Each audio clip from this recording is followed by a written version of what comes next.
How can I just let you walk away? Just let you leave without a trace. When I stand here taking every breath with you. Ooh, you're the only one who really knew me at all. How can I just walk away from me when all I can do is watch you leave? 'Cause we shared the laughter and the pain, and even shared the tears. You're the only one who Lord. really knew me at all. So take a look at me now. There's just an empty space. And there's nothing left here to remind me. Just a memory of your face. Well, take a look at me now. Okay, that's enough for free. Don't give any more away. Tell them, Sarah. Tell the good people what we're up to. I don't even know. This idea happened an hour ago. I don't even know how to say it.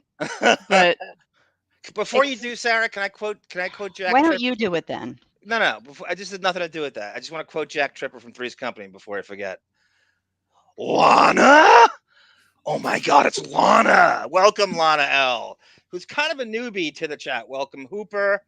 Welcome, A. Smith, as usual, sir. I hope you join us for part 2 of Besiege tomorrow. Babe Lewis, welcome, sir. There's Lana. There's Hooper 45. There's Kylo, Sierra Alpha. And Josh Foster. Who am I? Kevin Smith over here. You Who am I? know, Jason Mewes over here. Go who ahead, are Sarah. I'm these? sorry. No, no, you're not sorry. But who are these podcasts? Frequently says anytime you do a roll call at the beginning of your podcast or your show, that means you're an unsuccessful show. I could care less what they think. I Is know. that the show that stole from Red Bar? Stole the entire concept from Red Bar and No, from Opie and Jocktober. Anthony? Okay. And and Red Bar, especially Red Bar. Okay. That Okay. silence was Okay. Great. deafening. My God. Okay. Great. Okay. Yes, Lana is, but she watches us weekly. Welcome, Lana. We're so glad you can join us live. These are our faithful. We are nothing without these people. We appreciate our chatteteers, Hmm. right? Every last one of them. I'm not taking that shit for granted. Do you think I? What does my shirt say? Right? Stay humble or be humbled. Right? That's my Oy, shirt. oy. And in the midst of deporexia. I handed over to Sarah for our announcement, which you just pitched like a couple hours ago. Not even a couple. Because I was fooling around in the shower is why. But go ahead. We are going to, and we have to do it on Patreon. I apologize, but for $2, you can fully enjoy the release of the debut album of Army Depp Sings the Standards. It's going to be album length, and Mr. Army Depp will be singing the hits of the day to full musical backing. I mean stuff like and I don't know how you don't know this song. I think Don't everybody. don't spoil it. Okay. Just like Ugh. it's gonna be like mom music, 70s and Boat 80s rock. mom You just music. you took Yacht the whole rock. thing. You took it away. But go ahead. Took what away? What are you talking You about? just wiped out the joke. But go ahead. What joke? What? It was What supposed to be a joke? surprise. What, they just saw the surprise. I sang Phil Collins in the beginning of this, right? We're Proceed. getting some Christopher Cross, I hope. Oh, of course, of course. Yeah. It's just which one. I might even Right. do an entire Christopher Cross album. Yeah. It's called Army Depp and Depp. Forget Jeff Beck. Forget the Hollywood vampires. Forget the Lemonheads. Forget Oasis. The Arm and Depp collaboration, singing mom music and soft rock, easy listening from the 70s and 80s is gonna blow them all away. I guarantee it. I I, guarantee it. I, I want a Michael McDonald album too. Oh, he's there's 3 songs definitely, like I had kind of it's a combination. Is it funny? Do you know the song? It can't be too obscure. It's a weird Right. balance between the two. Anyway, I want to welcome David, who has graciously Hello. joined us again by popular demand, and I don't use that term loosely. And I want to compliment you two on your Beverly Hills 90210 Oh, collaboration. thank Thank The you. most It amazing was a thing lot of about it, fun. it sounded like a lot of fun. As before we went on, Sarah called David, you're my Mario Cantone to my Sarah Jessica Parker. I'm like, that's bizarre. And you just make shit up, literally. it's what's the most amazing thing about David doing this is you haven't even seen the show. The show is like too new for you. Yes. So you're commenting on it in real That's time. depressing. Yes, it's not the Red Skeleton radio hour, so I know nothing about it. Red Skeleton's an Ida Greenbacks reference. Totally. Yeah. And David, Sarah made this offer to me. I don't know if you want to go along with this. In order to entice you to do a few more, Yeah. she volunteered to decolorize in black and white the 90210 episode for you. So you can watch it in black and white so you feel it all. And like dub over the voices with that like Juilliard transatlantic accent and everything. Sure. Yeah. Which Joe E. Tata would love the most. Yeah. I think I heard you guys say, and I've said this, I think Aaron Spelling's half a fruit basket because tell him if you get a gaydar off him, David, because he is obsessed with all those 50s teen idols to the point where he makes Luke Perry look like James Dean. There's 50 Elvises on that show. I just know it.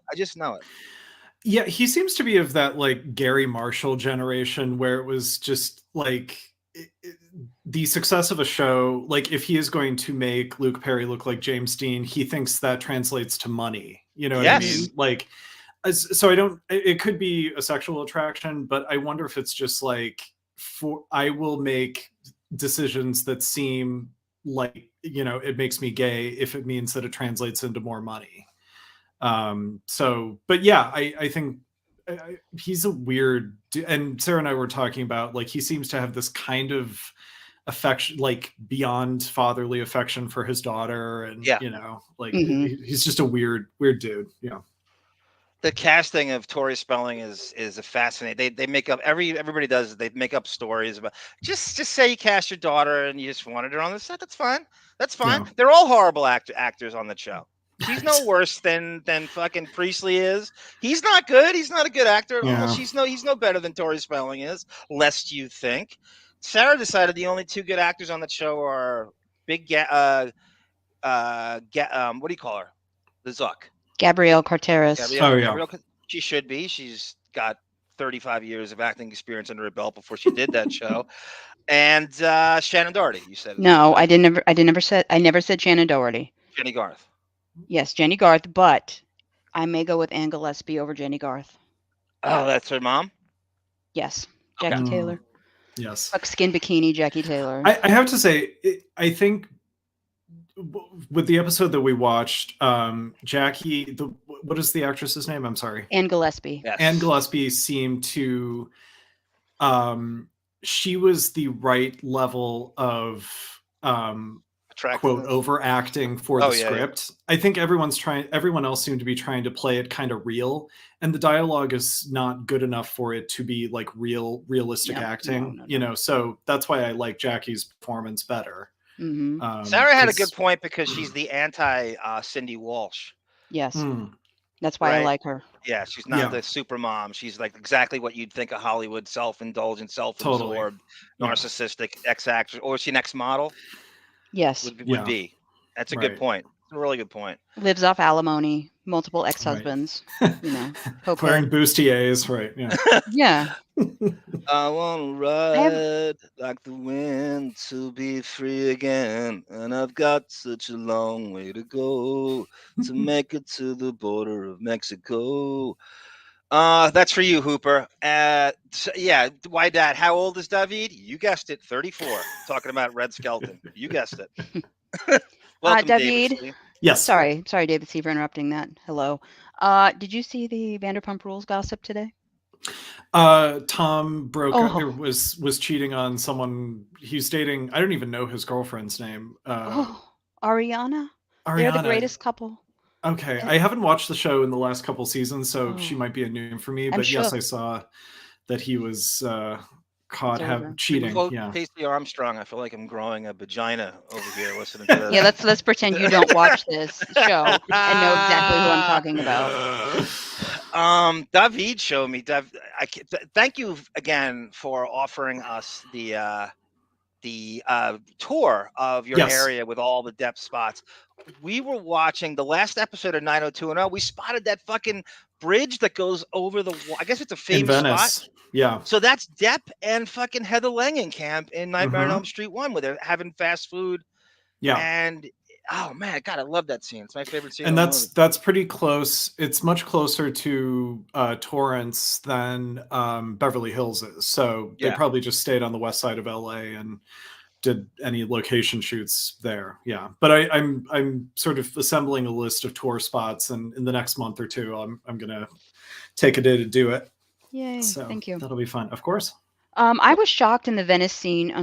We'll move on, I promise. In 90210, I'm shocked because it was the 90s that they didn't have the trope shot of like Muscle Beach. Yes. That's what I always expect, like They from don't. the 80s and 90s. They Just don't, roided yeah. up men, oiled up in the sun. Oh, I hate men. Right. I hate men. Oh God, thank you, Sarah, for reminding me. Y.68. Did you guys know that Gabrielle Carteris is president of the Screen Actors Guild? Yes. Oh, I didn't know that. I think she followed fucking Mr. Feeney. I honestly think Feeney was just before. Oh no, what was it? What's her name from Little House on the Prairie? Oh, Melissa Gilbert. Yeah, Yeah. they all did, but they all did at some point or another. God damn, I know. Jesus, those are the three that I know. Yeah, that's sort of a that's we're sorry you're not working in show business anymore, but here you can be president of SAG. Yes. Speaking of, and I think before him was, who am I? Rollo from Sanford and Son over here. Babs DeRush. It's a great reference. I used to like Rollo. Wow. Yeah. How about Aunt Esther? Right, Sarah?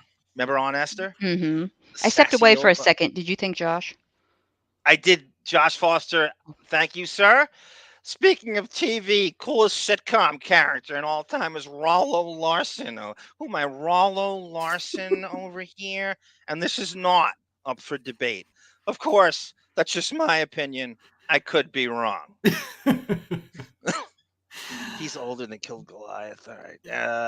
It would be funny if we got a copyright strike from Dennis Miller. Oh, I would. He's so petty.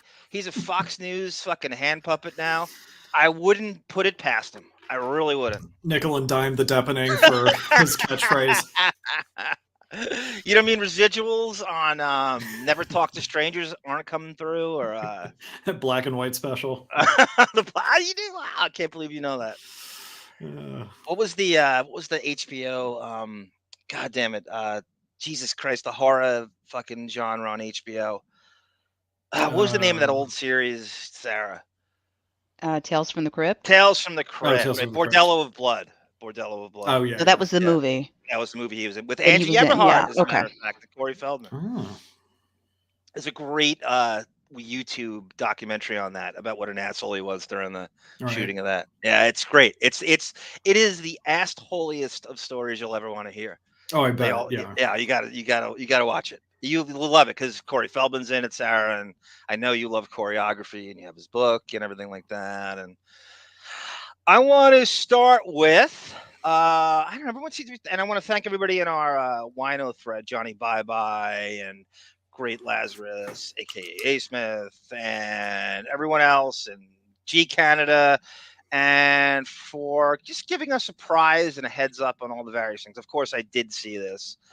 And this is about our favorite Depot baby, Lily Rose, and more controversy over this new HBO show. Yeah. All right. So Rolling Stone has a kind of a paywall. So when you just click on their articles, they think you're going to subscribe to it. I am a scribe. I'm an employee. I am a independent scribe. I am a freelance, as you saw from my letter to the editor, right? So I'm on staff. Why can't I get it for free?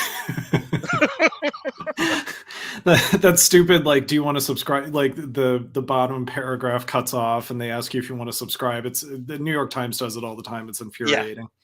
You can get around it. I didn't feel like it. I was fighting it before, and I'm like, so there's a zillion other outlets that drafted onto this. Yeah. So you see, this is Yahoo's. You guys see this? You see that? Yes.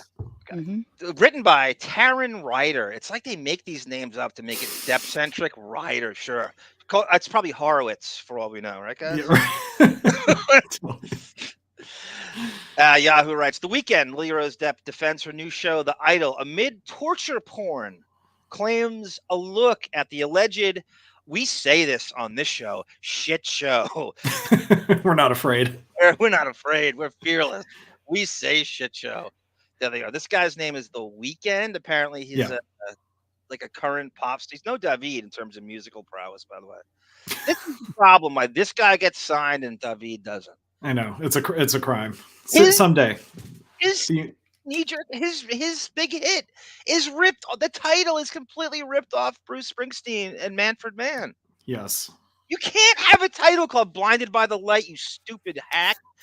You light-skinned hack. You can't use "Blinded by the Light." You can't. That's done. It's taken twice. Biggest hit of all time. You don't get to use that. You should be drummed out of the business just for that. And now he's getting acting roles. This is where we're at. While David should be the one getting signed. Toiling away in my hovel. Yeah. Okay, so this guy's name is Abel the Weeknd Tesfaye? Is that what I think so, yeah. Responded to the Rolling Stones report claiming his highly anticipated HBO show, The Idol, has, quote, gone wildly, disgustingly off the rails.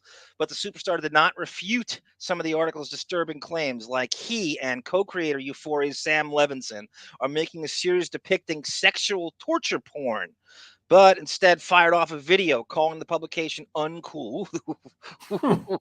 That'll show him. Yeah.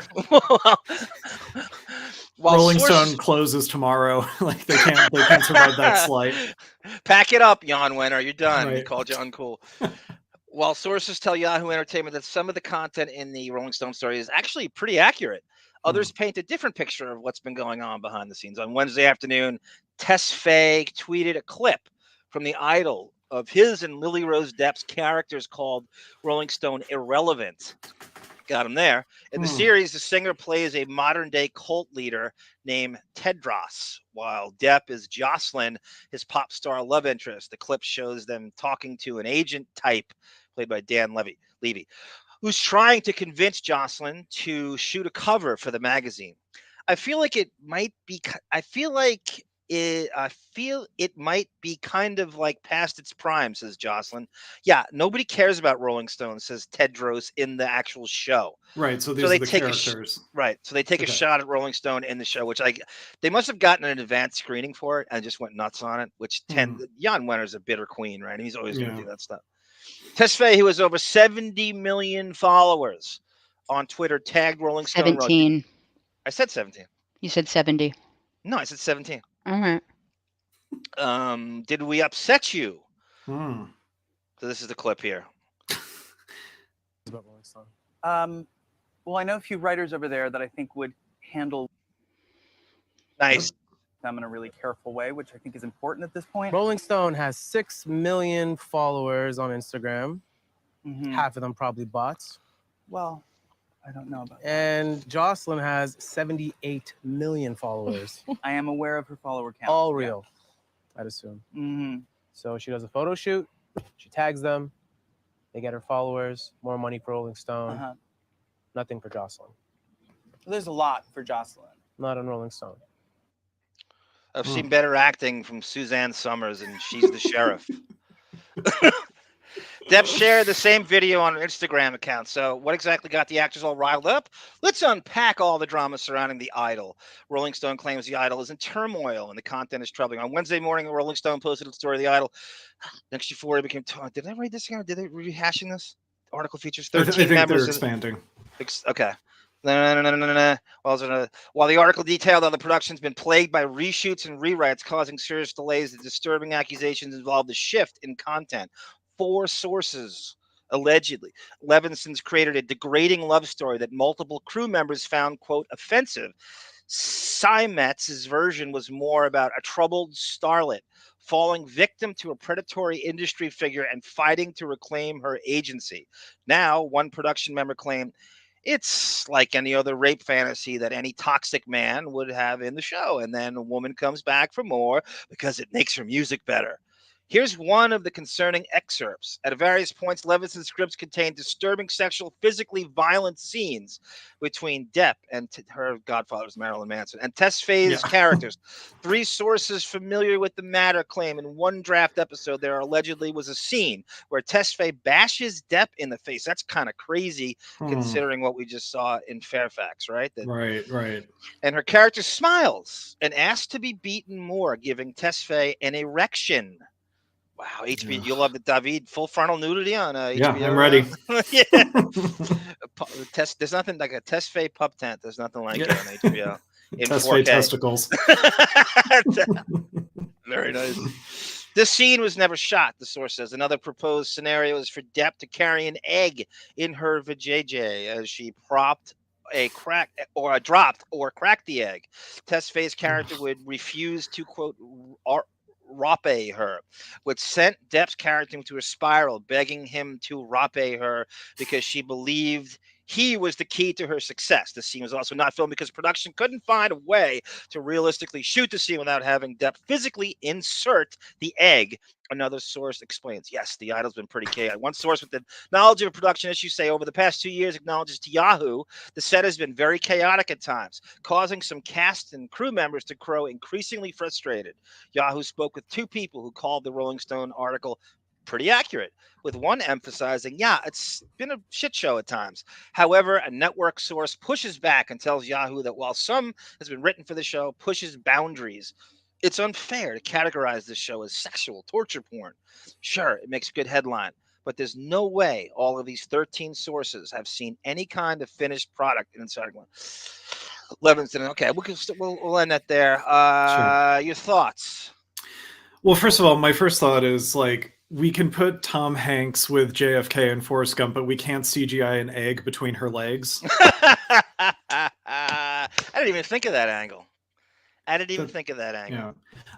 I think that, I mean, this show sounds ridiculous. Like, it's amazing to me that they would think that this show would, if this is what it is, that it would go over well in this current climate, you know? Well, considering what we just saw in Fairfax, right? I mean, they're literally reenacting a Depp, Amber Heard, fantastical Amber Heard story from fucking the UK. It sounds like verbatim, almost like they took it from the UK. Also, the little clip that we just watched, that is, it sounds like dialogue that is one of my pet peeves in TV shows right now, where it's like, it's almost like the characters are recounting things they read in Hollywood Reporter articles and they turn it into dialogue, you know? Yes. So it's like most of those followers are probably bought. It's like you read that people do that in an article somewhere and you turned it into a piece of dialogue and it doesn't do anything for the character development. You know? No, it doesn't. Another angle. How about this? You know, I talk about how one of my dream occupation is to be Depp's script vetter. Yes. VEDDER. And I want to. I feel like he's taken his eye off the seams of the ball, and he doesn't know what a good script. He's out of touch with TV and movies, and TV's passed movies by, and he's picking stuff like Mordecai and Transcendence, and he's as good a chameleon leading man / character actor as there has ever been. But I need to pick the scripts now. I think that it's amazing to me how fastidious he was over Amber Heard scripts, but he greenlights this for Lily Rose. This is okay. Amber Heard's showing her tits, and Lily Rose is literally promote by being nude on Instagram, see-through shit. This is okay. Why is he not vetting her scripts? It would be funny if like James Franco had a cameo in this show with Lily Depp. I know. At some point, you bring up a great point, and Sarah, you'd speak to this too. There's so many people dragged into that trial. He can't be on the same, like even tertiary people to him can't be on the same set as Franco, Channing Tatum, DiCaprio, on and on and on. All those people who got Billy Bob Thornton, they can't be in the same room as these people. Yeah, it's crazy. And a lot of the broads that were brought up in terms of Christina Ricci and God knows what else. And I I wonder if I wonder if Johnny Depp is trying to be careful with. Did I cut out? I can That hear would you. be- Oh, okay. Oh, Go ahead, can you hear W. me? It could have been me that cut out. I don't know. Oh, You it cut might- out for about a second. You said I'm Depp, sorry. and then- That's okay. Okay, we're having internet issues over here, so if it happens again, I'll be back on shortly. Can you hear me now? Yes, Yeah, you're fine. You sound Okay, great. sorry. No, I was saying, I wonder if Johnny Depp is being careful about appearing to micromanage his daughter's career, because that could get into the press as well. You know? Yes. He's or he's very he's spoiling her even more for what they had gone through in terms of the trial and the getting kind of dragged through it, even though they didn't go with their own dad to the court, even though but she can't go 10 seconds without someone bringing up Amber Heard in the trial, and neither Right. can Jack, who you never see. So I'm wondering, Yeah, like, so but he I'm doesn't sure want to that- look too domineering with her shit, as you're saying. I think. Yeah, and I'm sure he has opinions. I'm sure that he would do what he did for Amber's career in terms of vetting scripts, but he doesn't. And maybe it's being a good dad too, where it's like, listen, she's an adult, she can make her own choices, and because if he ever threw in her face, like, He cut out again. come back at him, like, really, you're gonna Yeah, talk well, to me about that? he's letting her smoke marijuana at 13. Right? I would Yeah. think. Why is that? But you're absolutely right. My question is, do I have to start vetting her scripts too? Do I get double fee for this? Because I'll do it. I'll do it. Keep them rolling my in, and I'll God. pick her scripts for her if she can't. Because I'll do it. Because I think John, I have a better eye than she does. Are there roles in the last 10 years that you wish Depp had done? Like, Yeah, that's a whole show. Yes, that's a whole show we're gonna do. Oh, yes. Great. Okay. Yeah, that's a great idea. In fact, we haven't. I think Judy Tenunu is going to agree, and you're more than welcome on this. We were going to do just comic book roles. That his name was. He got offered this shit, like Wolverine and the Matrix and Tony Stark. But he didn't do, because that was a Pirates conflict, and Downey got it, so they're good friends and shit. And Bruce Banner and the original Spider-Man with Cameron, where he was up for Peter Parker, Nightwing. Luthor, Joker, Riddler, on and on and on. Corsair from the X-Men.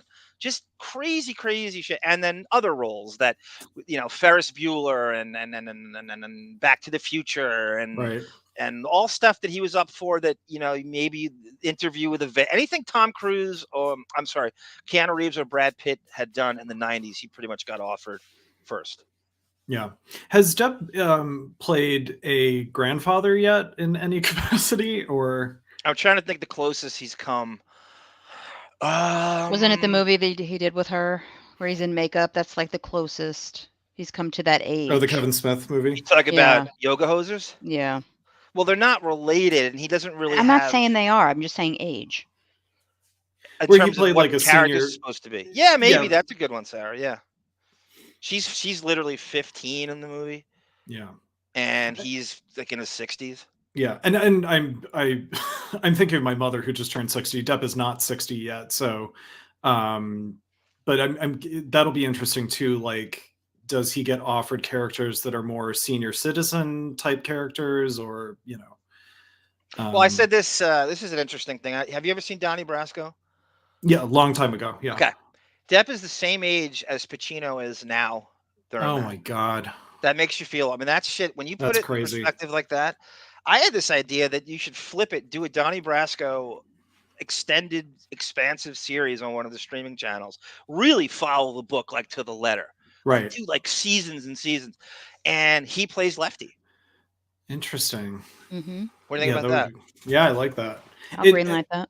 I also think the actors are better looking now than they were. Like totally. Al Pacino, Al Pacino at 60 was not, not Depp now, right, not exactly, close. Right.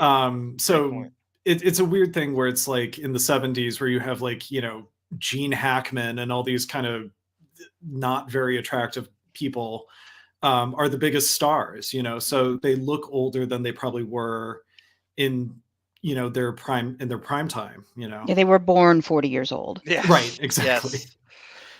David, did you work with Gene Hackman in French Connection? In French Connection. Yeah. No? I choreographed the car chases, yes. That was a beautiful score you wrote for that. I tell Thank you. Yeah. It rings in my head to this day. I know you wanted it black and white, but you know the color thing was big back then. Yeah, I had a big argument with Roy Scheider about it. I can't believe you know the cast. I just took a shot. Of course you know the whole cast. Of course That's crazy. Your knowledge, you are a savant. I mean, you know more old movies than I do. You really do. You genuinely do. You're giving me.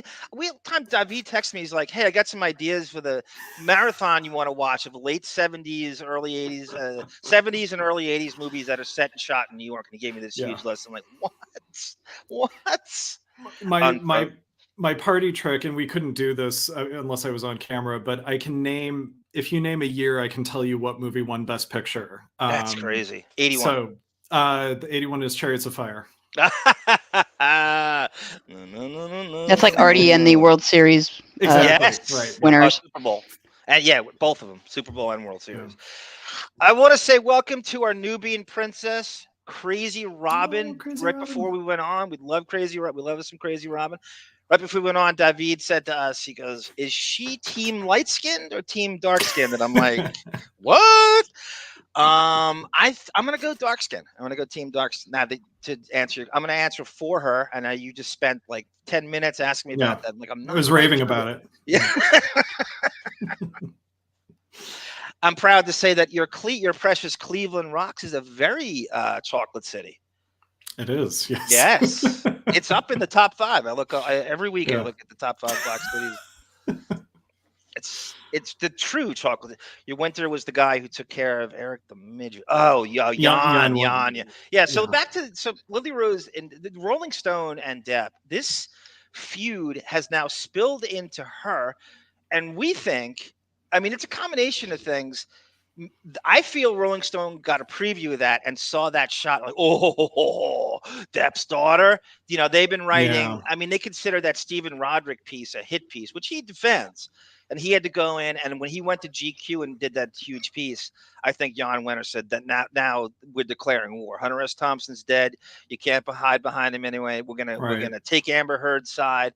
They wrote a great piece on Marilyn Manson, detailing all his antics. So that was like, it was crazy expansive. So anything affiliated with him, they have a huge feud now. He's taken shots at Jan Wenner in different scenarios, and he was, there's only so much I can do as a scribe for Rolling Stone to patch that relationship up with my letter to the editor. I have a question. Is Amber closer in age to Lily or to Johnny? Lily. Okay, yeah. So they are 13 years apart. That could also be, I wonder for Johnny Depp if that could be weird, interfering with his daughter's script choices or career choices or whatever, because it would be having to look in the mirror of, oh my gosh, my previous wife was so much closer in age to my daughter than to me. Well, that's what I was saying to you, that he has no problem telling Amber what scripts to choose, and it's all about her sexuality and overt. But Lily gets to do that. That's the very definition of the anti-feminist move of just. I mean, they could chalk it up to some artistic where we're lampooning this image. I'm sure there's nothing more noble about this than shit Amber Heard's done on screen. Right. From what I've seen. Yeah. Until I watch it. But again, it's all about, she's nude on Instagram. I don't know why that's more noble. It's not. It's not. No, it's the same thing. Brendan wants to say, don't tell Lily Rose what it's like to carry an egg in her vagina. I think that's what he's asking me. I'm trying to figure out still, as the only person on this show with one, how that's even possible. Especially she's 5'3", 5'2", 5'3". Yeah, I just you can tell a man wrote that scene because he has no idea how the mechanics work. I know. Her godfather was Charles. Depp is 60th. He may not care. He dodged a bullet with the X-Men. No, if he was David C, he would. Well, Depp is Wolverine. Some of those Hugh Jackman's great in that. I would love to see him. Some of the X-Men 2 is really good. X-Men Days of Future Past is probably the best one. So I'd love to see him in that. Who cares, as long as he's playing Wolverine, if they butcher other shit. I mean, Depp is so ageless, and if you see him in Blow with the sideburns, it's very Logan-esque pork chop sideburns, and he's kind of ageless. So I would love to have seen it. Yeah, those dudes look like Lee Marvin with two Marine. You love Lee Marvin, right, David? Did he drop out again, Sarah? Oh yeah, in Paint Your Wagon. Yeah. Lily is at that rebellious. Yeah, I can hear you fine. You're good. Okay, sorry. Lily is at that rebellious age. No need to hard boil an egg. So this starts. It's kind of Lily has no talent, says Hooper. I disagree with that. You saw her singing the Canadian national anthem at the end of the show. That's talent. That's talent. She's got a great French. She speaks French. Like her thing is, she's fluid in the two languages. She's for her not coming out to defend her dad mightily during the trial and between this, she's getting some bad press. It's a bizarre. Do I feel sorry for her? No. Ultimately, her life is better than all of ours combined. Right. Whatever shit's thrown at her, she'll always have its own life. She gets the mother load. Right, Sarah? Sarah there? Oh. Are you muted, Sarah? Yes, I am, of course. We don't know what her life is like, but yes, I would like to have her problems.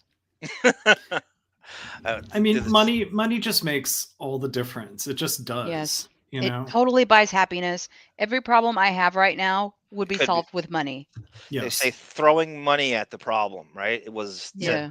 I wish it didn't. I wish we had a different. But in a capitalistic society, and what they're in, when it's all about glamour and greenbacks and who's hot, his name is so strong. And again, they're promoting this show on the power of his last name. Make no mistake. Let's say the rating is. Let's say there's 4 million people watching this. Yeah. Okay. I'm gonna say 3 million of those people are fans of his in the last name. I agree. Yeah. And also, I think that weekend has a few fans, but not like this.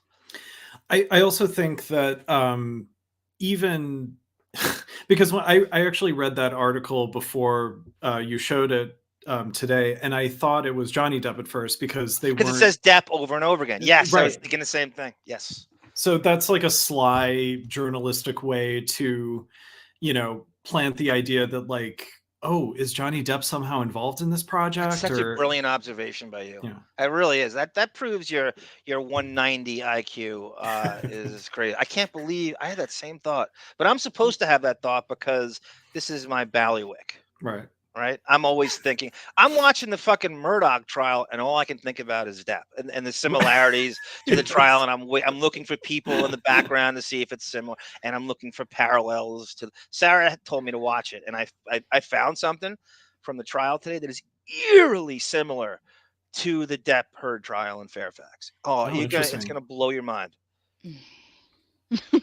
I'm curious to see it. I'm thinking back to the text messages I received from you as you're watching. Do you think Depp would say it this way? Do you think Depp would pronounce the words this way? I did do that. Oh, I love it. May I break in for a second? Yeah. Gentlemen, speaking of money solving everyone's problems, if you're able to, please help the Arm Fund get off to a great start since it's the 3rd of March. Please help us get off to a great start so I don't have to keep doing this every episode. Please, if you can donate via Super Chat, Super Thanks, or Super Sticker, please do so. Or join us over on patreon.com/WINO forever. Multiple episodes a week. More than half of our episodes are over there. All for $2, all you can eat. Thank you. 21 Jump Street, part 2 of Besieged. So I had a really good time. A. Smith did a great job. We cannot do that without his drug prowess. Yes, and if he is listening right now, or if he hears this later, unfortunately, we're going to record tomorrow, but it has to be later in the day. Because I don't know what time. My mother is coming over. I don't think she would understand me doing this. Hey, let's have your mom sit in. No. Oh, God. Get her opinion on Ronnie Seabach. No. She would start crying because she wouldn't understand what I'm doing.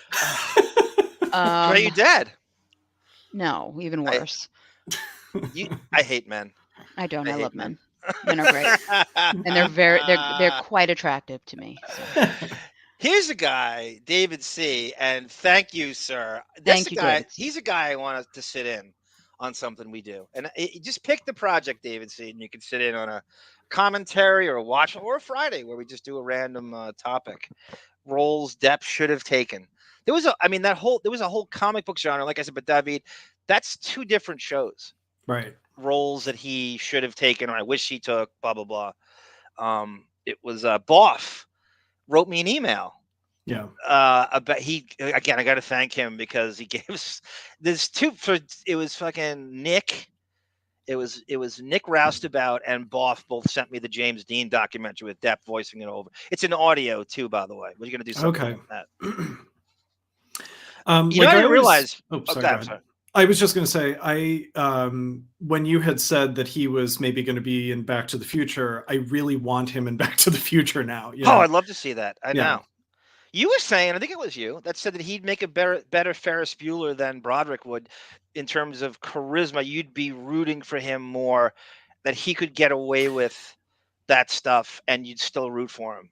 I think it was you that said that. I think I said that more about the Back to the Future. Michael J. Fox in Back to the Future is too neurotic for me. I can't get into that character the way he plays it. But I think Depp would be more suave about it, you know. Sarah, Christopher Lloyd is in the Trump movie, right? The Art of the Deal? I don't remember. I'm positive he's in. I'm almost positive he's in that. You got to watch this, David. You got that movie. Yeah. The cameos in that thing with Depp playing Trump. It's inhuman. I will check that out. Great job he does as like a cartoon Trump. Like it's just like very caricature-y, but it's really funny. It was before everyone was doing Trump parodies. Yeah. And it's with that Saturday Night Live kind of adjacent thing, Funny or Die. Yes. Will Ferrell's company. Mm-hmm. Yeah, and Adam McKay. Yeah. Yes, Adam McKay is right. He's actually a very underrated filmmaker. He used to be a producer writer on Saturday Night Live, and they brought Depp in. Sarah, would they shoot that in less than a week? I don't know the amount, but I love that. I didn't think I would like it as much as I did, and I watched it and I laughed out loud, which I think it's the top 3 things he's done in the last 10 years. Mm-hmm. Agreed. God, we need to do that soon. If anybody doesn't know the premise of this movie, they shot Donald Trump's first book, The Art of the Deal, and 55-minute movie, and they set it in the late 80s, or was it 1986? 87, which is funny because Jump Street started in I would have done such a nod to Jump Street. I would have had them watching it on the but they didn't do that. And it's like Henry Winkler plays Ed Koch. Ron Howard does a cameo in the beginning of it. This weird Happy Days kind of crossover. There's so many great cameos in that movie. Andy Richter plays Pete Rozelle, the NFL commissioner. Is Laurie Metcalf in that? Does she play something? Maybe. I got to go through it. Maybe. Okay. I remember seeing her do some political parody thing, and I wasn't sure if it was from that or something else. It might be from something else that I'm thinking of, but I'm gonna have to go through the whole but there's so many cameos that it makes your head spin. Thank you, Hooper. Thank you, sir. Pitchers and catchers. I was actually thinking about doing a fantasy baseball league. That's the only thing that could get me into it. Oh. I did it. I don't know. I just Cleveland rocks. Ohio. I semi-followed the Guardians last season, and I don't care anymore. Yeah. It's so boring to me. Big Earl says, why not 68? I still call them the Indians, and I'm not going to stop. If they won a World Series, they'd still keep the name. I guarantee it. Guarantee it. I went to many Indians games when I was in kindergarten. Please tell me you saw Major League and all that stuff, right? I mean, oh yeah, I saw Major League. Truly, that's a great movie. It is a great movie. One of the top 3 baseball movies of all time, in my opinion. If not the best. Like it's and it's funny. I want to bring it back to Depp. That whole movie has this platoon cast crossover. All his platoon buddies are in that movie. Yeah, right. Charlie Sheen, Berenger, and on and on and on. So I'll every time that's on, I'll watch it, and it can put the Indians on the map to some extent. A lot of great baseball movies came out around that, Bull Durham and Field of Dreams, and there's a lot of great baseball movies in that era. Josh Foster, just because you said that, I'll do it. I gotta reacclimate myself to the modern day because I don't think I'm gonna draft Greg Swindell over here, huh? Rusty Staub. Did you know Rusty? How do you know Rusty Staub? I remember this guy named Artie Lang. He used to use Rusty Staub for every baseball reference. Good. That he certainly did. He certainly did. So I can't wait to watch this Idol. I can't wait. I'm gonna give it a chance. I'm certainly gonna give it a chance. Yeah. I've seen a preview for this thing, by the way. Sarah, how long has it been out? A year and a half? The preview for it? Sure. Sure. I'm sorry. I don't know. Yeah, Willie Mays Hayes. By the way, Wesley Snipes is brilliant in that movie as Willie Mays Hayes.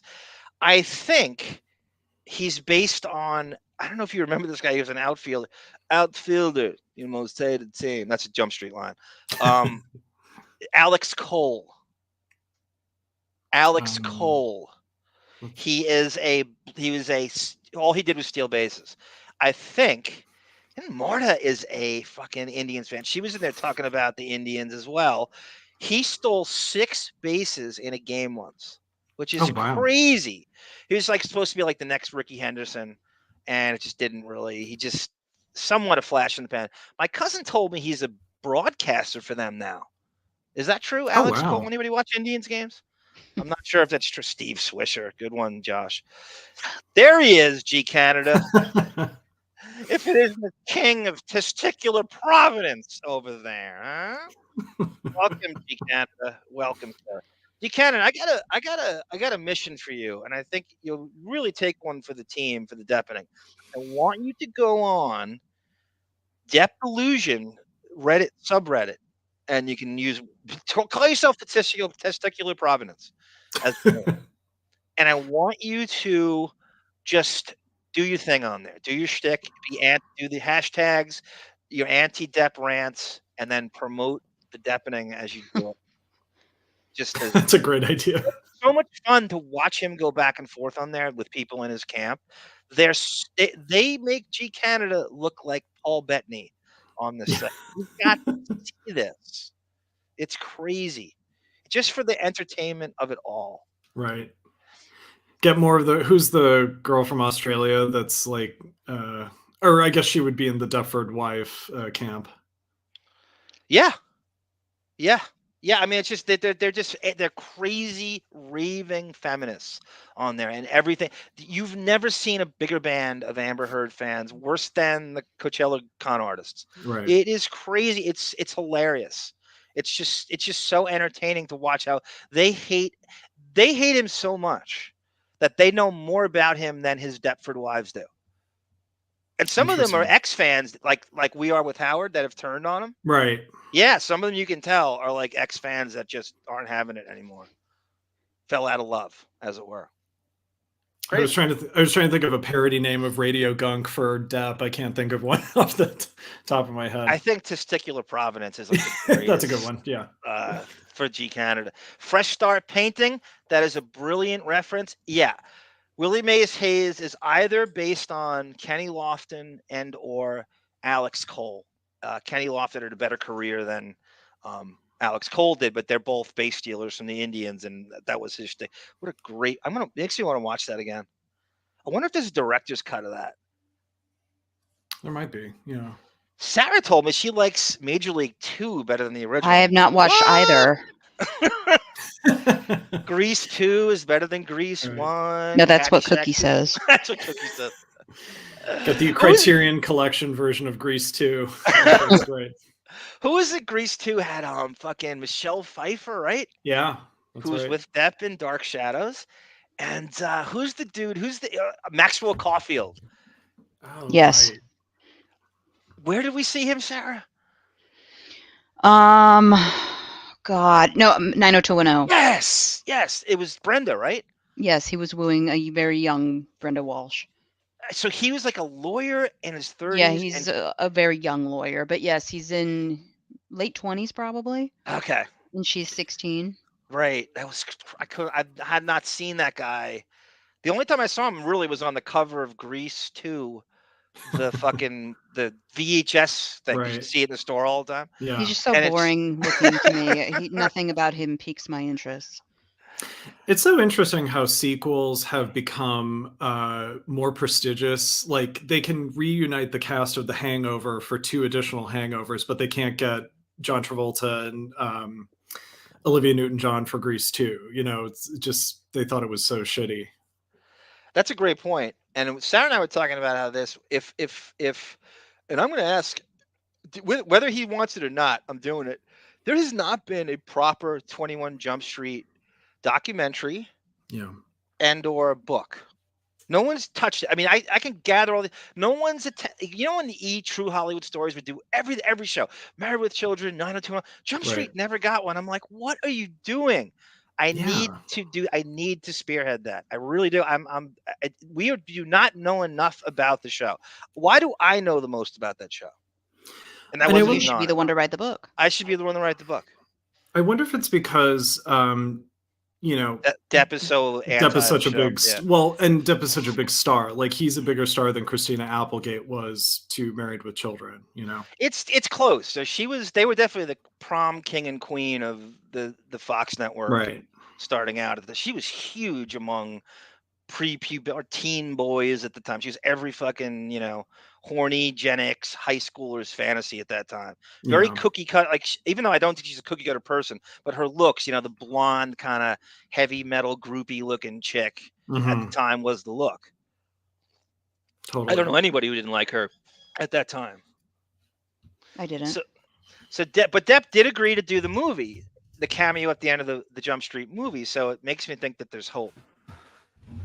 You know, first couple of Ben is Bear movies were incredible.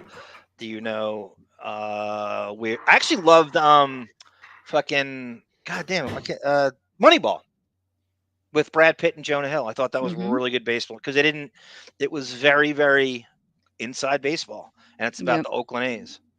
David will be back in a few minutes. Oh, okay. I didn't see him dip out. Kang almost smashed Michelle Pfeiffer, says David C. I believe he's talking about Ant-Man 3. Kang is in that? I haven't seen it yet. You know who Kang is? No. It's your favorite instant breakfast drink, except it's purple.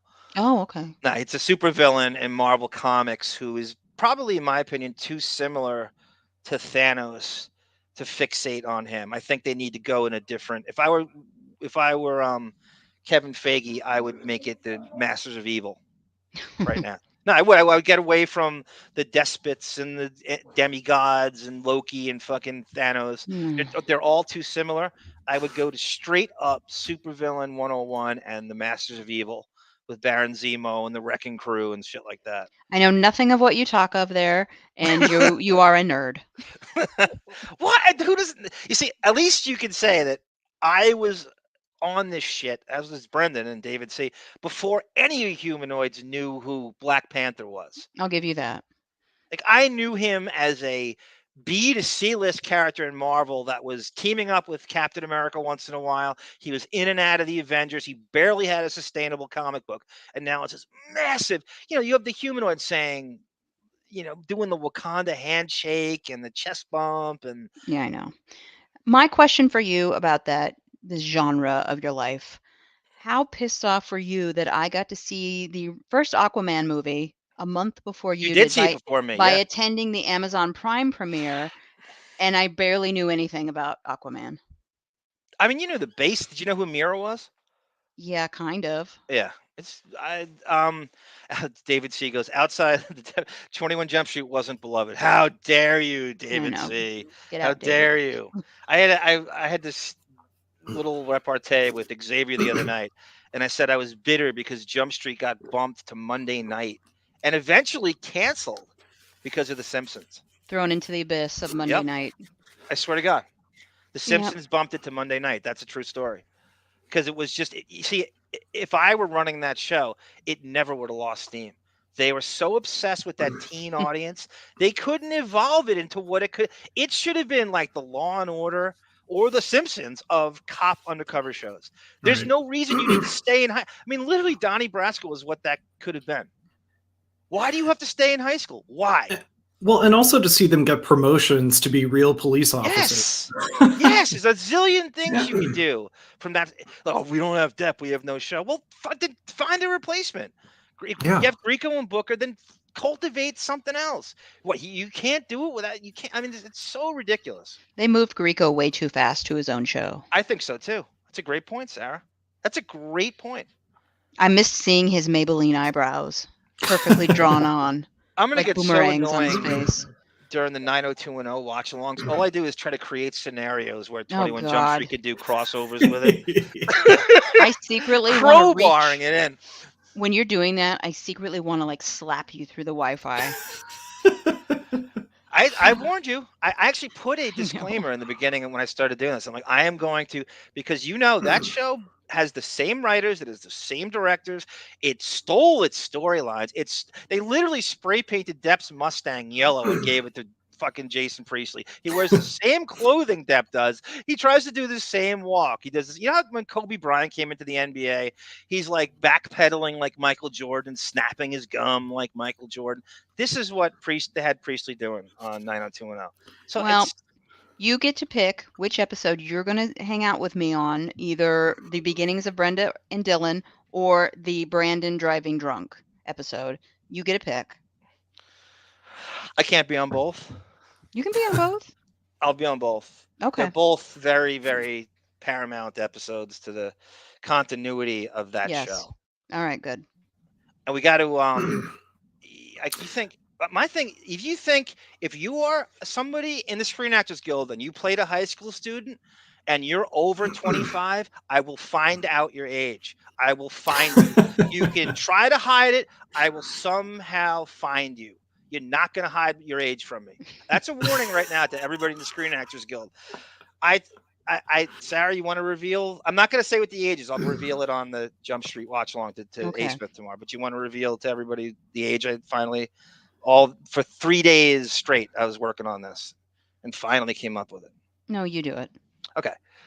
Waxer Thompson, the pilot of 21 Jump Street, Reggie Dorsey. I have been looking for his age for about 15 years. Finally, Not even exaggerating. 3 nights ago, 2:00 in the morning, I found a biography.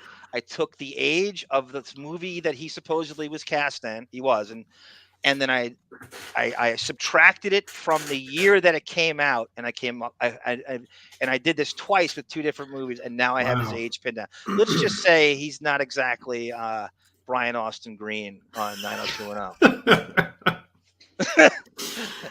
He's more Aaron Spelling than Brian Austin Green. Yes. He makes Gabriel Carteris look like Blossom. Does he get the same magazine in the mail once a month that I do? Has two A's and an RP in it.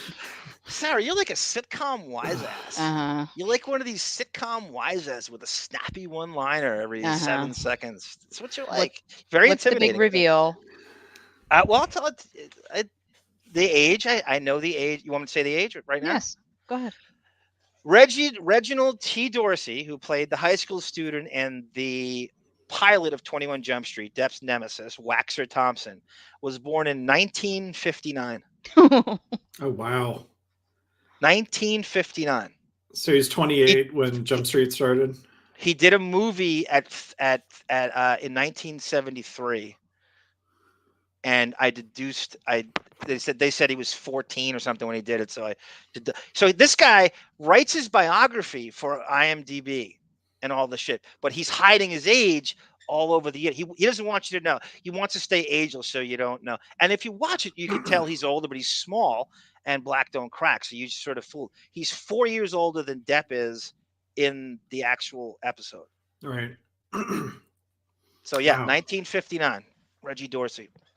He loves cowboys and the Dallas Cowboys and actual cowboys, and he's like a wannabe rodeo guy, and it's crazy. But that was like Geraldo and John Benet Ramsey. I'm still on that. You ever get that endorphin rush when you look up the age of someone in a high school show that's a lot old? You finally figure it out. That crazy, like a runner's high. No, It's really crazy. I'm sure I can relate with other things, but yeah, not that experience. The rewatchables did it on Major. Oh, okay, Brendan loves Bill Simmons in that rewatchable. the rewatchables, and I got issues with Bill Simmons. I always will. He's an idiot when it comes to I would hate Jamie to be Lillard. on your shit list. But yeah, the rewatchable series is excellent. Yep. Hooper's right. Jump Street went against Monday Night Football in fucking 1989-90 season. He's absolutely right. How do you survive? But they crushed everybody back then. It's where shows go to die back then. Monday night. The only show that I'm sorry, the only show that beat 21 Jump Street was the Channel 9 show. Am I correct? A rotating cast is a very good idea. Thank you, David C. The Simpsons. Who am I? Krusty the Clown over here. I made a reference the other night on Gunk, and I don't know if anybody caught this. You know how I'm not a huge It's a brilliant show, and it's gone forever. And obviously, I just never really binged it enough. I just never really. So there's you see these 35 names. years to do so. I know. The other night on Gunk, I said, "Who am I? Ian Maxstone Graham over here." Like that's a name you see in the credits, over and over again. Who got punched out by Norm Macdonald?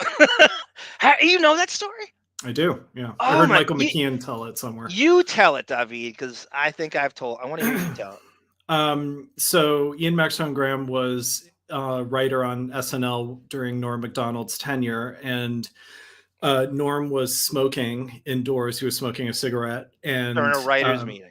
Right, during a writer's meeting. And Ian Maxstone Graham, who's this kind of posh Harvard brat, I'm sure he thought he was doing something very funny. And I think he had like a water gun and extinguished the cigarette. Yep. And Norm got into a physical fight with him. He just that hockey hooligan in him. Hockey goon, yes, that's exactly right. Kind of took over. And yeah, I think I forget what the details of the fight were, but they got into a physical altercation. Well, no, Graham's a staunch non-smoker, right? And he's smoking in his face pompously. But one of the things is I think that you have to realize about that was famously the worst season in the history of Saturday Night Live when they did this article. So it's this horrible 94-95 season, as David said. Michael McKean is on it. Janine Garofalo was on it. Chris Elliott was on it. I can't believe you know that. And it was just a disaster. And it was on the verge of getting how Lorne Michaels kept that crap on the air, I have no idea. Anything else would have been put to pasture. He has pictures of someone with animals. That's all I've ever. You should have seen. It's been garbage for 25 years. Did anybody see Conan O'Brien show when it first started? It's the worst talk show I've ever seen in my life. It was the worst.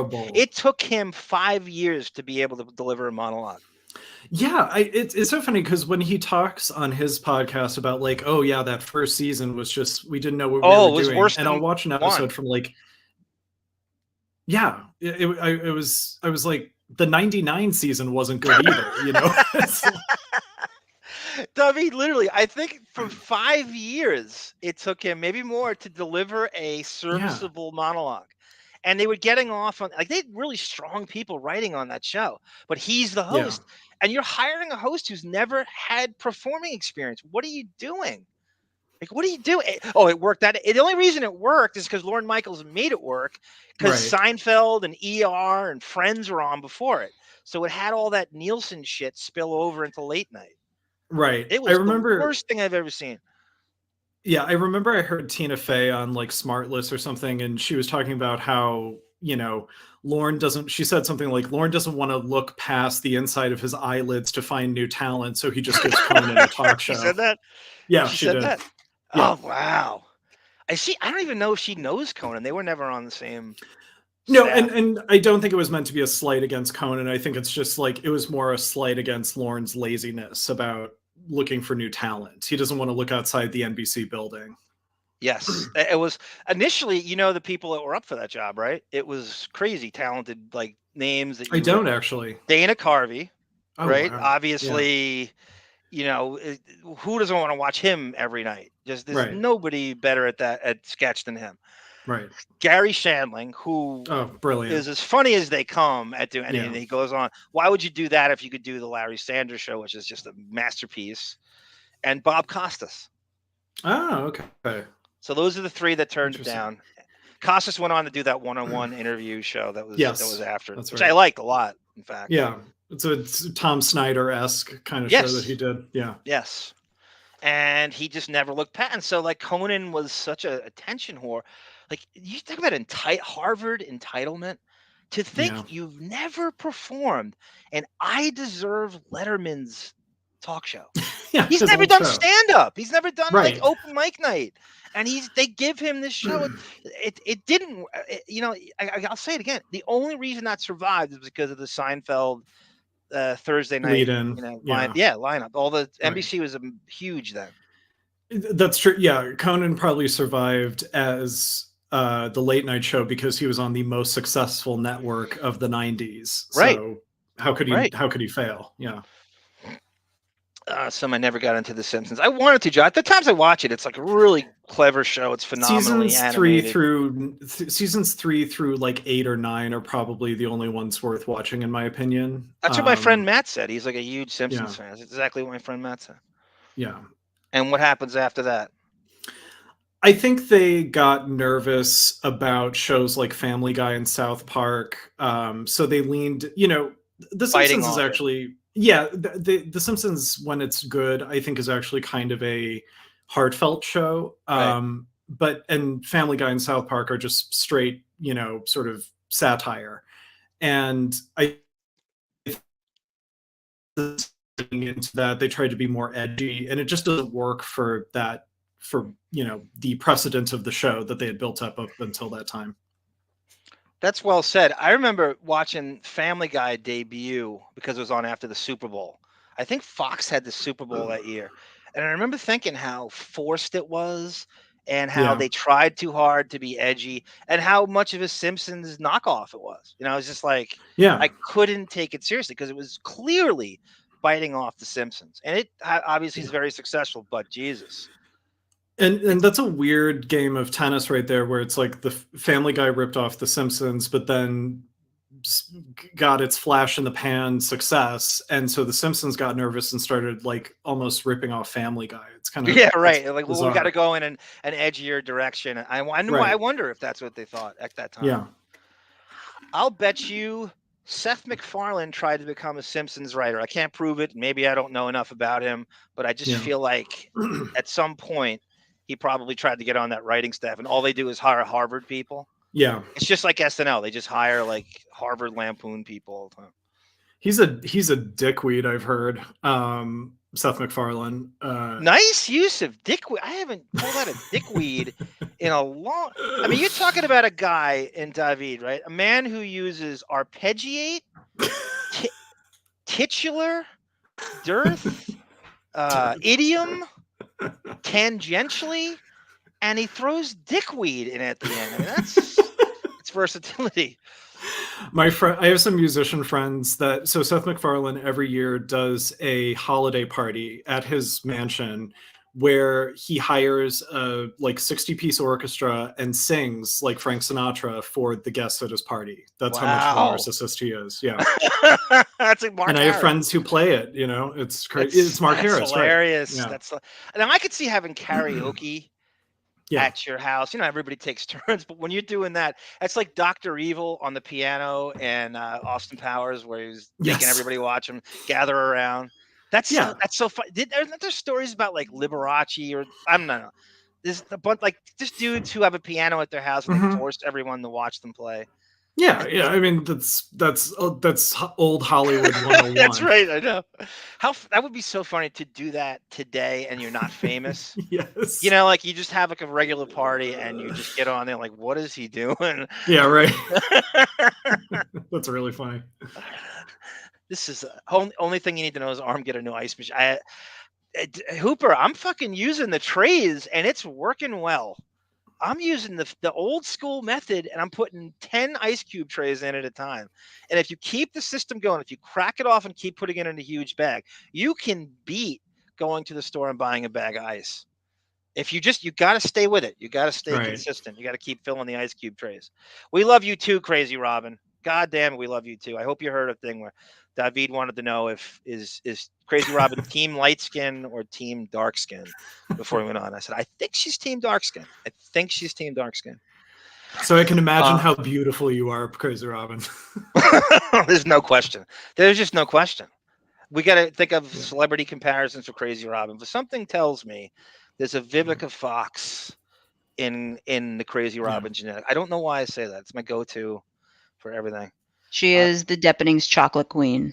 She really, it'll never change. Costas Tamara Francois goes, I'll fix that. And they start like a Potomac Housewives feud. Costas Coast to Coast on FAN. I remember, Josh, that was a great reference by you. I used to listen to that on, depressing Sunday nights. It was on Sunday night on WFAN from 9 to 11. And I would just kind of fall asleep to it, just really depressed about school the next day, literally fantasizing about not being in school and living in New York.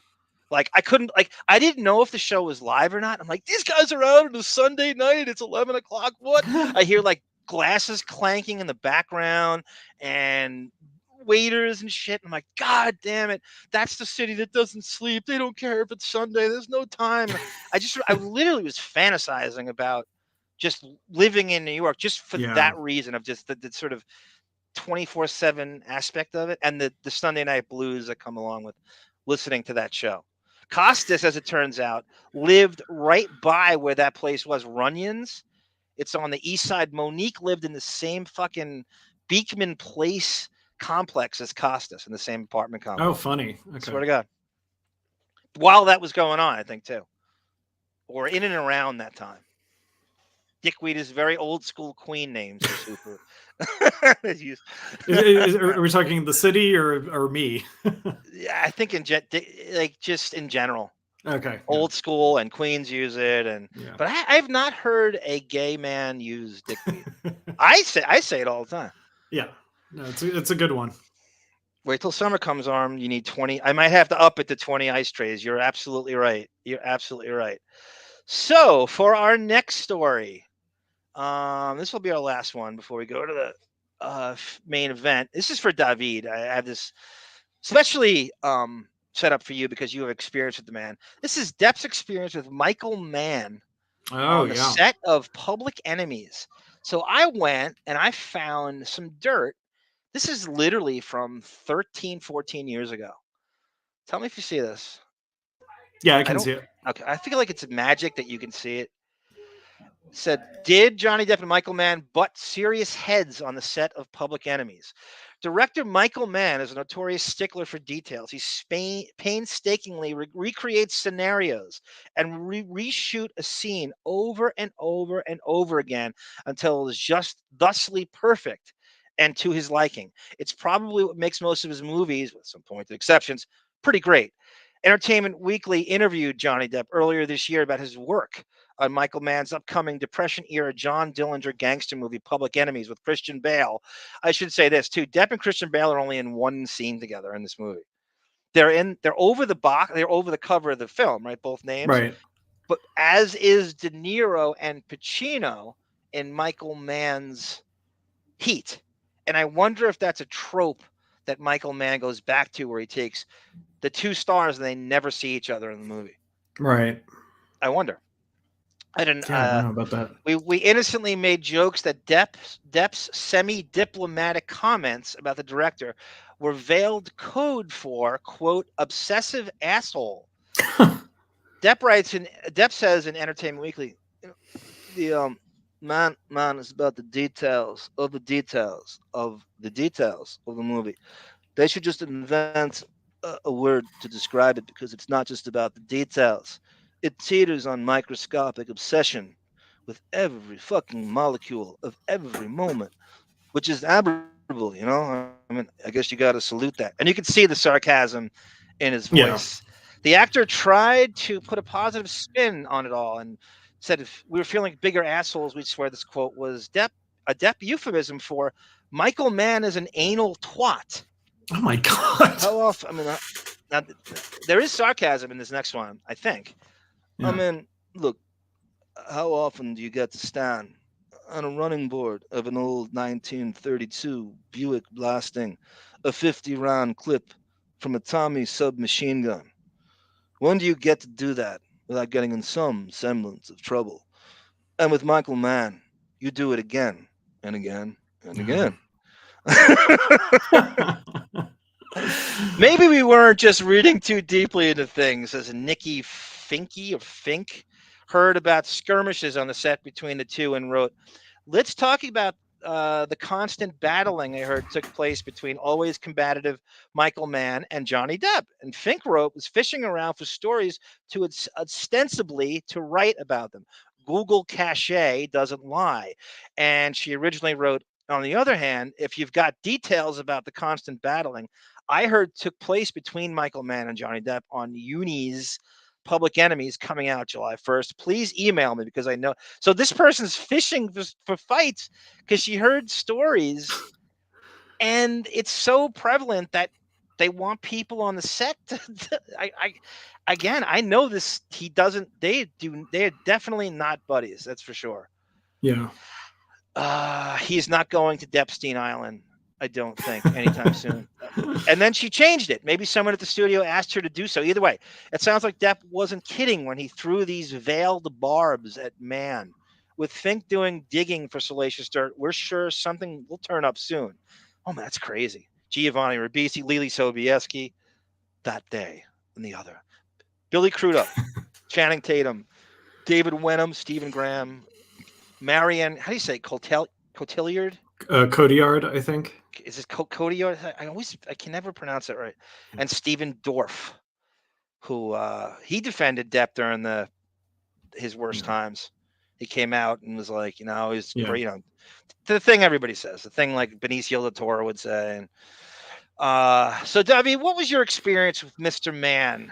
And tell us where that was and everything. Yeah. So, Public Enemies was. I'm sorry. I'm going to ask one more time. Am I breaking up, or can you hear me? Okay? You hear great. You sound great now. Okay. I apologize if it breaks up throughout the show. It will be better next time. But I went to the scoring session of Public Enemies at the Sony scoring stage in Culver City. It's actually called the Barbra Streisand stage now. Oh my gosh. And because she paid money to have her name put on it. They were recording on, I remember this because it was the day before Halloween, so October 30th, 2008. And it was a nighttime session, which is unusual. They usually record movie scores during the day. But the composer, Elliot Goldenthal, I think he's like Howard. He just doesn't want to get out. It's like he wants to do it at the time he wants to do it. Right. So the way it works is the orchestra is on the soundstage, and Elliot Goldenthal, the composer, actually was in the booth with Michael Mann. So someone else was conducting the orchestra, which is the person I knew, which is how I got on to audit the session. But it could have just been that it's kind of a dark movie, but it seemed like there was no fun on this session. It seems like the orchestra was very tense, and everyone in the booth was very tense. Whether it was the scoring mixer or the recording engineer or the copyists.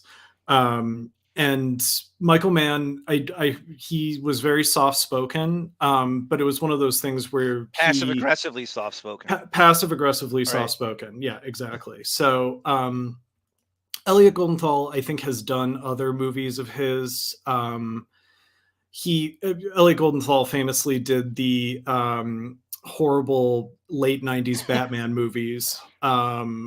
So like the George Clooney, the Clooney, okay, he did the Clooney ones. Yeah. Batman and Robin. Exactly. Yeah. So, but yeah, no, just seemed like there was no fun to be had. And, usually directors they love going to the scoring session because it means that the movie's almost done and they don't have to do anything except enjoy hearing an orchestra play. Right. And he just seemed, humorless. Humorless. Yeah, humorless. Exactly. So what Depp's nickname is from Paul Bettany and Jennifer Connelly's kids? You're not going to believe this. Uncle Fun. Oh, that's right. I swear to God. That. Yeah. He's constantly in goof and fun mode with them, and they literally call him Uncle Fun. I swear to you. Interesting. Right? So you look at this combination. How could that possibly coexist on a set where Depp keeps it as light as possible, and this guy is humorless and passive aggressive. I listened to his commentary on the Public Enemy's Blu-ray. I'm like, I spent $24 on this, and he's mumbling. Can you project? Speak the fuck up. I've already watched the movie 60 times. I saw it 15 times in the theater. Speak up. Stop mumbling. You're not passive aggressive. Enunciate, project. I want to know what happened. I'm not watching this so you can mumble. I don't, you know what I mean? Whisper acting and mumbling. It's right. You know who else would do that on a commentary track is Howard for Private Parts, because it's a power play of like, I'm a tortured artist, and look how I've toiled over the film. And every time, David, these directors want to sound like tortured artists when they do the fucking commentary. It's so infuriating, so pretentious. It's so transparent. You can see right through it. So true. Agreed. Yeah. So yeah, that was my kind of experience with that. And I saw the movie in theaters. I need to rewatch it because it's my memory of it is kind of hazy. But Bon Jovial doesn't like it. Oh, interesting. He gave it the harshest review to anybody that's regularly on here. I think he Depp has this thing. And by the way, the avatar I have here, it's I guess a guy found a picture of an old dude from the 30s that looks exactly like what Depp would look like. And so there was, this is his grandfather. So in tying this in with the fucking Murdoch trial, Depp, I swear to you, called his grandfather Pawpaw. Oh, funny. That was his nickname for his grandfather. And I guess anybody who, and I didn't know this until like yesterday, apparently Murdoch's son, is it Paul, Sarah? Yes, Paul. He calls him Pawpaw. Well, he did in court. Who knows if he really did? I watched 2 days of that trial, and all I heard is Pawpaw, Pawpaw, John Marvin, Pawpaw, John Marvin, Pawpaw. It's like he's thinking, if I say Pawpaw enough, they're going to, the jury's going to rule in favor of me. Well, you got to down home it a little bit and make sure that make them know you have, loving nicknames for one another. And I can't believe how much you know about that trial. You're like Geraldo with John Benet Ramsey. Crazy Robin, to be honest. What's that? I'm sad it's over.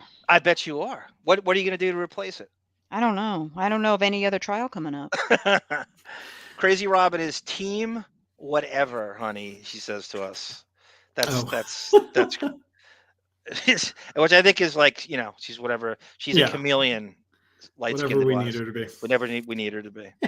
And like, again, when I'm watching the little I watch of this trial, all I could think about is Depps. Sarah, explain, and I don't know if any legalese are in there, and you said it to me, that's just the rule in the law. Why is it, and maybe you know the answer to this, David, that in the quote civil trial, the judge can't give a summation opinion at the end, but they can do so why can't they give an opinion in a civil trial? Why can't Oz Karate have given like a summation? I would love to have known what you thought. It's not, as I explained to you 100 times today when we were arguing about this, it's not a criminal case. There's no sentence at the end. In a criminal case, before he is sentenced or gives his sentence, the judge can give his opinion to back up why he's about to say what he's going to say.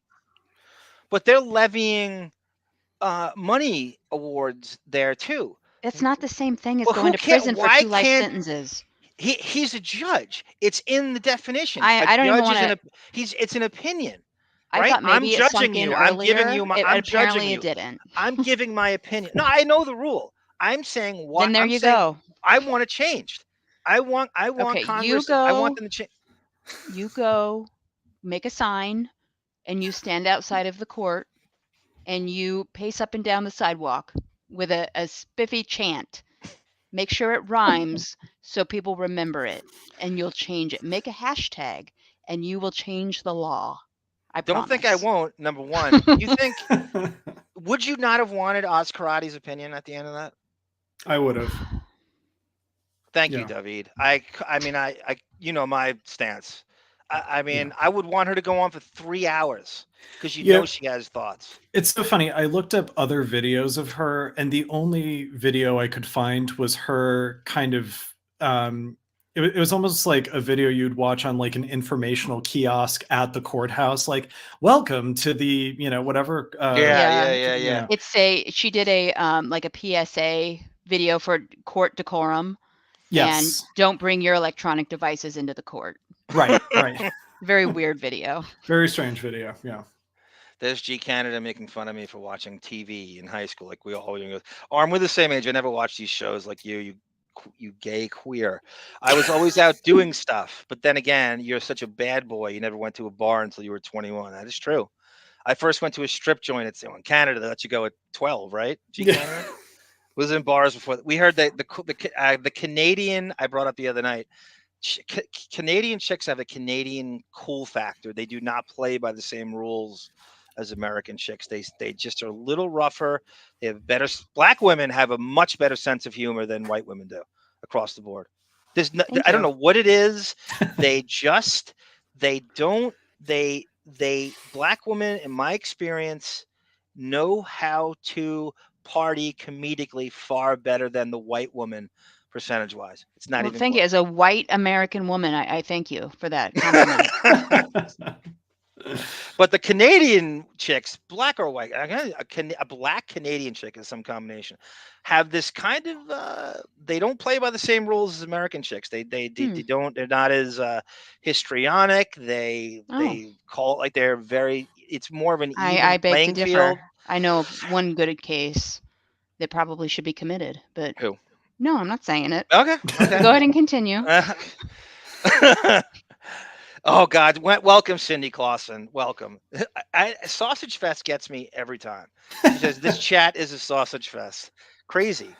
Robin and I are the only women here. I don't know. They pop in and out. It's a good. We had Lana for a second there. We did have Lana for a second. You're right. Anal twat. Where's Jackie Martling when you need him? MFT says. I was a terrible kid. Everyone I knew went to huge high school, Niagara Falls every weekend to the bars. I know. I love How close are you to Canada, David, in Cleveland?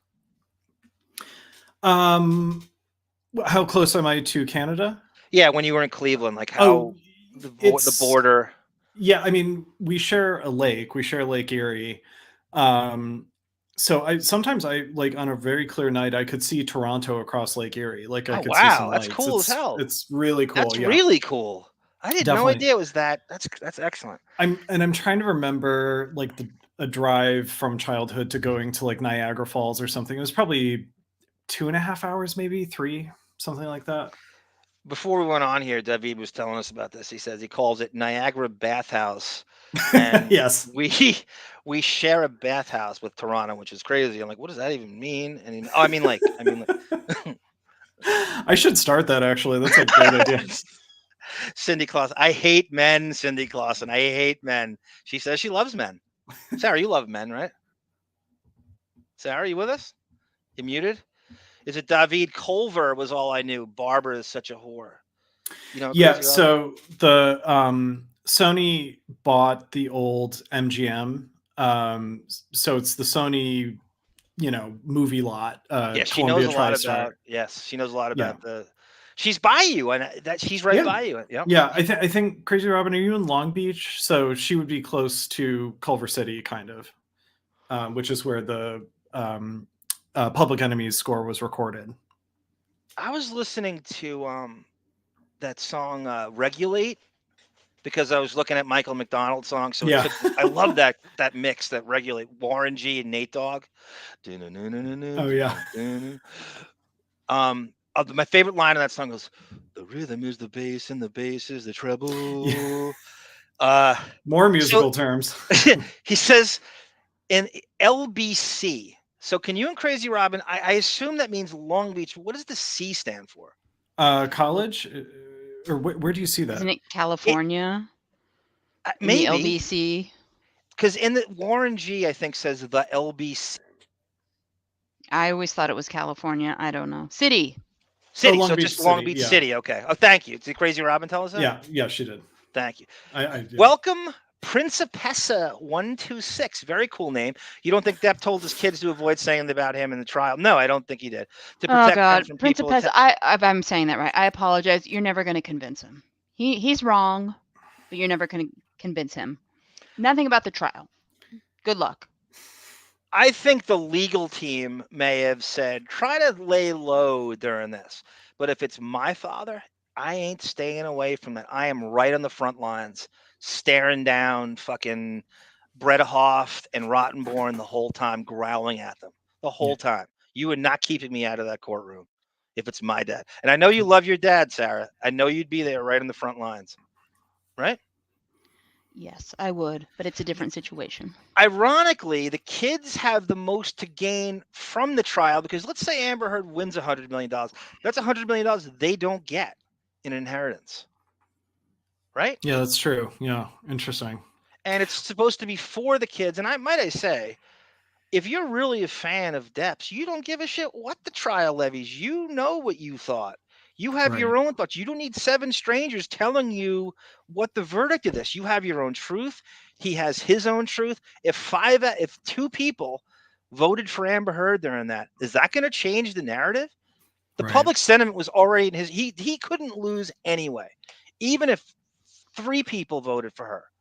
He already won. Public sentiments, and the people waiting outside tells you all you need to know. About where who won that. Forget about what the result is. Well, and are they going to tell you how to spend your entertainment dollar and where to put your heart and mind? You're going to let the jury tell you that? You do whatever you want. He comes out with Minamata or City of Lies. You fucking see it. You don't let the trial and Amber Heard's people dictate where you spend your entertainment dollar. The trial should mean shit to you. If anything, not seeing who the jurors were, it's just like, okay, some unseen force made this decision, and what do I care? Right. Why do you care? Right. You don't even know anything about them. Why would you respect her? Because they're Asian? Because 4 of them are Asian? I mean, just there's nothing there that should sway anybody from changing their thoughts on him. I have to say, I was thinking this several times in the trial, like I could never be in Depp or Amber Heard's position to just have all my dirty laundry, bared in front of. It's crazy. I think about that all the time. Could you imagine having your texts released to the world? Oh my God, no. How embarrassing. I mean, even like subtle texts you think or not, everything is out there laid bare. And that's a guy, I mean, we don't even know the half of it. Even stuff we didn't see.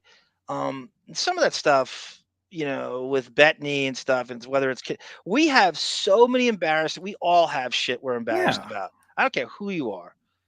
If my text got released, it'd be funny, but it would be, I'd move to fucking Antarctica. Yeah. And have all the ice I want there, right? Right. I mean, the text I sent you about giving Jeremy Coleman a hand job for Howard. Yeah, you did say that. You did tell me that. It's just if a lot of stuff, if you see it written out, it's far more embarrassing than if you said it. Right, because you can't control it with vocal intonation and mugging faces and stuff. Yeah. Yes. Army McBeal says MFT. Hey, MFT, did you know Robert Downey Jr. was on that show? I swear, when he was on the low part of his career and like nobody wanted to hire him for movies, they brought him in on Ally McBeal and he sings on it and shit. I swear, if anybody gets a chance, if they're streaming that show anywhere, I want you to go to the Robert Downey Jr. seasons. I swear to God, he's on the show. I remember her. I remember her because of her, but also Casey Armstrong had like a huge crush on her. He would always talk about her when he was on Howard. Oh, I don't even know. Oh my God, David, I'm gonna have to throw that in his face on next time we're on. Yeah, I just remember him like because Howard was always trying to fix him up with girls, who just like called into the show, and they were never his type. And he stated that like super skinny, like emaciated Callista Flockhart type people were his type. I should say, everybody. Again, I'll bring it back to Depp, as I can always do. There would be no Ally McBeal if it wasn't for 21 Jump Street. Fox drama. I believe it was on the same night that Jump Street finished, right? Monday night, something, 8 o'clock or something. There'd be no Ally McBeal without 21 Jump Street. I'll say it again. Crazy Robin agrees. Yes, they do. Yes, they do. Yes, they do. I knew she'd agree with that. Canadian strip clubs are fantastic, says Hooper45. G. Cannon. Lauren Marie, welcome. And thank you for all your great comments in the Patreon. You always have a great screed about everything. We're going to read those the next 90210. Just everybody who wrote anything. I kind of want to speak to them because they deserve to be spoken to. She left a great comment on the 90210 that I was on. Really thoughtful post. Yeah. Yep. I know you guys did a great job on that. It's a different tone, like Sarah and I doing it, and it's like Sarah Jessica Parker and Mario Cantone walking down Fifth Avenue, gossiping about. Yeah, Sarah and I bring out the gossip in each other, I think. She was very, very animated in a different way. I don't know if it was the time of day you did it, but this was especially good. Well, she's also hosting the show too. Well, when I do it solo, it's the first thing I do when I get up. So I'm usually doing it in the 6 o'clock hour on a Sunday morning. You do that. I can't believe you do it that early. So I'm way more reserved, and I just comment as it's playing, so I can get the fuck out of there. But you know the series better than either one of us. Like David's, like it's too new for him. So like I said, he's just. It's funny to watch his perspective now. As it goes on. Seeing that 90s track lighting in all the houses. This is too modern for me. What's with the Stern Show and Callista Flockhart? Artie's go-to joke for everybody who throws like a broad is Callista Flockhart. Remember he said that about Gary during the Mets first pitch? I got my father throws like Callista Flockhart. It's such a great line. I don't know why that's such a funny reference at that time. Well, it's such a funny sounding name, so it's like perfect for I remember in the there was a bit in the K-Rock days where Artie was going to throw I think a softball. He was going to compete with this woman who said she could throw further than Artie. And Jenny Finch. Yeah, and he just came up with the funniest like Fae woman names. Like, you're gonna throw like a Daphne or a, just. That was in Vegas, right? Didn't she try to strike him out from 40 feet? Yeah. Oh, I gotta post that on Patreon. Yeah, that's a great one. That's a good one. The basketball game he played and everything. I mean, any request you have. I'm just trying to put new stuff. I put the Artie versus Sal and Richard thing up, and I really expanded it. Like it's 2 hours and 40 minutes. And I went back to 06 and I fused them all together, and they infused the wrap-up show in there. It's a great argument. I found a weird thing with Artie having a breakdown, and I remember this vaguely, but if you watch the video, he starts to cry. Yes. Yeah, he starts to cry. Howard walks over to him and gives him this sociopathic pat on the head during the break. That's on the video. Like you can't see it if you're listening to it. That's the best part. I can't wait to show it to you. Oh, I love that. It's so bizarre. I love Howard walking over going, there, Arthur. Yeah, that's exactly how it looked. It was muted though. It looks like he's saying there, and he pats him on the head. Right. But like, you know how he skulks over? He has no joints. He skulks over to Artie like a sociopath, and he kind of pats him on the head and walks. It's just so he knew he had to do something because there's lawsuits pending, right? Right. And without Artie, you're going to lose all your subscribers for the bonus. So you got to keep them happy to some extent. Totally. Yeah. I remember that. I can't watch. I don't know. There's something about seeing Artie cry where it's like, I can't handle it. It was bad. It was depressing as hell. I can't watch it. Yeah. The visual. Cleveland's 2.5 hours from Niagara Falls. Oh, I was right. That's right. Good call. California. Sublime. Okay. It's Sublime LBC. So, okay. That's the line. Sublime LBC and the Warren G and Nate Dogg song. Crazy Robin, my N-word. David, have you seen the movie Tar? I haven't seen it yet. With Kate Blanchett playing an orchestra conductor. That just came out? It did, yeah. It's a new. It's by the director. You know the movie from like maybe 15 years ago where all these different actors play Bob Dylan, like Kate Blanchett plays Bob Dylan. Yeah. So it's that same director, Todd Haynes or something. But I think the movie got really bad reviews, so I may miss that one. Thank you, Crazy Robin. Yeah, thank you, Crazy Robin. Kind of like Depp, Jude Law, and Colin Farrell and Heath Ledger and Dr. Parnassus playing the same character. I don't know if you know, that's a Terry Gilliam movie. Yeah. When Heath Ledger died, they had to fill it in. So the three of them had to fill in to finish the movie for Gilliam. Yeah, Long Beach, Long Island, Josh. Right. Long Beach is a town. It's on Where the Robin South lived Shore. at some point, right? Well, no, that's she was in Jersey. In Jersey. Long Okay. Beach is it's I'll tell you who's from there. The basketball coach Larry Brown. Okay. And Billy Crystal's from there. Oh, interesting. Jerry Maguire. It's a beach town. It's like a beach town. It's right on. We used to go there all the time in my 20s. It's really fun. I actually wanted to live there at some point. I loved it so much. It was just this crazy kind of beach. It had all the fast food places. It's not like it's removed from you have all the fast food places and supermarkets, but it's right on so if you live in New York City, you can take the train, the Long Island Railroad, directly to the beach. It goes right to the beach. You get off the train, you can like walk to the beach. It's a great setup. We used to go there all the time.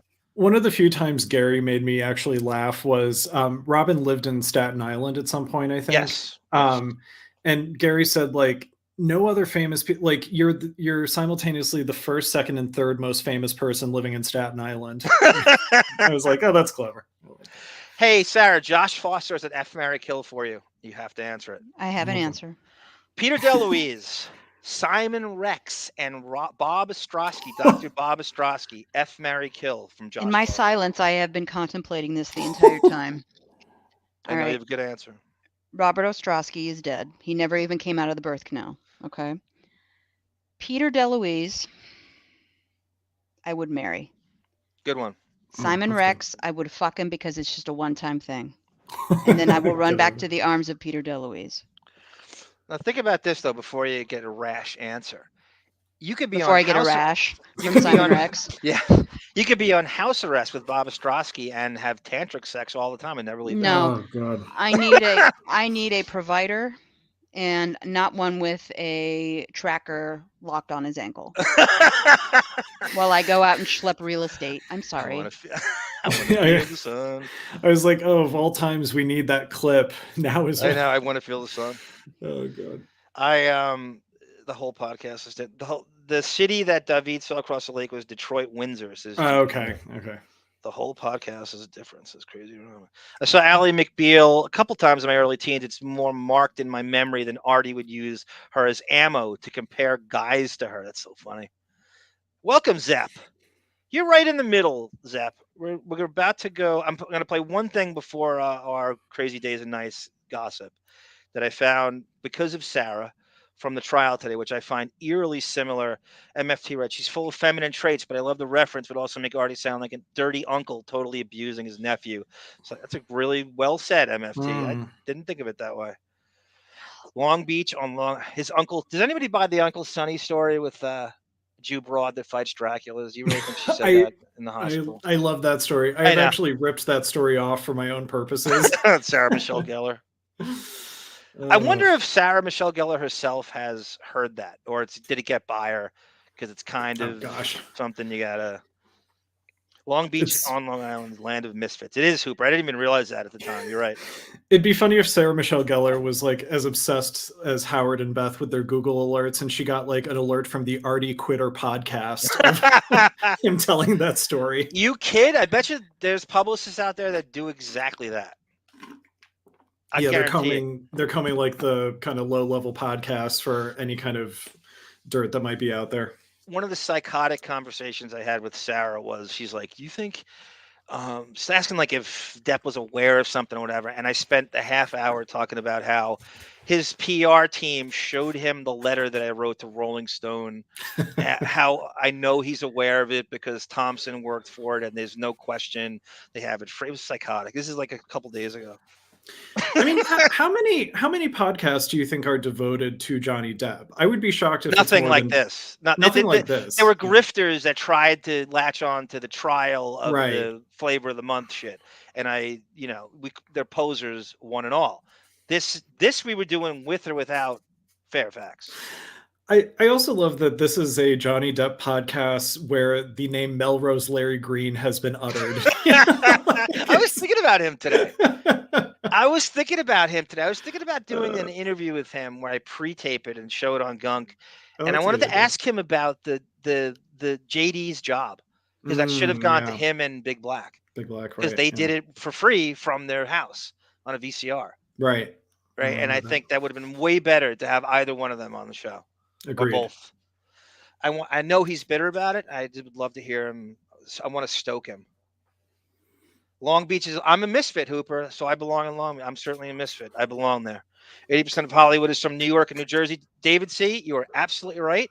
Long Island itself is a who's who of A-list music, and pick any town. Natalie Portman and Syosset, Mariah Carey and fucking what is it? North Huntington. It's like she's from 5 different towns, but it's like sort of North Huntington. Billy Crystal and Long Beach.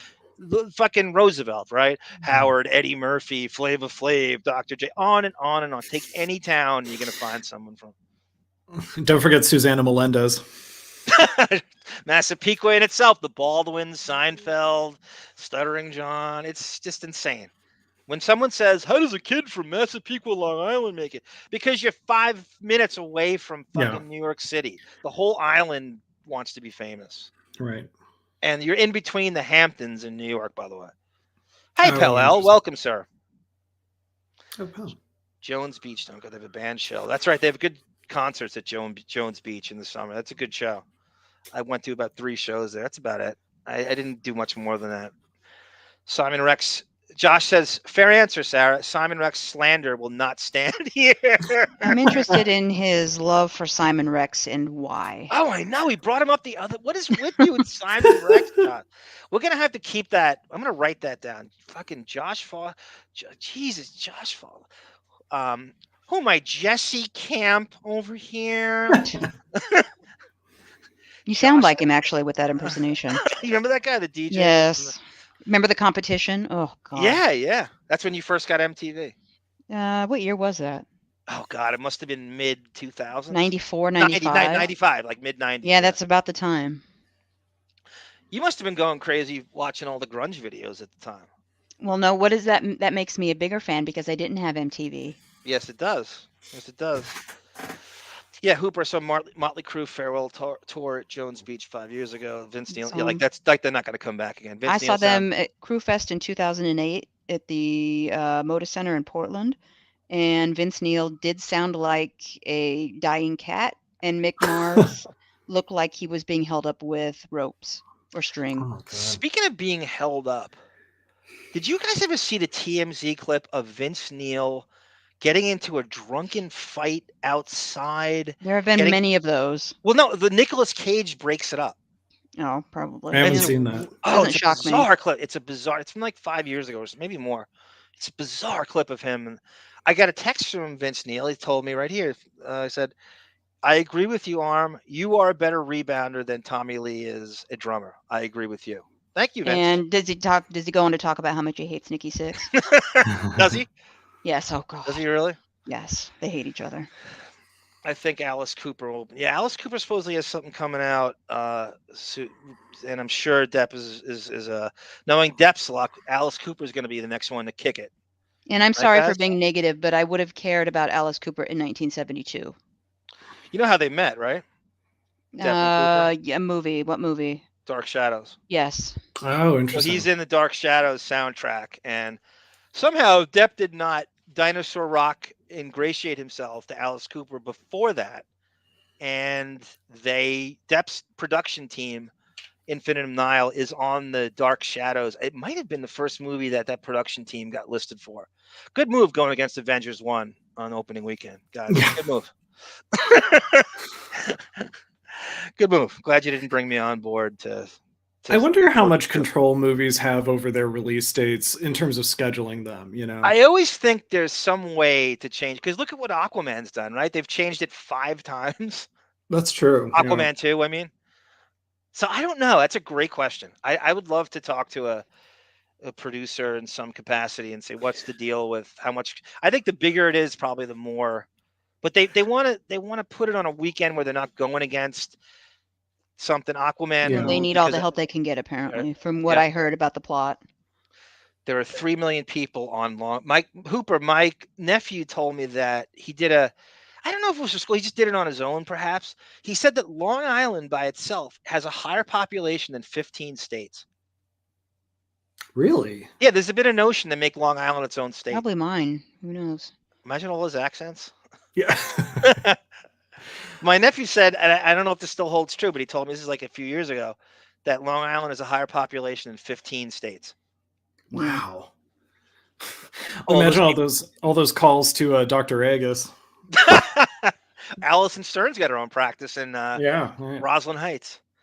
Vince has learned nothing from killing that one guy. All great bands. Oh, it's so funny. There's all these murder stories in Hollywood. And by the way, how That was a much car worse accident, drunk driving. Matthew Broderick killing 2 people is no better than Murdoch. It's no better than Murdoch in Ireland. All great bands. Okay, he goes. So Simon Rex did a porn video called "Long, Hard, and Solo." Yep, I talked about that once. Yes, you did. Yes, I did. You And you wanted the stills. You remember those? I did not say that. What's it like? What's it like lying about what a conversation is you had with somebody? We What's need that a like? we need a good new celebrity sex tape soon. There hasn't been a good one in a long time. Jamie Presley was on Stern. Oh, okay. I'm gonna have to go back and see that. Pt.4 told us that. I think the problem is that now that porn is so available, like a physical tape getting out there isn't as big a deal anymore. Yeah, you know? You're right. You're absolutely right. I was one of the first in Oregon to purchase the Pam and Tommy Lee VHS. Mm-hmm. I paid $50. Oh my God. What was the deal with that? Was it just all bootlegs, or was it like actually released in some official way? No, it was released. Okay. Speaking of Canadian cool factor, Pamela Anderson from Vancouver, where 21 Jump Street was spawned, apparently, no, she said it, and I got to figure out where it is. She was an extra in one of the episodes, and I can't pin it down yet. I will. The man who found out the age of Reginald T. Dorsey is going to find out where she is in this, in the vein of Marilyn Manson is in that season 4 episode. Pam is one of the kids, like in the hallway, not talking as the Jump Street crew is talking very loudly about the fact that they're cops. You kid, that might be exactly what it is. Yeah. That could be exactly what it is. Something as simple as that. Like when you guys watch 902, that's all that show is, right? Yeah. And then you got like they're sitting these 3, Brandon, Steve, and whoever, they're walking in 3s down the hall, holding the whole school up. Only talk. Nobody says hi to them. You ever notice too? Nobody says hi to them. Yes. Like when I'm walking down to high school, you say hi. And so it's the middle. Someone. Yeah, no one middle knows of them the except hall. them. And to the middle of the hall, they're holding up everybody in the whole school from getting to class, and nobody shoves them out of the way. The Walshes have been there for 2 weeks. All of the nobody's part, like magnets to the lockers. And then Brandon does his big dick swagger walk down the middle of the hall with whoever he's gracing with his presence. New York City's 8 million and some change. I can never get that population in New York. I always thought it was more, or I don't know. We always overrate the Ferris Bueller's manslaughter charges. I just Googled Long Island. 7.5 million people, says Hooper. Jesus Christ. I was watching another podcast, says Pell, and the guy said Oregon hillbillies get the best drugs. Is that true? Are you saying all Oregonians are hillbillies? Or because we do have hill people. I'm related to more than half of them. So does New York State, though, Sarah. But possession is legal in Oregon now, which is wrecking the state. I went to the doctor today, and it is The Walking Dead in my city now. Oh, wow. It is frightening. Literally, right? Yeah, literally. I'm Speaking of frightening, I'm wondering what the hell you're going to play here. Yeah. And of course, comparing it to Depp. Yeah. I cannot imagine what this is going to be. Okay. I'll even set it up here. You remember during the trial, all the drug allegations against Depp and Amber Heard's big I know what you're supernova blast is, well, I said this when we were going over the UK trial. I'm like, if he's on drugs all the time, how can you, they're hallucinogens, you're hallucinating. So how can you report the truth if you're always high? Like, shouldn't that, somebody in the jury would go, yeah, how does he remember that so clear? You're on all this stuff. The judge says this to Murdoch, and it is eerily similar to what we saw in the Fairfax trial. I tell you again, I respect this court, No, you and I'm don't. innocent. I would never, under any circumstances, hurt my wife Maggie, and I would never, under any circumstances, hurt my son Pawpaw. But never said And it I would might never not have kill been them. you. Say again, Sarah. But he never says I would have never shot my child or No. my wife. It's like I would never hurt them. To me, that matters. I don't know. But anyway, this is the one time Southern court system I'm rooting for them. Yeah. They came back in 2 hours and threw the hammer at him. That's his kid behind him, like 4 rows back. Yes, that ginger of all gingers. Yes. Okay. I noticed this during this thing that you told me this. In fact, I didn't think of this on my own. I had to look at it. The bailiff is nodding along the whole time, Yes, like the guy in the yes, the the guy in the goatee right behind Murdoch. I'm going to say Yes. how they do. Yeah, he is staring daggers into the back of his head, and he's nodding whenever the judge is chastising him. Oh, it's great. You know what? His first name's Richard. Oh, that's great. Sarah? Who? Murdoch's first name's Richard. Alec. Oh, okay. Alexander. Is there a Richard in this I don't. scenario? I came into this case late, so I can't think of a Richard. Okay. Well, there's a wrestler named Dick Murdoch, and Richard's obviously also Dick. You remember Captain Redneck? You remember him? I know the name. Adrian yeah. Adonis. They fucking made them beat Tony Atlas and Rocky Johnson. It was the Mhm. dumbest thing Vince McMahon ever did. I think Rocky Johnson was being marginalized out of the WWF then. It was terrible. There's no more talented team than Rocky Johnson and Tony Atlas. They should have been champions for 30 years. Can I say one more comment before you push Sure. play? One thing too that really makes me sad, and I shouldn't care about this family. They're fucked. But none of them stood up to talk about Maggie or Paul, like victim statements. Nobody wanted to wow. talk. Oh, wow. You would have Nice. to pull me from the podium. Right. Like I'm not done yet. Yeah. Oh, okay. Thank you, Oh, Lauren Richard Marie. Alexander. Yeah, Yes. I'm sorry. Thank you, Lauren. That's what I saw. So I must have seen it written out somewhere, and I'm like, Yeah. that's Dick I Murdoch. totally forgot about Richard. Yeah, but it's actually spelled the way Pell spelled Murdoc. Doesn't matter. I just needed to, for my own purposes. I'll change the spelling as I see fit. The judge has worked with him. I know that was crazy. I saw that closing statement. Their families. Could you imagine? It really that's is crazy. as fascinating as you said it was, Sarah. I usually think these things are overrated, but this people one is also- very fascinating. People also don't. Some people don't realize he was a prosecutor, or he called himself a volunteer crazy. prosecutor. Right. He is going to be in seclusion the rest of his life. They can't put him in Gen Pop. He has put people away. They're in that same jail probably. Right. Well, that's. I can't believe you said that, because that's another reason I was thinking about Depp during this and 21 Jump Street. In season 4, episode 1, when they come back, Depp gets thrown into prison, and I'm thinking they're out to. It said skin the pig. Skin the pig. Yeah. And he's in it. So the whole prison's after him. I'm like, he didn't arrest one person in there. You don't know that. No, I do know that. I talked to the warden. Booker talked to Booker and Penn all talked to the warden, and the whole prison wants to kill him. This is worse. He's a prosecuting attorney in the exact town where he put those guys in there. How do you survive that? Well, the judge says to him too at some point. He goes, "You put people away, or you put people to death with less evidence than what we have against you." Right. That was so chilling. That was so chilling. You're so right. That's crazy when you think about the irony of that. Mm-hmm. It really is as fascinating as you said it was. Those I don't want to get in. I could go. That's I could okay. talk about this That's for okay. all night. But those 2 boys that he stole from when his housekeeper died, her sons, they're special needs. You can tell. One of them is more. His brother called him a vulnerable adult, but he also. I sense a little bit of autism too in the brother that I think he had that Asperger's. testified. I saw that. I think he is Yeah, Asperger's. I don't know for sure, but He was answering the questions like before they asked him to him. how do you steal from It those just- boys? I don't know. It's so evil. I know. Yeah. How could you, Ed Begley Jr.? David, listen to 34-year-old David with the Ed Begley Jr. reference. Dick Murdoch says, Brendan, thank you, sir. Half ginger at least, I know. You remember him, right? Captain Redneck? Yes. I'll say no.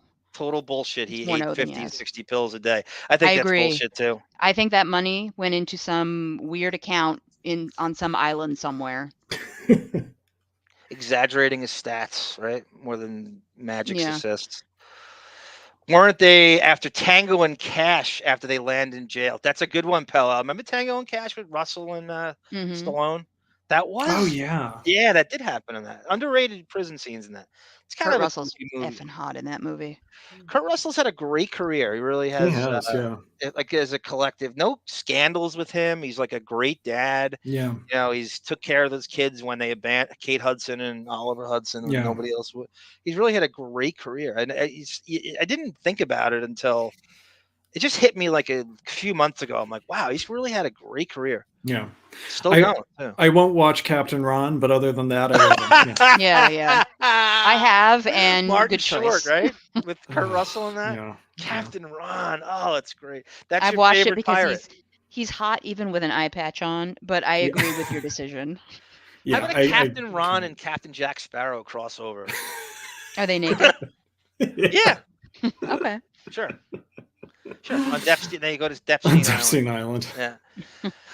Alec will be playing a lot of yams and Snickers bars to keep them off his ass, says David C. Oh boy. That's good. Okay, and then so here, Pell, he has doll eyes, which freaks me out, or shark eyes. He does, yeah. You do not, and you are not autistic, ma'am. How about that? Some would disagree with you. There's a ready for this? Might have been the monster you become when you monster. Everybody hear that? He just said monster. Yes, monster. Let's hear the rest. Yes. Okay, so he's talking about drugs, and what did Amber Heard say over and over again? The M word, monster. Yeah. Take 15, 20, 30, 40, 50, 60 opioid pills.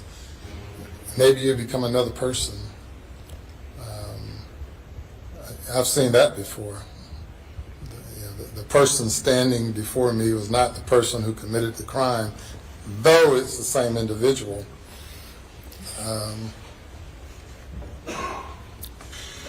We'll leave that at that. By the way, Law and Crime, this is fair use. Yeah, I own Law and Crime. I own the courts. I own Law and Crime. I own Court TV. I own the justice system. I own I own Congress. That's my disclaimer. You own his sloping forehead. Demonic eyes, says Pell. Yeah, totally. Just One of the Guys is pretty underrated, says Josh Foster. I love that movie. I have that movie. That. You do love that. Oh, it's so great. As I tell you again, Paul. I respect this court, but I'm innocent. I would never, under any circumstances, hurt my wife, Maggie, and I would never, under any circumstances, hurt my son, Paul. Well, and it might not have been you. It might have been the monster you become. I can't believe you said that. Take 15, 20, 30, 40, 50, 60 opioid pills. Maybe you become another person. I've seen that before. The person standing before me was not the person who committed the crime, though it's the same individual. What'd you do if he goes, I've seen that before, right? Judge asks karate and winks at her off to the left and they show. Crossover episode. Yeah, totally. We'll leave that at that. Are you kidding me? The monster. You turn into a monster from the drug. It's exactly what Amber Heard said. It's exactly what that was their big that was their supernova blast during the trial. You turn into a monster. You become a completely different person from the drugs you were on. It's exactly the same. You weren't thinking that the whole time you were watching that? No. Sorry. I like Depp's phrasing better of cocaine-fueled menace. Or whatever he said. Yes. My nephew, when he was in college, he shared a house with a bunch of his lacrosse buddies, and they were really good kids. I mean, they drank and partied like everybody was really good kids. And the last thing they're doing is some neighbor. It's like in this area too. It was North Carolina. It was Lenore Ryan, which is where Tom Segura went to school actually. One of the crazy Bible thumping neighbors wrote a letter and said drug fueled. They kept saying they wrote like a huge dissertation and they wrote drug fueled about 60 times over and over again. And I don't even think my nephew smoked marijuana or anybody in that whole. They're just typical sports kids who drink. It's not like who cares? they just drug fueled over and over again. We just kept that. That's like in our family. It was like a buzzword. We just say it for everything now. I'd love to see the like religious fantastical imagery in that letter, like drug-fueled cauldron of angst or something. He goes, I just came back from Taco Bell, and I go, oh really? Was it a drug-fueled Taco Bell trip you just now? And we laughed, right? Right, guys? Oh, we had fun. Ginger in the fourth row. Okay, so on to Crazy Days and Nights. Sarah, are you going to bow out for this, or? Yeah, I probably will. Okay, we'd love to have you. I have to make a meatloaf. Really? I know, what an excuse. But, oh God, yeah, HelloFresh delivered to me by mistake. So a meatloaf came today. I have to make it. I've seen better excuses. Swear to God. I've seen better excuses from Howard and Beth Stern at Gary's dad's viewing and wake. I know. You gonna send us a deli platter while you're at it, Sarah? I'll take pictures. I expect to see you. all. Love you, Sarah. I expect to see you at a polo match with that meatloaf. All right. The next day in Bridgehampton. Sounds good. It's a cheddar stuffed meatloaf. Okay, that sounds good actually. And they sent me fucking carrots, and I hate carrots. Anyway. You curse? Yes. How dare you defame my precious carrots? Oh, I'm What's so the sorry. vitamin in carrots again? A, I think. Yeah. I'm living proof that eating a lot of carrots gives you the shittiest vision on the face of the earth. That's why I don't eat carrots. I'm one step away from Matt Murdock. I couldn't leave the parking lot without correction. Like I couldn't get out of the block. I couldn't leave the block. I can't see 10 feet in front of me. But you are adorable in your glasses. That's all I'll say. You've seen me in my glasses? Yes, I have. Where was this? There's such thing as a camera on a phone, and then the ability to send it to someone, the photo. I don't remember taking the shot. I really don't. Well, you have. How would I know that then? Let me see. We're about half hour into this one too. All right, love you, everybody. Goodbye. All right, Sarah. The Jump Street tomorrow, right? Yes, I don't even know the Smith time. Besieged. Okay. Okay. I'll send you an email, A. Smith, if you can join us. One last before I forget, just because I want to remind. I'm going after the song that Depp, who I thought sounded like Robert Palmer, where he has his foot against the wall. Ronnie Seabach pulls up with Dwight Gooden, and it's called Weapons of Love. It's not Robert Palmer, but I went 30 years thinking it was Robert Palmer until I figured out that it's not. And I'm going to play you the real video of that song. It's bizarre. Okay. Tomorrow? Song is on this. Yeah. In addition to Josh Richmond talking about the falling out of Sal Jenko and what happened in the Viper Room with all that. Yeah. All right. I can't wait. Sounds good. All right, Sarah. Thank you. I'll see you tomorrow. Bye, Sarah. You're a great broad. I know. Thanks, Liz Cheney. Bye. Thanks, Natalie Maines. Thanks from Laura. Dr. Katz. Yeah, right. Dr. Katz. Thanks, Bon Jovial.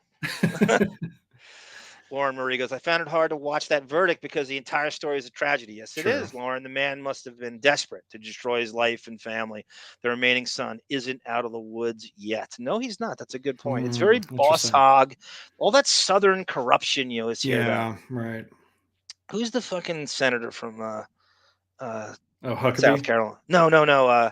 South Carolina. He's a chronic serial liar who you can't trust. Oh, God. What's his name again? God, it's such an obvious name. I hear his name like every day on the majority. Yeah, you hear it every day. Yeah. You hear it every day.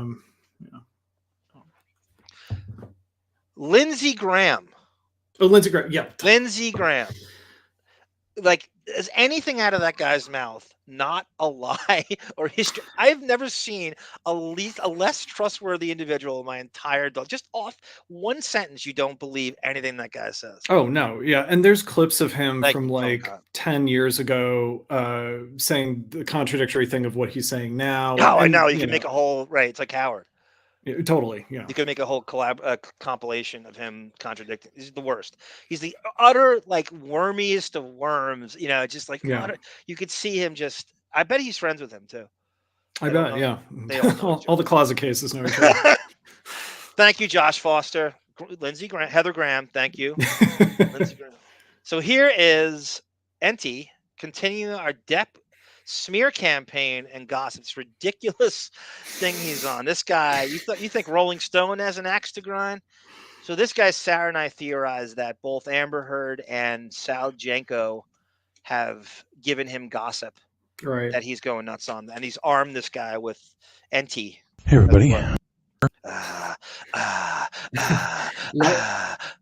You know who he sounds like? He sounds like Shuli calling into the K-Rock shows, like just lying on his side, like waiting in for Vegas. the phone to pick up. Yeah, exactly. At 4 o'clock in the morning, under his covers. Right. Yeah. Yes, that's good. What about in the truck? They found the truck. Was it wiped down? And the thing is, Disney has made it extremely difficult to find out anything that goes on in the case. Anytime a website kind of pops up, they try and shut it down. Disney does have power like that, but there's only a couple that really have any information at all. And one of them, like the last information is probably 5 or 6 years old. No updates or anything like that. David, what was the thing? So maybe they. Okay, you had a great fucking the way you described him as if he's. I want you to describe because you did it to your back in the chat last brainchild. Yeah. It's perfect. Well, I mean, I think it's what I said, which is like he's recording like under the cover, under his down comforter, like laying on his side with. And I'm listening to this with headphones now, and I'm hearing him inhale. Yeah, every time, and oh my god, that's he's struggling horrible. To breathe as if he's under a down comforter doing this. Right, like there's no air in the space where he is, like he's under the blankets. Like it would be funny if like we heard a door knock and it's like his mom telling him dinner's ready or something. You think it could be that he's actually at like a Crazy Days and Nights office and there's other employees in the background and they don't know he's doing this or something. He doesn't want them to hear. Like it's just so uncomfortable that he's trying to do it on the DL because he doesn't have time, and this is the only thing the only way he can do it is this. Yeah, I mean, I don't know. I don't know why you wouldn't just find the time to do this if it's so important to you. Does he not have any an ear or self-awareness of how it's so passive aggressive, but he sounds so creepy in it? Does he listen back to this and go, "Yeah, that's good. That's a keeper. Let's go with that." Yeah, I mean, does he think he comes off as like a trustworthy, reliable source with that delivery? Right, it's like it's Darth Vader, telling you about Johnny Depp. Well, that intonation is exactly what the directors sound like doing the commentaries on the Blu-rays, like what you said about Michael Mann. Totally, it's that kind of pretentious. It drives me crazy. Again, we're gonna try to spice this up, but just let it. Another thought about his voice is it's kind of like he's so over show business, it's just like he's seen it all, and right. So it's this condescending sort of like, why am I in this business? It's all right. Yeah, Howard used to do that in the 90s. He would like sub vocalize in the 90s to make it seem like I'm so much better than all of everything's beneath me. Yeah, he sounds creepily venomous in his delivery. Yes, Pellel, you could see right through it. Leave up the ones that there's a little something there. But I really do think that now would be a great time for the police to sit down with Johnny and whoever else and get some answers on the record. I think, 2019 is going to finally see Anthony Fox's killer brought to justice. Okay, he announces the year right there. That's a really bad time for Depp. I mean, that's where the Rolling Stone piece comes out. Public sentiment's kind of against him. He's about to lose the UK trial. It's a really bad year. It's a really bad time for him. Aquaman 1 is a huge hit. So she's feeling like she has something to do with it. And it's just a really bad year for him. I would say that year is when it all hit the fan. It's probably also the most potent that the Me Too movement was as well. That's the height of the Me Too movement. Yep. Yeah. That's right. And that Johnny Depp will be seen to have known way more than he's ever said. Or something. Recall. Now, you might be wondering why I kind of keep bringing up Disney and all of this. Well, with the daughter eventually taking over for her dad in the trial. Josh, so what would have Foster, happened? I think, this country's more fucked up than Kathleen Turner's accent over there. I think that's who he's talking about. I think. Josh says, who's the actress who has the affect and talks like she's from Britain but isn't? She's blonde, and I think she's in her 70s now. God, I can't remember her name. I'm going with Kathleen Turner. Kathleen Turner's father I got it. Kathleen Turner's father, I think, was Spanish or South American. Really? So she speaks fluent Spanish, and I think that's what happens to her accent sometimes. Like, there's a video of her in the last 5 years where she sounds like she is from Madrid. Yeah. It's kind of crazy. So I think the accent kind of comes and goes, but that was an actual Dennis Miller joke. He goes, for Christ's sake, this country's more fucked up than Kathleen Turner's accent. Right. That was back when he was.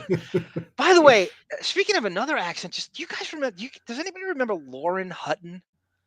She had a talk show at that fucking Costas time, 1:30 in the morning, and she has the same fucked up accent as Kathleen Turner. She does.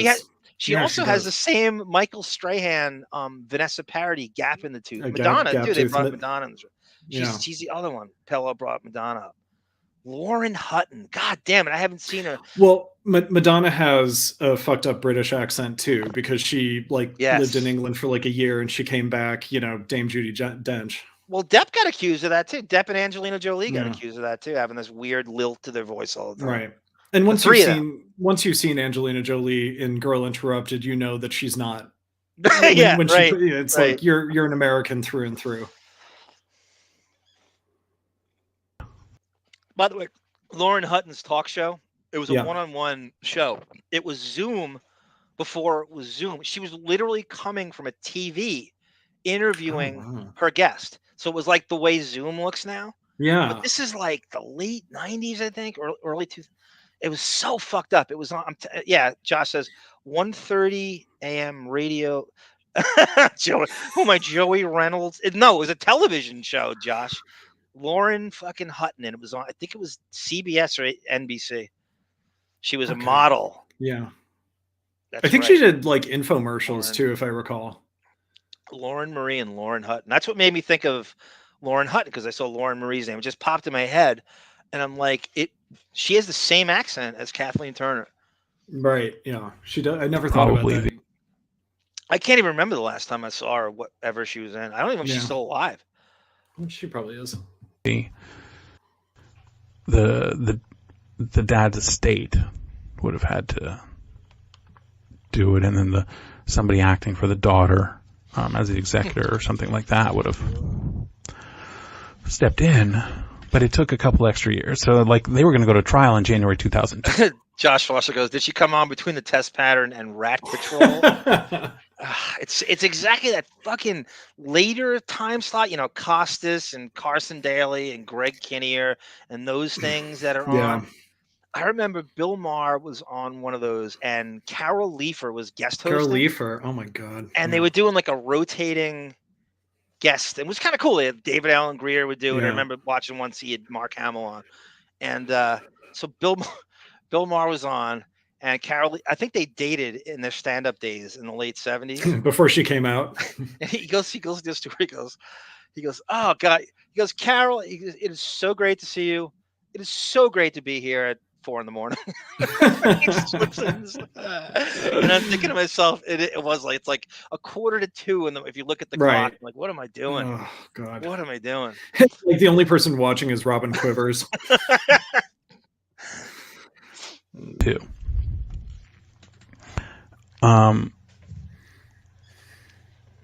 So what happened between 2002 and 2004? Oh, Josh, I'm sorry to interrupt you. No. Byron Allen.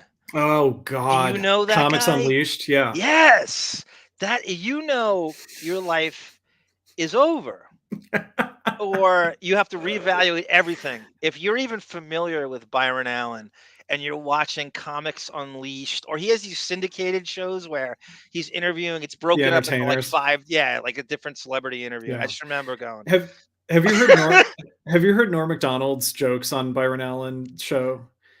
Oh my God. I do remember his face getting flashed in the background. So, well, no, not on the I remember show. I remember Craig Kilborn doing it on The Daily Show, making fun of Byron Allen. Yeah. So Norm, when he was alive and he had his podcast, he said of Byron Allen, would give the most obvious setups to the comics for their bits, So like he said, one time I saw him say to John Lovitz, like, so John, I understand that you're aging, to set up. So he's setting up a bit that he's about setting aging, up a very the clumsiest segues. Bit. It's so bad. I know, it's the worst segues. You could almost see like Dennis from goes, so few people watch this. I feel like Byron Allen on Comics Unleashed. So for Christ's sake. I think he's been. Apparently, he's really wealthy too. He's got some weird production deal that he just hit at the right time. Just some stupid deal. He was a Star Search winner, right? He could have been. He could have been. I think he was, and then just parlayed that into. It's almost like what Suzanne Summers did. She didn't really want to be an actress. She just wanted an empire. Christ, I lost to Sinbad on Star Search. Yeah, I'm not proud about knowing Byron. Imagine being proud about knowing about Byron Allen. How about a Byron Allen podcast, guys? We just talk about Byron Allen the whole time. Stranger things are podcasts now than that. There's nothing funnier than like a person who is like peripheral in show business getting a fan podcast. Yeah. So it's the greatest. And he gets privy to like a Byron Allen. I wouldn't even start a Byron Allen podcast. Right. Pell says Byron Allen, 1,800 million net worth. What? Jesus, isn't that a billionaire? Christ. I'm not sure. My math is a little. That might have been a typo. It might have been a typo. One extra zero. Byron owns a black TV network. Pell, I was just looking that up. I heard that too. Is the worst comedy show ever. The Byroning. The Arm David and Sarah spinoff. The Byroning. Byron's a cool first name. If I had a kid, I would name him Byron. Yeah. Byron Bogdan. It's the alliteration of it. Yeah. That's a total entrepreneur. Like my real name. It is a cool. You sound like a Batman villain. It's a very good name. Norm Macdonald claimed comics are never more leashed. Yes, that's the other one. That's right. Byron Scott. Byron's such a cool first name. The other thing Norm said about Byron Allen, because he mentioned that interview show that he did, like he would interview the biggest stars in the world. Yeah. And Norm Macdonald said what he would do is, so Byron Allen's talking to like Harrison Ford, and he's like, now the last time we talked together, we were talking about going on vacation, and Harrison Ford doesn't want to look like he doesn't remember a black guy, so he just has to go along with it. That's great. And it's just lobbing up more softballs than Jimmy Palumbo in Beer League. Totally, yeah. You're not going to get a hard-hitting question from Byron Allen. Bees in the house. I love it. I understand you're aging. That's like the greatest way. Remember the pilot Red Byron? I see myself out. Oh man, I don't know that one. Red Byron. I think that's the plan where it's the Red Baron. He means. Oh, the Rock. Okay, that's good. Byron was a black guy trying to act like he's very, very Uncle Tommy Holden 190. He's the original version of that. He makes Arsenio Hall look like DMX. That's right. He was on like Bees in the. I think Craig Kilborn said that, right? He would show Byron Allen's face and go, "Bees in the house. You know what to do." It just came out of I don't know what. It was such a non sequitur. It was so funny that it was so not connected to anything. It was just a complete non sequitur. Throw out. I just remember it's again 1 a.m. I never remember laughing harder than that. Bees in the house. 2002, at the end of it, Johnny starts filming Pirates of the Caribbean, the first one. So that movie did pretty well. Now, let's go back a little bit. But so Dennis Miller's son is named Holden after That's William right. Holden. I swear to God. After And he was- Marlon after Marlon. Two guys that would hate his guts now for being a Fox News hand puppet. Right. His son Holden, who was accosted by Gilbert Gottfried. That's right. 1992, David. You heard us? Did you hear that on our show? I was driving to work in 1992, and that's a great when Gilbert's sitting in and Dennis Miller calls in to promote his syndicated show. By the way, this... I'm sorry. One of my earliest memories, I was probably 4, and my mom was driving my sister and I somewhere, and she was listening to Howard. And the reason I remember is because he said the word penis, and I was like, wait, they can say penis on the radio? Like, I was so... Yeah. That was just like, as a little kid, I was like, I'm not allowed to say that word. It's not allowed to be said on TV, the TV I was watching, so... So anyway, just that is one of my earliest memories is like hearing Howard in 1990, 5 or something. The parental block. Right. Yeah. My mom didn't care. Your mom's Depps age. She lets you smoke marijuana at age 13. Exactly. And live while I was underage with some guy. Yeah. Hold in your diaper. I think Gilbert said that. Yes. To him. Yes. And Dennis goes, Howard, I'm sorry, did Gilbert just make pedophile comments about my son Holden? He put his wife on the phone at some point, who's like British. She was in that Kajagoogoo video, Too Shy Shy. Oh, okay. As you are, too shy.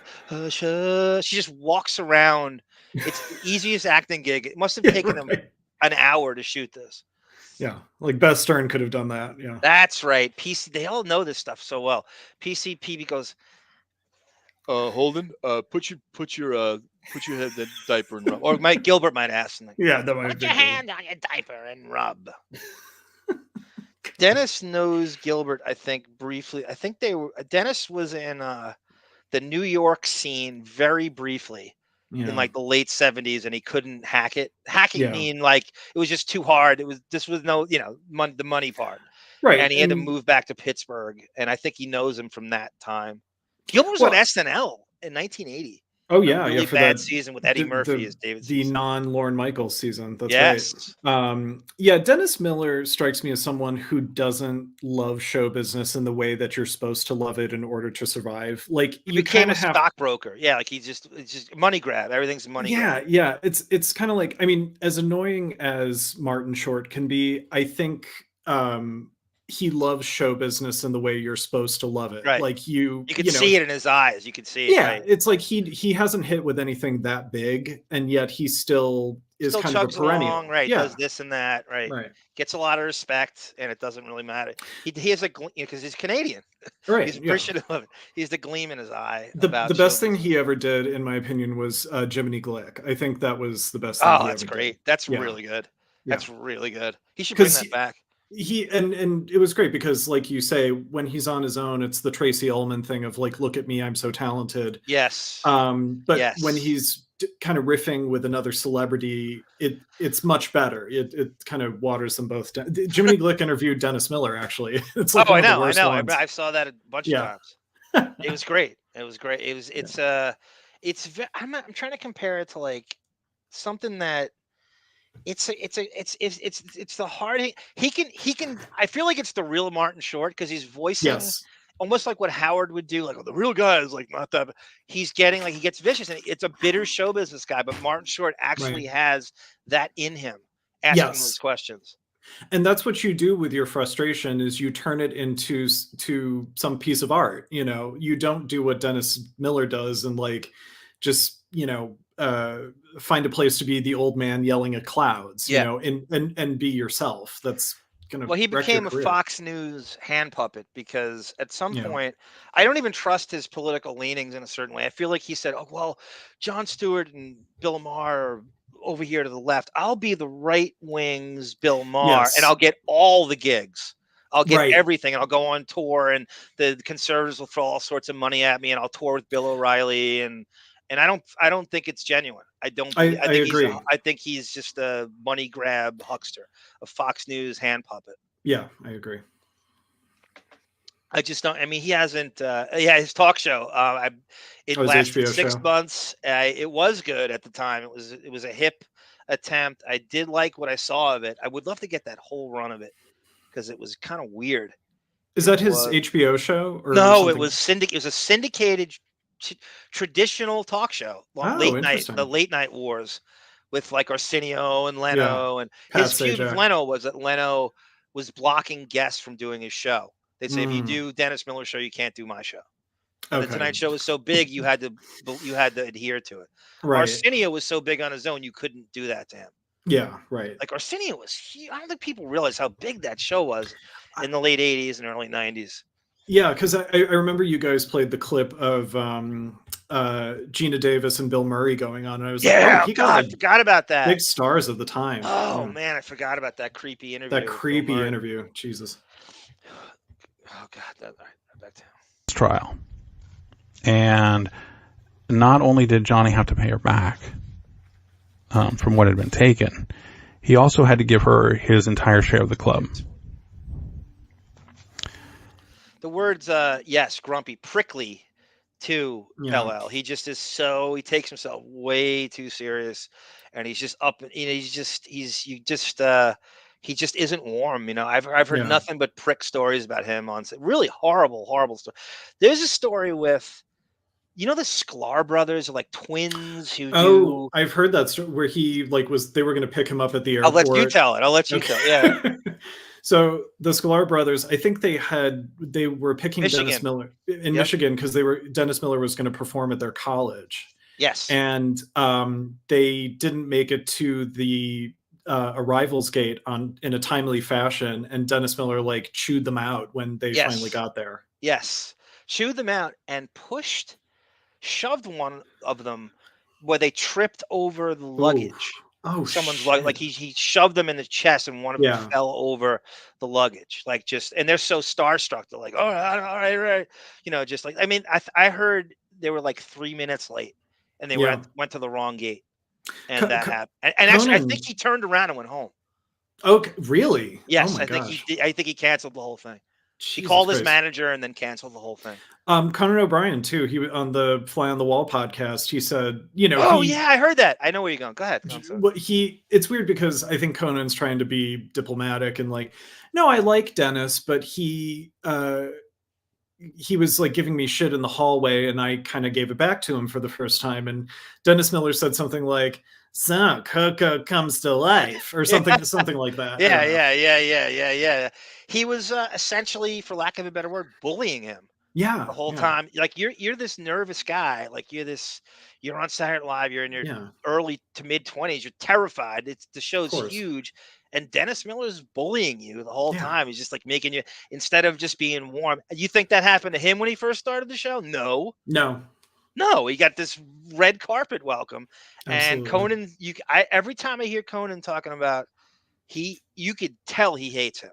You could clearly tell that he just terrorized him when he was on because he was this just nervous kid, and he was bullying him in a way, as you could do to anybody who's not a cast member. And the only one who will have him on is Fallon, because Fallon wants to be the peacemaker. He wants everybody to like each other, and yes, it's exactly ridiculous. Right. Good comparison. Charles Rocket. That's bizarre. Killed himself. Yeah. Did he leave a note at all? I don't know, but I think he was found. I could be making this up. I think he was found naked in the snow, he had killed himself. I don't know the particulars there. Yeah, that's crazy. He reminds me of Brad Hall, who Julia Louis-Dreyfus is married to. Right. Dennis Miller. Yeah, Holden. Of course, I remember that. It was on for 2 years. I think it was 2000 and 2001, and Madden replaced it. Al Michaels he had an audition against Limbaugh and a few Howard. Remember Howard said he was up for that? Yeah. Howard claimed that he was up for that. He knows nothing about sports. Yeah, I would have loved to have heard it at the time. I'm not going to lie. I would have loved to have heard him mixing it up. He's friends with Al Michaels. Sounds like him. Yeah, right. They would have done a punt, pass, and kick contest with his wig. Who Who says you're not a sports fan? Who am I, Brian Sipe over here, David? I remember there was an Ed Grimley kids cartoon. Says Oh, Larry. yeah. So weird for a kid show. She's so. I Yeah. forgot about that shit. I'd love to see a clip of that. Yeah. I forgot about that. Rocket was supposed to be the next breakout star of SNL, but it failed miserably. Oh, God. I loved Arsenio. He had cooler guests than the white guys. Yes, he did. I watched it every night. It was my go-to. Well, the white guys were still trying to do what Carson was doing and have on like Rickles and Bob Newhart, and it was like, who cares? He'd have NBA players on that nobody would dare. I remember Karl Malone was on that, and I remember Holly Robinson was on that. I was like, whoa! She's talking about the Clippers, and I'm like, and he just had NBA like Barkley and Tom Chambers and guests that would never be invited on the Tonight Show. Right. It was a great alternative to that. They Totally. booked them completely different. And then he'd have like, them in groups, and he'd have them on longer, and you would have, it was really, really hit big at the time. I watched it every night. Or tried No to. updates or anything like that. Dennis Miller is a poser. You're So right. maybe they leave up the ones that, there's a little. Tone cut. I don't know if you heard this earlier on. We talked about early Conan, how bad it was. I don't know if you were in here. It was like the first 10 minutes, right? Something like that. Pablo, welcome, sir. Pablo Papano, welcome. Something there. But I really do think that now would be a great time for the police to sit down with Johnny and whoever else and get some answers. He might be a dick, Conan Holden. Yeah. Did I tell you I got kicked off the show? Really? No, I don't know that story. I went in the crowd to visit. I was meeting someone. I don't know what I was doing. Might have been going to the draft, and I couldn't get anyone. And I went to his show to kill time by myself, and I had headphones on, and this is the early days. It was horrible, and he was doing an Elvis dance. And so he was trying to warm the crowd up. And so he would do this he was trying to do this really hack Elvis impression, which like John Stamos does that, for Christ's sake. And I'm sitting there. Right. I guess I just couldn't hide it. And I'm rolling my eyes. I had bright yellow headphones on that Sony used to have.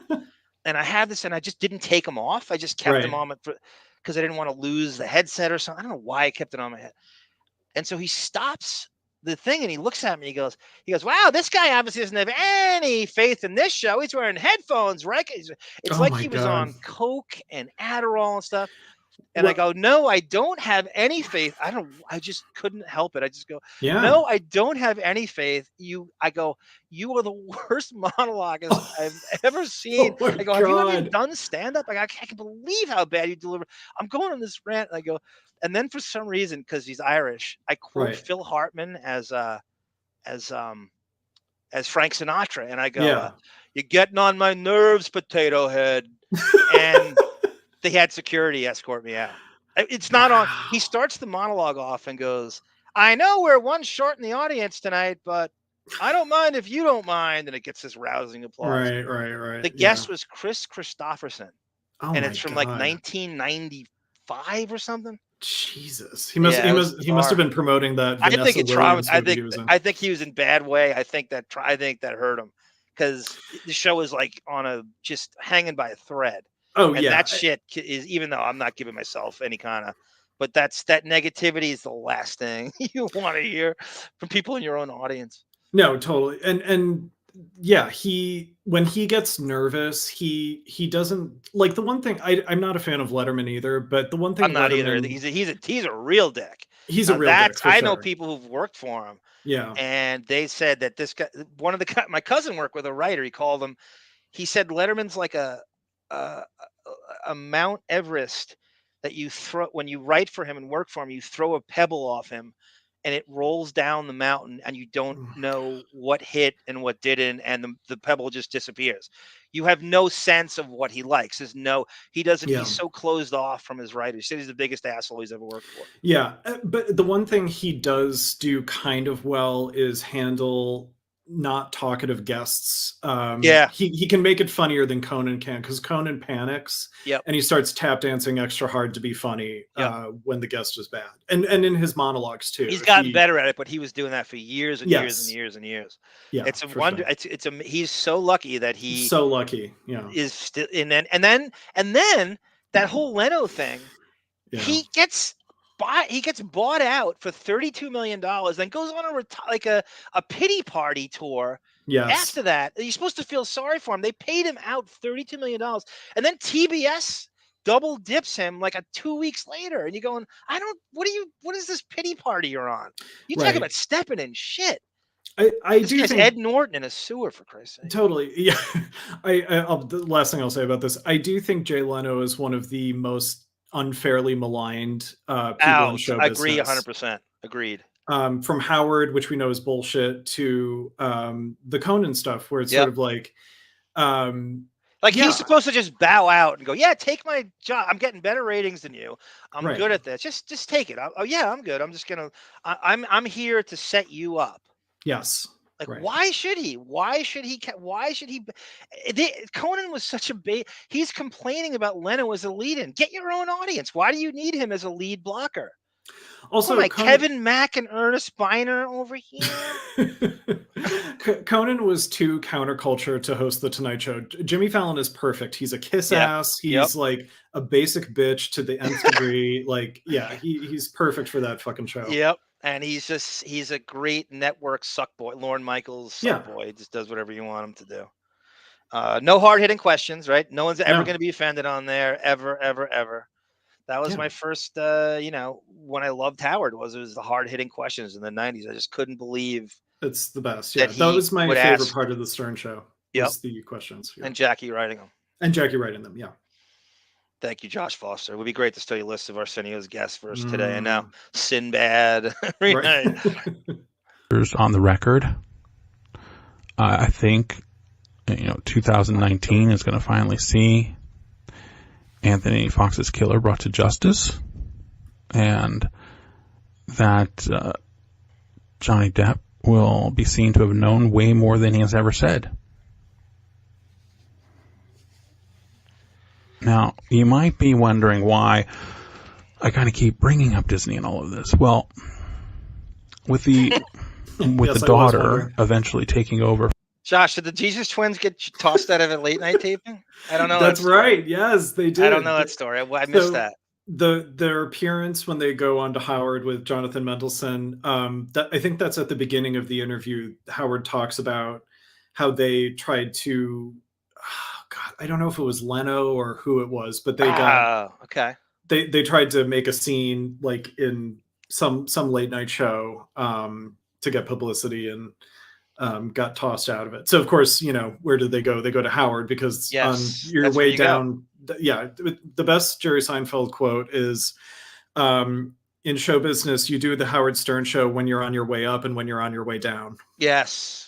He said that at a stand-up gig, right? Somebody asked him. He said it to Howard in the crowd. He was doing crowd work. Yes. Somebody goes, "What's your opinion on Stern now?" or something. And this is before they got back. This is like the early 2000s when he was going on Shoshana Lonstein and and stealing Eric Needledick from the Reebok Sports Club from Jessica Sklar, and he hated Howard would just eviscerate him every day. Right.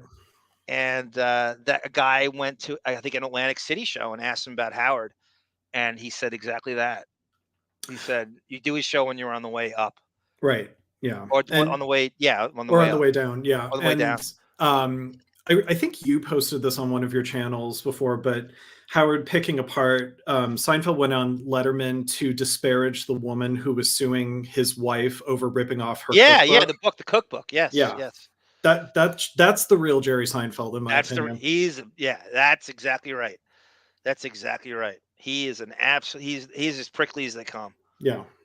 For her dad in the trial. So what would have happened? Probably the dad's estate would have had to do it, and then somebody acting for the daughter as the executor or something like that would have stepped in. But it took a couple extra years. So they were going to go to trial in January 2000. Welcome, Cindy Lou Who. Welcome. Always great to have you. David says hi. Sarah says hi. George Lopez. Do you know that story, Pell? I don't know. I think I'm kind of foggy on it, but I know that George Lopez worked at the TBS slot next to Conan, and something happened where they pushed him out. I don't know how. He tells the story. I don't know the full story behind it. I don't really, because he had his talk show probably around the time the Conan Tonight Show debacle was happening. Yeah, he was on TBS the same time Conan right. was. Okay, so yeah, he must have lost out to There's some politics going on behind the scenes, I'm sure. Right. That, and I don't know the full story, but I'd love to hear it expansive. I'm sure George Lopez candidly talks about it. And I bet you the celebrities that came out, to be fair, I like Conan's podcast, and there are some bits of his that I do like, but I think he's a little bit of a tryhard. Yeah. But I think all the celebrities that kind of came out in favor of Conan, like they would come in to the Tonight Show when he still had it to like trash NBC or talk badly about Jay Leno. I think that was all their publicists saying like, Conan's hip and young, you should go support him because then we'll get a younger demographic going to your movies, even though you're Jay Leno's age. By the way, Conan turns 60 very soon. I think he's exactly Depp's age. So it's not like he's this. Why are you thinking he's this young guy? Yeah, I mean, even 14 years ago, he was, in his mid 40s. Right. It's like Howard trying to convince people he's a Gen Xer. He's Generation X. He gets 5 years younger. I was a kid when Conan first started. And Conan should love NBC because they gave you didn't do stand up, and they give you a fucking talk. You're taking over for Letterman. You should love them no matter what they did to you. They didn't do anything to him. They gave him the fucking Tonight Show, and he didn't even earn it. Yeah. Oh, exactly. It's so crazy to listen to that. One last thing on this. Does anybody remember this story? Speaking of George Lopez, Paul Rodriguez came on Howard's show and they were ripping on Conan. I actually was one of the cleaning out the computer things I had. So they're both ripping on Conan's NBC show and how bad it is. And they're like, his monologue is so bad. George Lopez said this, I'm going to take his jokes and I'm going to watch his monologue tonight, and I'm going to perform his monologue in my stand-up set on his show tomorrow. So he wrote down Conan's monologue from the previous night, and then he used it on his show to perform it, just to say that he could do it better. Oh, while he's doing Conan's show. Oh my God. He took his monologue from the previous night and then used it in his stand-up set. That's crazy. Oh my gosh. And I think it was cut. I think they cut it out of the, like, he's just like, what are you doing? What are you doing? And he just went, he definitely followed through with it. I gotta follow up on that. I gotta see where that went. But that's the thing to do would be like do his monologue as if it was yours and see how little laughs it gets, to prove that it's, the audience is just like revved up from the warm-up guy and like they're shooting t-shirts out of a cannon gun, and shit at those tapings. Holden goes, I saw Leno perform in Philly and he was just, I love those old stand-up stories. Yeah. Those guys, the old New York stories from like the Improv and Cat the Rising Star and the comic strip. And I love those old, I love those old stories. 2002.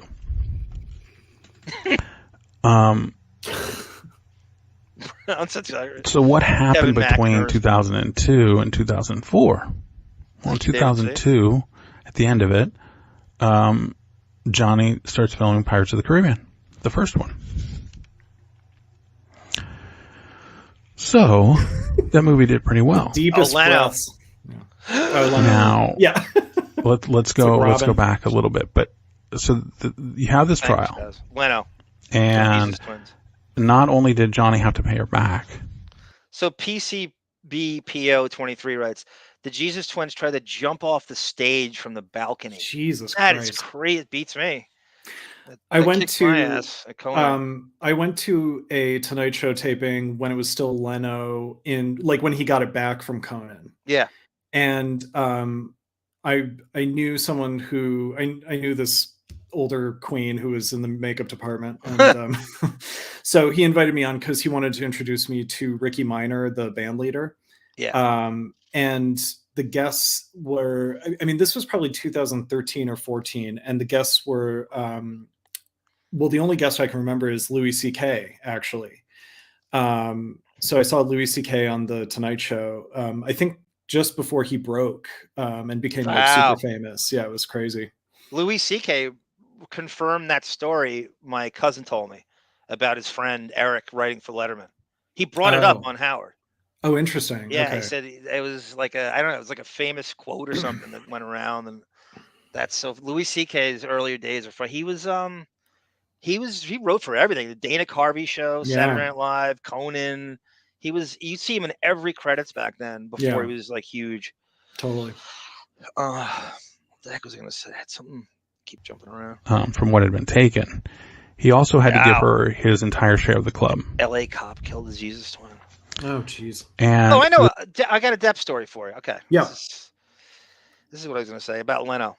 So in 1995 or 6, I think it was 90, going into 96, Depp did the Tonight Show for the first time. Okay. And to promote Nick of Time. Right. And he told a story about Frank Sinatra, and he wanted to meet Don Rickles, and that's how they became friends because of his agent could just hook him up with anybody. And so Depp's on Tonight, and it was such a huge thing. Like he had never done a traditional talk show like that. And I was so excited about it that I blew off our friend's birthday. It was on at 11:30. Yeah. Well, he didn't come on until like almost midnight. Right. So I didn't trust my VCR to tape it because you time recording and sometimes it doesn't work. And if anybody's in the room, if they fuck with the TV, you're not going to record it. No, so totally. I didn't trust the person to keep it on. So I stayed home and I blew off one of our friends' birthday parties because I needed to watch Depp on the Tonight Show. And I got into a huge I had to like apologize for like a year straight, and like they couldn't understand like the OCD about it. Right. And I just couldn't frame it. It was like one of the most embarrassing things. I had to like say, I tried to make up an excuse, and then it got out that the reason I stayed home was because Depp was on. One of my friends like ratted me out that Depp was on Leno for the first time, and I didn't trust the VCR to tape it. Was he the first guest of the night? Yeah. David Hasselhoff was second. Oh, funny. And he didn't stick around. It bothered me so much. He wouldn't stick around on the couch. Like how they usually stick around. They would do that. I wanted to see him interact with David Hasselhoff. He fucking ran off, and probably the drink or whatever. And, and he did it again. Kathy Ireland was on the other time, and he wouldn't stay around. God, I was so mad that he didn't stick around for the rest of the show. There was a comedian who described a Jewish comedian who described Kathy Ireland as one of the whitest goddamn women to walk a runway. It's like my favorite description of her. She's the kicker in Necessary Roughness. That's right. Scott Bakula. That's right. The timing of all of this is interesting because the transfer and all the money all changed hands right after Pirates became a monster hit. Yeah, Tone Cut. That's interesting on Celebrities in Cars with Seinfeld and Howard. Leno and Seinfeld are really old friends. So I don't know Seinfeld turning on him. On the Celebrities in Cars, remember it just cuts to Jerry saying like, Howard, I can't have you saying that's character assassination. So in the episode you don't know who it is. Yep. But it's so clear that he's talking about Leno, So Depp was born in 1963, Holden. But he's a Generation X idol because of Jump Street and everything else. But you think he's a lot younger, but he's David's mom's age. He's Charles Barkley's age. He's Conan's age. He's Michael Jordan. Brad Pitt's also 60. Yeah. That you said that in the background? I did, yeah. Good. That's a great. People don't know that Brad Pitt's going to turn 60 soon. Isn't that crazy? That is Tom crazy. Cruise is 61. That whole generation, that whole like guys born in the early 60s who are movie stars. Yeah. They all just like don't age. Right. Mysteriously. Not before. It was after. We're talking now 2004, and Pirates came out in 2003. That's right, David C. Thank you, sir. Hey, so Disney wanted to lock Johnny up for... Hey, Tone Cut, Magic, the smile that stole late night. With Sheila E. as the drummer. I could see why they would think he's very charismatic. Yeah, he's very like likable and stuff. No, he's a good guy. It probably could have worked. If he got the shot that Conan got, right? If they gave Magic, 4 years to get his shit together, or 5 years, or 6, whenever his monologue became serviceable, I bet you he would have been good. That that was the other thing I was going to. The last thing on the Conan thing, because they always talk about like. Seinfeld wouldn't get a chance to go into a second season and all the today and all Yeah, this stuff. that almost got canceled. Right, they moved it. It went Right. against Home Improvement initially. So Conan would have you believe that like my show was hanging on by a thread and then we got good. It's like, no, you got horrible 7 for 5 years. to 7 do a years, monologue. right. You only lasted because of fucking, what is it called? The must-see TV. Must-see TV, yeah. ER and Seinfeld and Friends, and the ratings would just like spill over and people fell asleep with their Nielsen. And Lorne Michaels has a power to keep shit on TV. Yes, right. Conan can thank Paul Reiser for his career. Yeah, Paul Reiser. Very mad about. I want to hear you do the "Mad About You" theme on your composing and put it on Instagram. I'll do an orchestral version. Did you ever see the Seinfeld episode where they goof on "Mad About You"? George is like all depressed because he's like pussy whipped, or not pussy whipped, but he's married and he's kind of in that like my life is over. Yes, Susan says it's time to watch Mad About You. So he goes, Susan wants me to watch Mad About You, and at the ending credits you just hear "do-do-do-do," and then George just slumps in the background and he turns around and he has to watch TV. In that, that's so funny. In the Jason Alexander, Charlie Rose interview, because he's talking about why the cast feels they deserve to be paid as much as they're asking for. Right. And Jason Alexander mentions like, Mad About You is like 30th in the ratings, and Helen Hunt and Paul Reiser are getting It wasn't even a successful show. It was like later. Yeah. It was like in the mid ratings. That's exactly right. Yeah, he's right. But again, that's the power of NBC at the time, where they could keep shows like Caroline in the City. And How do you know that? How do you know that shit? I know. How do you know that shit? How do you know that? You were like, it was so gone away. Like fucking Veronica's Closet. Remember that shit? Yes, they had all those bad. They were all knockoffs of Seinfeld, and they would jam them in the middle of like Friends and ER and stuff. They're trying to like negotiate. It's almost like Seinfeld and Friends were the two ends of the barbell, and NBC's trying to like spin them off and like take combinations of each and try to put it together again with these lesser shows. I can bring anything back to Depp. So remember, in regards to Seinfeld, did you ever see the Edward Scissorhands episode, The Barber? Yes, The Barber. I love that one. All right. So Depp's being interviewed in a print interview, and they ask him, you ever watch the Seinfeld episode with Edward Scissorhands and The Barber? He goes, no, I haven't seen it. I hear it's a really good show. And I'm just going, at that point, I'm like, you motherfucker. I'm like, I don't buy it. He's trying to think I'm too cool for TV kind of thing. Yeah. And I just remember going, no way you don't. It was so huge. You would think somebody at least would show him a tape of it at some point. And he acts just like, I hear it's a funny show, but I haven't seen the episode. Yeah. I just didn't buy it at all. The end of the 20th century is movie actors thinking TV actors are garbage people. That's like what I love about today is that line has been blurred. Yeah. Completely. And that's what he needs to do. He needs to acknowledge that TV, there's some incredible crime dramas and shit on all the streaming channels that he should be doing that are way better than any movie script. Let me ask you a question. Do you credit like the fact that he's in these great movies like Gilbert Grape and Blow and Donnie Brasco, do you credit his ability to say yes to the script, or do you think that it's the writer and the director that sort of the writer of Gilbert Grape is Lasse Hallström. Okay. So he didn't know him until, I'm trying to remember that. So there's a story behind how that book, the Peter Hedges book, got to him, and supposedly River Phoenix was up for that initially. Initially, Depp had a great ability to visualize what a script was going to do, and back then there were less options, and he was more knowledgeable about the state of the industry in terms of what has been done and what has not been done. Right. So you're like, well, I could do a movie because it's original. It hasn't been done.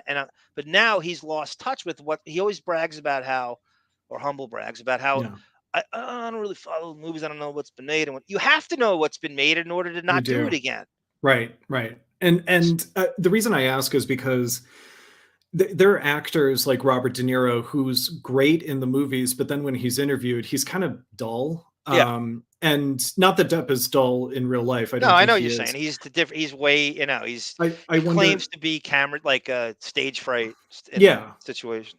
And so that's why I ask, like, is it that the director of Blow saw Johnny as a tool that would help make his movie better? Or is it Johnny that understands that, no, this is a great script. As a storyteller, I have to take this, or is it kind of somewhere in the middle?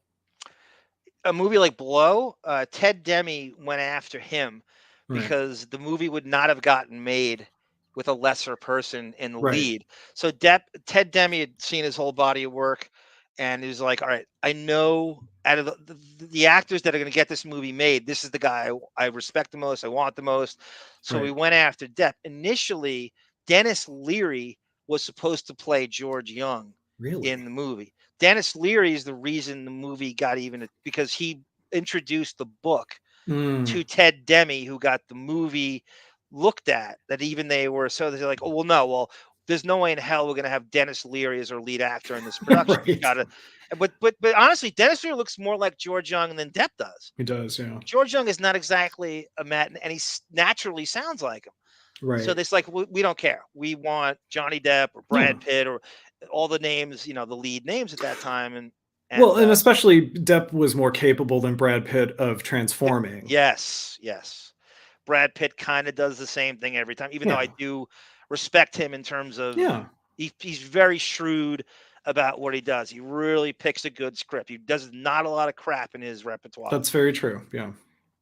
And Depp at the time is an absolute. I mean, even though he hadn't had a hit yet, because the only 100 million movie was Sleepy Hollow. Right. So he wasn't a certifiable, bankable movie star, but everybody knew how great he was and how versatile he was. And it was like, all right, I know he can do anything, and let's just get him to do.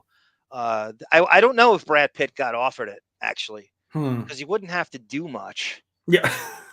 Well, I mean, he's already blonde, right? I mean, George Young is blonde, and you just kind of have to. But initially that story goes, and that's definitively Dennis Leary.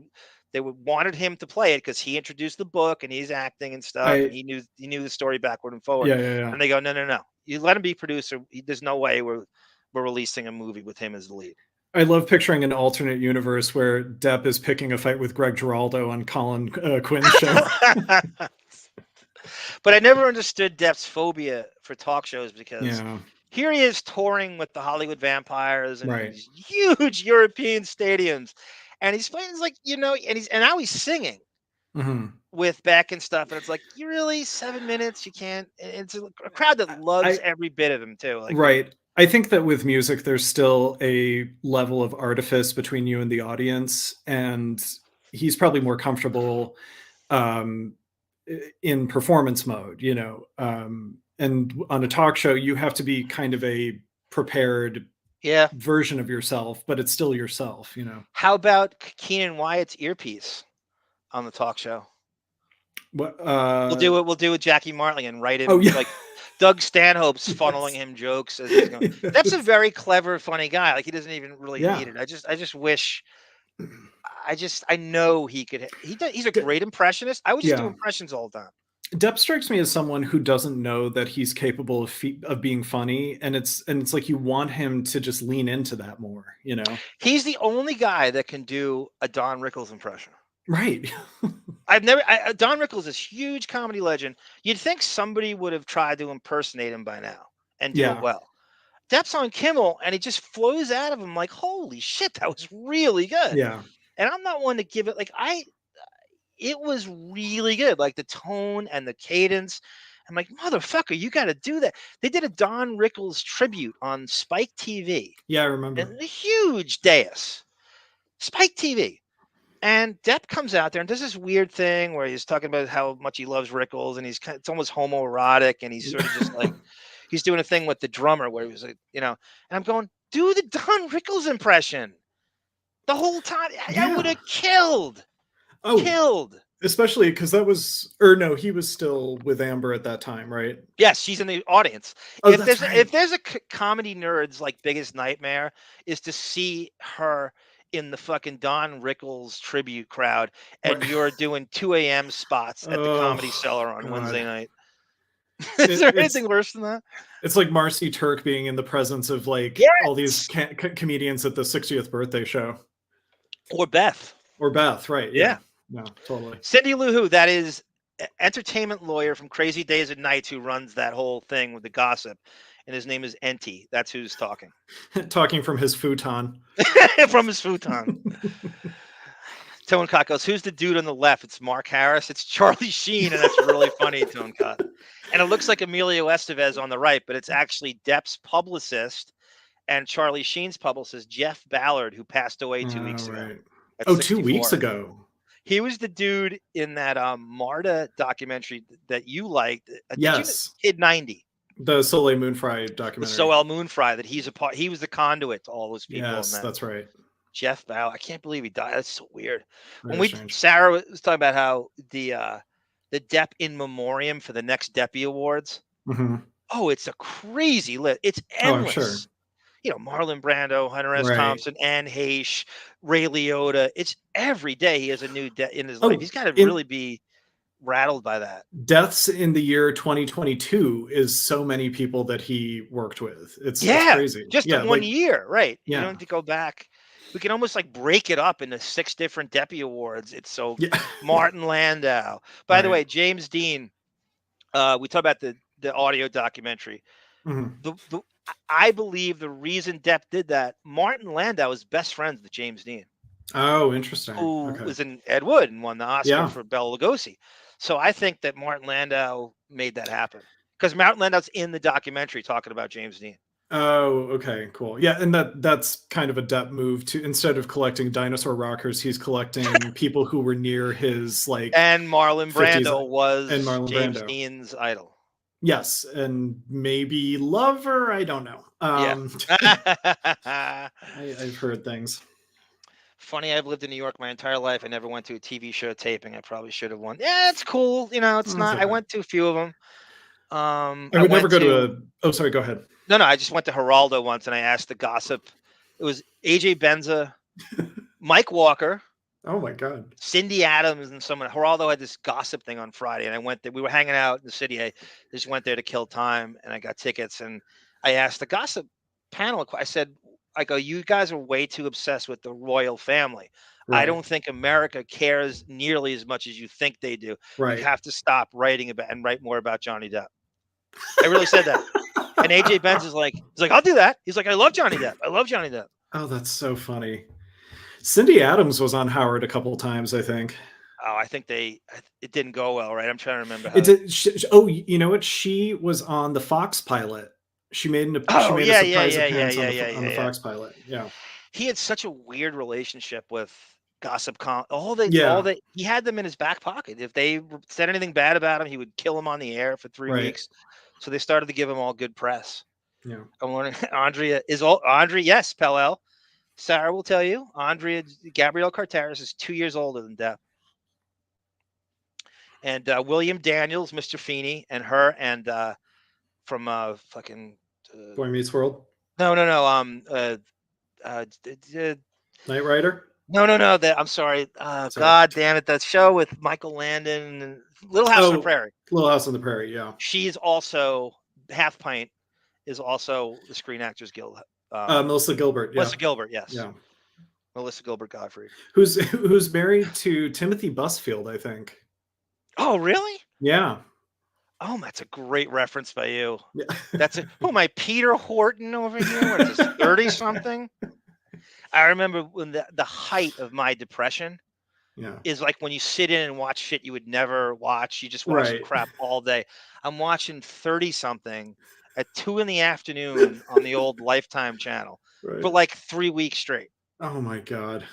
Watching Bob Costas at 1:30 in the morning. I would do a wellness check on you at that point. Yes. I did. Banging on the door. I'm watching 30-something. My RA goes, dude, you're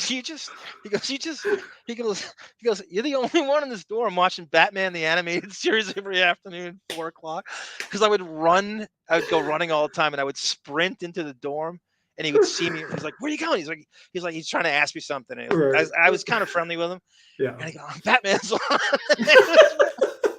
Because you're the only one in the store. I'm watching Batman. Oh God, that's so funny.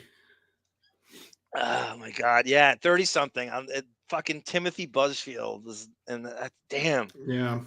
Oh God, it was a good show actually. I remember. I thought so at the time. Yeah. 2 in the afternoon, the old Lifetime channel, which was not gay at the time, or it wasn't. It was sort of all it over was the place. for It didn't know what I think it was the Women's Network or something. It wasn't even. It didn't know what it was. It was just. It had a bunch of stuff. I don't Yeah. know if it even defined itself then. Yeah. Like Bravo used to be just like a cinematic kind of artistic channel. It was They used like, to have you like know, opera performances. yeah, and inside shit. the actor's studio. It wasn't Yeah. this bathhouse that it is now. Right. Yeah. Darman, who am I? Darman Greg over here. Who am I, Jenna Elfman over here? Scientologist. Oh extraordinaire. yeah, that's right. Who am I? Thomas Gibson over here. Pell. Couple sequels and didn't want him associated with a murder. And let's face it, they would have. TGIF. They Yes, would Stone have. God. That's a. Fucking They would have at some point Teenage Witch said, "Oh my goodness, Captain Sparrow's a murderer in real life," or at least. I'm sorry, G Canada. I'm sorry to interrupt that, David. It's called Very Depp good. Delusion on Reddit. Depp Delusion. And we want you to go on undercover. We want you to be Donnie Brasco on Depp Delusion and go on as Testicular Providence and just bash him with the rest of the feminazis and see what, and then promote the deppening in a way that we're even-handed, like we'll tell it like it is, even though we're super fans and kind of thing. Right. Just, I would love to see them flood this, just to see the negativity. You know, just go, because we don't kiss ass the whole time. Yeah. Although I'm as super fan as anybody, I will call it like I see it. I will say I hate that script. I'm not afraid to say it. I hate Marilyn Manson, and I hate a lot of your friends. I like a lot of your friends. I like Doug Stanhope. I hate Marilyn Manson. G Canada is going to turn into the new Gary puppet on Depp Delusion. Because I was going to go on. I'm going to go on. Getting whose phone number did Gary Puppet get besides Beth? Who's he in love with? Oh, Laura Sivan. No, Jillian Barbary. Jillian Barbary. Okay. Yeah. He's again Canadian chick. She's got the Canadian cool factor. Right. That's why she's like, oh, that's why she's so cool with that, because she's Canadian. Knows he was murdered or why. And you know Disney doesn't like that kind of stuff. Screenshots is going to be. I can't wait. That's not who they are. Read it. We'll have G Canada. We'll have like a Depp Delusion segment every Friday with you if you'll do it. But really play it up. Like, just read through it first and see what the tone is. And if you need material, I'll tell you what to say as far as his body of work goes. I'm not writing jokes for you. I know you can do that on your own. I'm just saying, if you need Depp references in order to because they'll check your credibility. You have to be psychotic in order to post in that and know your stuff. Oh, my Damon Berryhill over here. So Disney did this deal. John Waters. Yes, he loves Depp, and you know why, Holden. I want to thank Johnny Bye again for getting me the Tracy Lords book.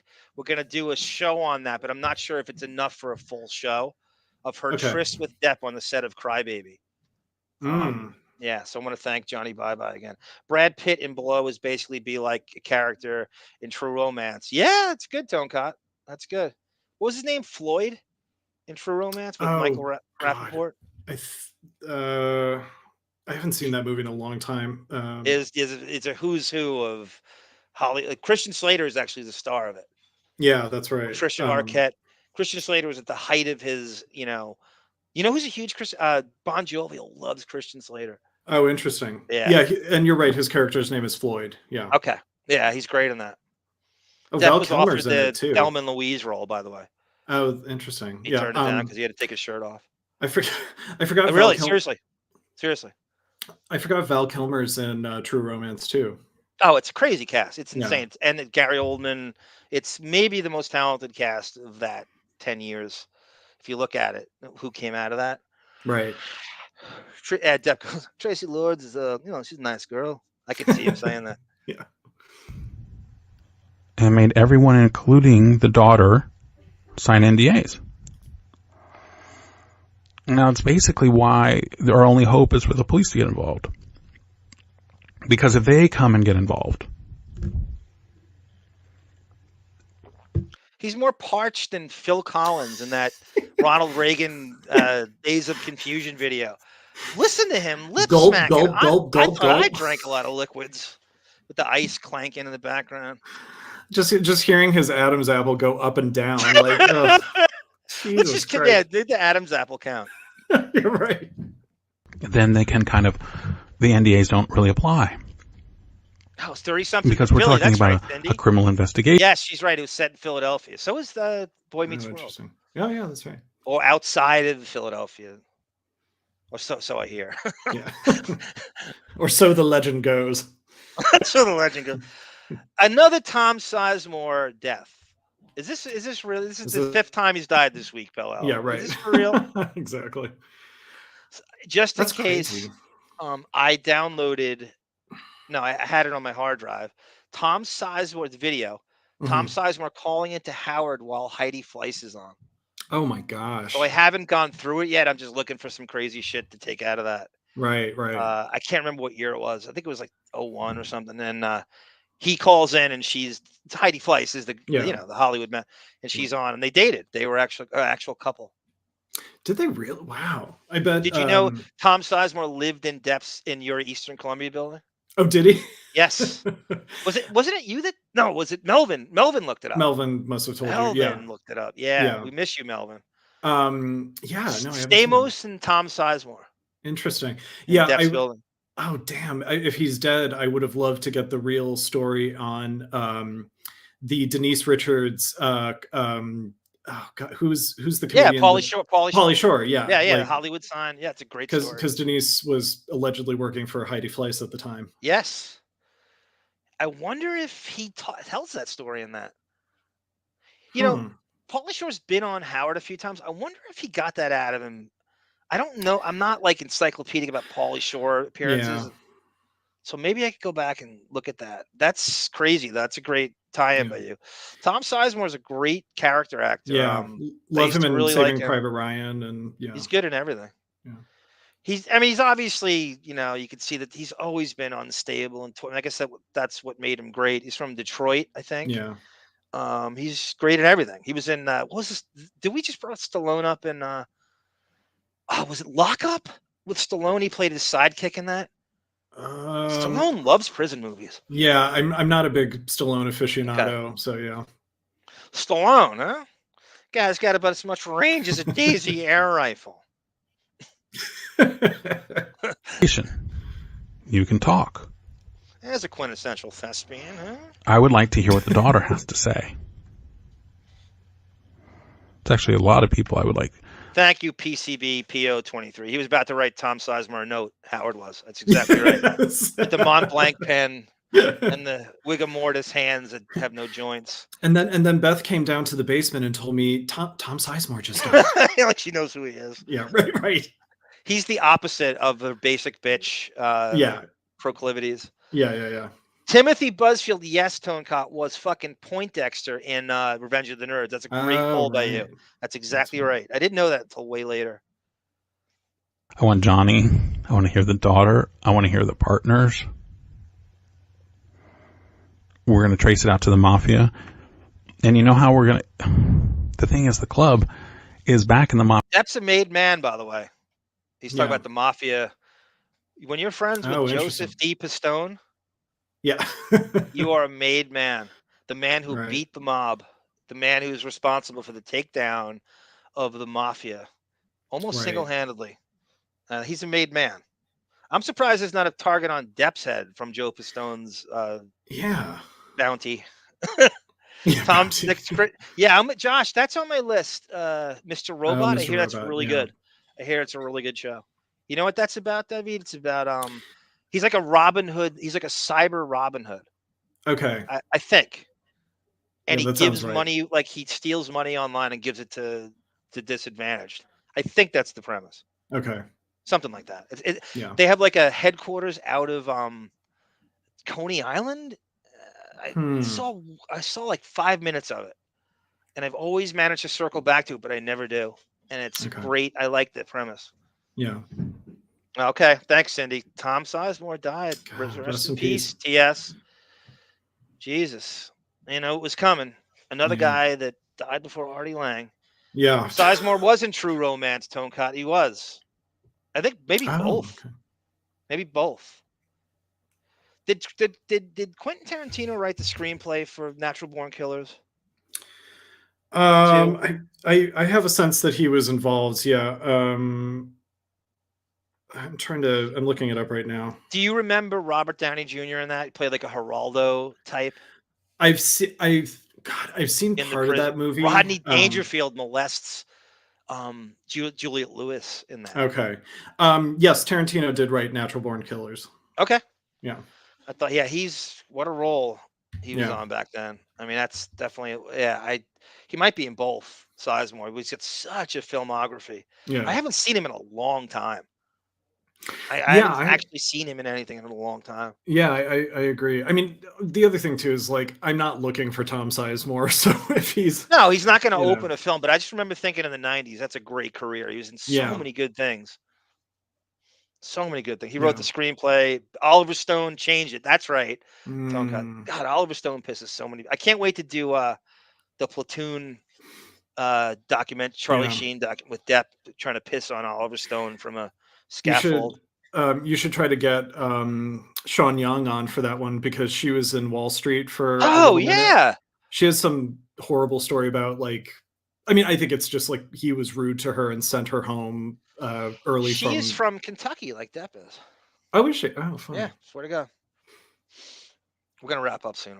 His hands, kind of. The daughter sold it. And one of the people that bought it kind of has some mafia ties through his partners in Vegas, one of whom is completely mobbed up and got in trouble with the feds. You are not mobbed up. And until very, very, very, very recently, was married to a former naked celebrity turned reality star who's a very good friend of mine. All right, naked you hear celebrity? that? Naked celebrity reality star who is a good friend of mine. Any guesses on? That could be Kardashian. He's like alluding to a sex tape or something. Yeah, but that could be Paris Hilton. It could be Nicole Kardashian. Richie. Nicole Ray. Depp bought the Kardashian couch for Lily Rose. Oh, that's right. Yeah, it's tough life. So it's all kind of coming full circle. The mafia kind of has their little fingers in it. Now, do they have the silent partners full on into it? No. Yes, Sarah, we're wrapping up right now. But they have a couple fingers and some toes in it. I love when Sarah uses parentheses. So again, nobody from that side is going to say anything. The daughter really can't. I do kind of wonder what the daughter would know from back then because she was 14 years old when it happened. So obviously now she's 30 or about to be 30. But, has somebody ever talked to her about it? Wait, Depp's daughter? No. And I'm sure that NDA is pretty serious because he's talking about the nameless. Let's face it, nobody wants to screw the reality $1 billion franchise per installment. So Disney's going to make those penalties pretty darn high if you decide to start talking about it. He says Disney has an NDA on him. If you thought that Johnny was pretty insufferable for Pirates, he's turning over on the other side in his bed. He became 10 times, 100 times worse after. The drinking, the excuses, they all multiplied. He goes like this. He goes, if you thought Depp was insufferable during Pirates, how would we know if you didn't report it? We're not thinking that all day. You're telling us he's insufferable during Pirates. I have heard about, delinquents and latenesses and DEPP time and stuff and productions that have gotten pulled, which is all true. He kind of admitted to it. Yeah. But, that's in part with the Amber Heard stuff. He just shouldn't have taken the movie. Yeah, it was a cash grab, and he shouldn't have taken it. He shouldn't have been doing Pirates 5. He just shouldn't be doing it at all. Just pass on it. Right. Yeah, but it's not like he was ever intentionally malicious. No. The lateness is just it's unprofessional, but it's also not something. If you ask me, he makes up for it by the approachability tone he sets. Yes. on the set, that if the lead actor sets this tone and he's, as nice to the production assistants or the key grips as he is the directors of the leading, I'll take that over lateness anytime. Yeah, absolutely. Multiplied the temper. Why is there so many angry drunks? It seems like all we do is talk about the angry drunks. Everybody needs to be a happy drunk like me. He's not an angry drunk. No. He's an angry drug. Yeah. He is a heavyweight drinker. We've heard from how many people that it goes right through him. Drinking is not his problem. It's not stop blaming the alcohol all the time. It's not his issue. He has a wooden liver, for God's sake. He had a Keith Richards liver transplant. Yeah, right. I'm always a happy drunk. I don't believe that. Unless you give me a lot of red wine. I don't know. Could you imagine this guy? If I have red wine on an empty stomach, then after drinking. Yeah. I don't get angry or violent or anything like that. I don't believe that. I get grouchy, and I don't know why. So I try and stay away from the wine. So if you ever see me and I'm drinking the red wine, just stay away. No, I'll go right. I am the happiest drunk. I'm not. You come on my Twitter feed at 1 o'clock in the morning on a weekend or something like that. It is full of love. It will be after it's fun. But it seems like all we do on this podcast is we just find the angry drunks. I need to find some happy drunks. But several times during Pirates and it's your show. You can do that. The sequels, Johnny had to quietly leave and go to rehab. Now the thing is that there were so many parts to the production that it was pretty easy for him to step away for a bit. But now this is true. He did go to rehab. He's got a lot of. I think Amber's exactly right, Cindy Lou. Who he needs a good drinking coach. I'm not sure he does though. He might teach me a thing or two. He's got a constitution like the Juggernaut. Apparently, this shit goes right through him, from what I understand. I don't know if I could teach him anything. Well, and also Amber's too stupid to understand his his personality, so she attributes his quirks to the drinking, maybe. Yes.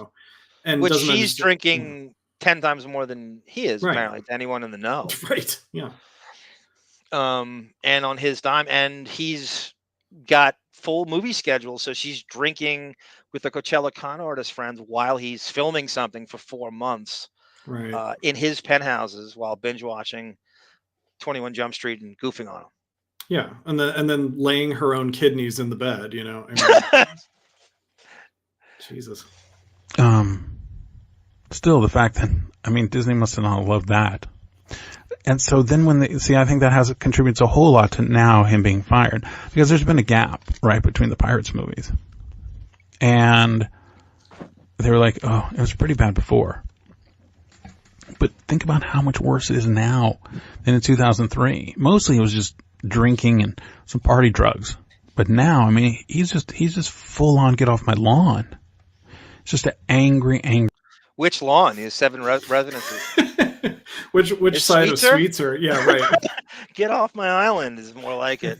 I'm sure he's yelling at Whitney Cummings at the Comedy Store, Because how many paces behind the Comedy Store is it? It's probably. You saw in my video, it's up that hill a little bit. So it's like a quarter of a mile, if that. Oh, if that. And I'm assuming because I was at the Comedy Store. I had to walk east, and then there's Sweetser, and then Sweetser curves up, and that first driveway is probably his house. His whole compound is in right, and then it goes back to where I left the Comedy Store. So it probably is that stretch of Sunset Boulevard. It's probably 10 blocks worth of property. How close is the Viper Room to the Comedy Store? That's a little bit farther. That was probably 20 blocks away. You can walk home though, technically, right? If you wanted to. You technically could, but if I had to do it all the time, I would drive. But I always picture him, leaving the Viper Room at 6:30 in the morning, him and his friends just playing music and partying all night. And I always wondered who's driving. I don't know if Sean Bett was around, but I always picture. Hey, does he walk home? Does he do the walk of shame back to Schweitzer? Because you could. I always knew it was around there, but I couldn't. Right. Obviously, he's getting some drivers taking him, but Jesus. Actually, Sal Jenko is sober, supposedly. Oh, interesting. Okay. So I don't know if he's, Yeah. but that's a dream. Like to be in that after hours Viper Room parties is something that they had a famous poker game there with Molly Bloom, with Ben Affleck and Tobey Maguire. I think it might have been after Depp left. Okay. After in 2004. But that's a true thing. It's Molly Bloom's poker game from. God, I missed Depp by 4 years. I played there in 2008. Yeah. Does David have a channel? You want to promote your anything, David? I'm good. I kind of like the anonymity on the show, quite honestly. Nobody says I'm good. That's a very modest dude who says, "No, I'm good." I'm good. Yeah, we don't need to make it about me. That makes you more lovable, David. You said, I'm good. Every man who gets violent. Now, does Disney want to take a chance with that, especially with this gap in the thing, or do we just go ahead and replace him? We'll still leave him on the Disney ride, but let's get him out of the movie. Because I think that's pretty much what they're thinking. David and Lisa Vanderpump will be the grand marshals at the, is it West Hollywood? The West parade? Hollywood Gay Pride right, Parade. Yeah, right. this Saturday. with the cheating Tom Sandoval. His fiance looks like Brie Larson a little bit. She does, doesn't she? That's She reminds so me of her true. too. Yes, same so facial right. expressions. Yeah. Thank you, Crazy Robin. We love you too. I really mean love that. you, Robin. We do love you, Crazy Robin. We are nothing without the Nubian princess ebullience of the passion of Crazy Robin, which really gasses up my head immensely. There was a lot of times that Team light skin and black skin. he was, drunk at work, drunk while filming.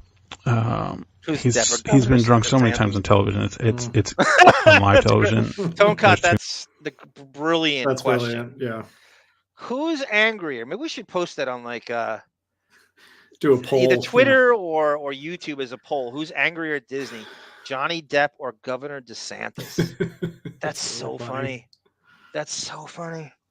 And Holden 190, we love that you're a regular. Every time I see that name, it's going to launch me into some kind of Dennis Miller screed. Thank you for your guidance to your spirit trail tonight, Holden. Many to mention, but one that stands out to me is the 2014 Hollywood Film Awards. He was blasted. Going through puberty. And he had to give True. This is Shep Gordon. He did a tribute to this guy as like a manager. He's actually Alice Cooper's manager. And I think he became the Hollywood Vampires manager. His name is Shep Gordon, and Depp turned out wasted on this. I think you could see it still on YouTube. I have it downloaded somewhere. He is drunk and high, and slurring in the whole thing. And this got around Hollywood during the Tracy Jacobs transcripts. She talked about all the various Hollywood big shots and deal makers and big wigs where his name is being thrown around. And this tape had been going around. Holy shit, what is wrong with your guy? Wow. And she's finding it embarrassing, and she's getting calls, and he's ducking out of sight. And this guy, Shep Gordon, in fact, was Tracy Jacobs had this huge blowout with him because he was doing these Hollywood vampire tours and not taking scripts while doing it. So it was eating up, 4, 5, 6 months at a time. Right. And he's turning down these really good movies to do this shit. She's like, what are you doing? So he's not even he's doing it for no money at all. I mean, I think he made $90,000 for the year or something like that on the entire tour. He's just he's so smitten with these guys that he doesn't even ask for money. It's so funny. I've met a lot of my film composer heroes, and what you come to realize is that the thing you're looking for that is going to fulfill you for the rest of your life, you realize that what you do is just as boring as anyone else's job, if it's a job to you. You know what I mean? So Depp sort of, I feel like Depp is constantly looking for answers from these dinosaur rockers. You Yeah, know? like wisdom to, Yeah. even though he's navigated stuff better than that. Does Joe Perry know more than he does about show business? No, he's Yeah, done right. one thing. Right. He did the soundtrack for the Spider-Man animated series in the 90s. Oh, that's right. Yeah. He did But, like just straight guitar. Like you would do such a better job than he would on that. But these dinosaur rockers are not, as are my heroes, not sage. They're just schlubs who got lucky, and you know, maybe they have a talent, but if it's a talent that anyone could kind of curate, not anyone, but if you work at it, you can curate it too. I think Depp thinks that it's these people's personalities and their wisdom about life outside of music that made them such good musicians, and I have to get a piece of that, you know, and it's just not true. I have to go. I couldn't agree more. I've had a rant or two on here about the music industry and how what I love about sports is, for the most part, it's the best of the best doing it, and there's statistics to prove it, and it's all merit based, and the best of the best is getting paid to do it. In shit like music, do you really think Joe Perry's the best? There's no best guitarist. What does that mean? Right. Are we going to see every guitarist that's on Greenwich Village at 3:00 in the morning? He just got signed at a time. He got, if Depp, if anyone whose band didn't get signed, should be like, this is bullshit. I know far better guitarists who never made a cent than this. Why am I obsessed with these guys? Because they got signed. We didn't get signed. So he should be seeing through it more than you do, because he saw great musicians go nowhere, which I think he considers himself amongst them. Yeah, I mean, it's sort of like how, not that Bar Rescue. Yeah, my nephew and brother-in-law are obsessed with that show, because my brother-in-law is going to open a bar, and he was watching Bar Rescue to see what not to do. There's like some Gordon Ramsay of yeah, that's exactly what exactly what they're doing. Yes, got it. Yeah. No, but I was going to say, it's sort of what Howard does, where he's looking for father figures in, you know, in Gene Simmons or whoever he's interviewing. He's trying to find like answers from them to basically validate. For Howard, I think it's to validate his sociopathy, you know. But with Depp, I'm left clueless as to why he thinks music is the ticket for him, you know. And he's looking for, I mean, it's not just musicians too. I mean, he's looking for father figures in Thompson, and Brando, and Martin Landau, and everybody he latches onto. And I can, to this day, I still can't figure out how close he is with his own dad. I mean, I've heard he actually visited him in Kentucky a few months ago. There's shots of him walking through Owensboro. Oh, wow. Visiting his dad. His dad went back to Kentucky, I guess. You know, you heard that story with like Paul, because he was in Florida, right? Yeah. Paul Barisi, he moved his mother and his stepdad to Vancouver when he did Jump Street. Betty Sue Palmer, her last name is Palmer. Yeah. And his daddy, you know, you heard the stuff with the trial where he got slapped around, and his dad walked out where he's like, I can't deal with her. He just got up and left. And he's visiting him at his office. To this day, I can't track his relationship with his dad. It's all over the place. Yeah. I just can't figure it out. I'm trying. How old is his dad? His dad's younger than his mom. Oh, okay. Robbing the cradle. I think his dad's like 77, and his mom is like 5 or 6 years older than he is. Oh, so he was like 18 when Depp was born. Jesus Christ. In Kentucky. Yeah. I think that's the age gap. I think she's 5 or 6 years older than he is. Okay. The mom was, and the mom passed away in 16.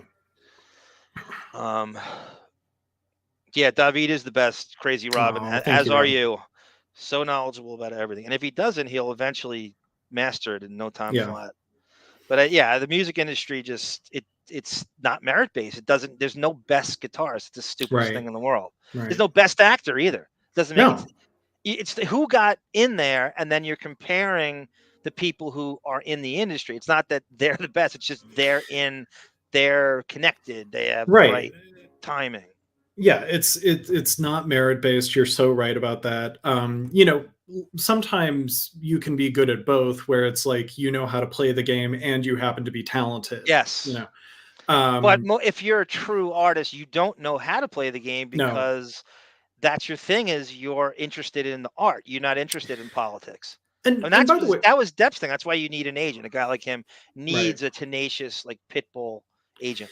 Yeah, and I think there's a way to be passionate about the craft and you still come off as like a good hang to people who may want to employ you. Yeah, that's I was telling that to you. I'm like, sometimes people just hire guys. I just want to hang out with this guy 12 hours a day. I don't care what he's good at. Right. And that, you know, that is me playing the game, coming off as a good hang, but I'm also not trying to do it in ways that are sycophantic, you know. Yes. I'm just like trying There's to a showcase balance, but you want to show passion at the same time. Right, exactly. Yeah. Pello writes, I think he'd be insightful at asking normal people about increasing his spiritual IQ, so to speak. Yeah, I mean, that's what he's going for. I mean, he's all but I don't I certainly think he's latching on this. David nailed it. And you said this word spirituality, some kind of depth or a counterculture rebellion, rebellious streak in that person. They've got to be a bit of a quote outlaw in their own field. They thumb their nose at the industry. Even not famous people in my life, like one of the traps I had to start recognizing in my life was I would meet people who were super verbose and they made references to very obscure things like I do. And I wanted to just be close to them as, you know, because I just want to be around you when you speak and catch everything that you know. But then you realize that you're projecting that onto them. Yep. You know, and they're not that person. If anything, most of those people turn out to be your vision of who you want them to be, and you're so trying to make them more than they really are, and you overrate them, like Depp does with all the dinosaur rockers. Right. Yeah, I have an ideal vision of who you could be, personality-wise, and you display it enough to convince me that there's potential, and then I waste all this time with you because you end up taking advantage of me in some way. You know, hence the don't meet your idols. Absolutely, that's that thing you hear all the time. Don't meet your heroes; they'll only disappoint you because they'll never live up to what you've. And my rule with famous people is they're assholes until proven nice. Right. You know. I mean, when you first met us, you must have been starstruck. I mean, did we live up to? I mean, right? I mean, it must have been tough. This is so dorky. I was so nervous, like leaving my first comment in the chat. I remember it's a rough crowd. It's a really rough crowd. Yeah, well, and you know, I was like, oh, I know I could banter with these people, but I have to. Sure do. You know, you banter better than we do. And how many times you look over at the chat like, oh God, I wish I said that. And that goes for everybody. Like it's the chat is great. It's the when best you have chat time to think something out. You know, there's some really I every time I read the chat, I'm like, I wish I could read every one of these. There's nothing worse than glossing over some brilliant thing because you've moved on to the next thing. And you're like, God damn, that deserves to be said. I just wish that we just do a show where we do nothing but talk to the chat. Right. There's nothing to play.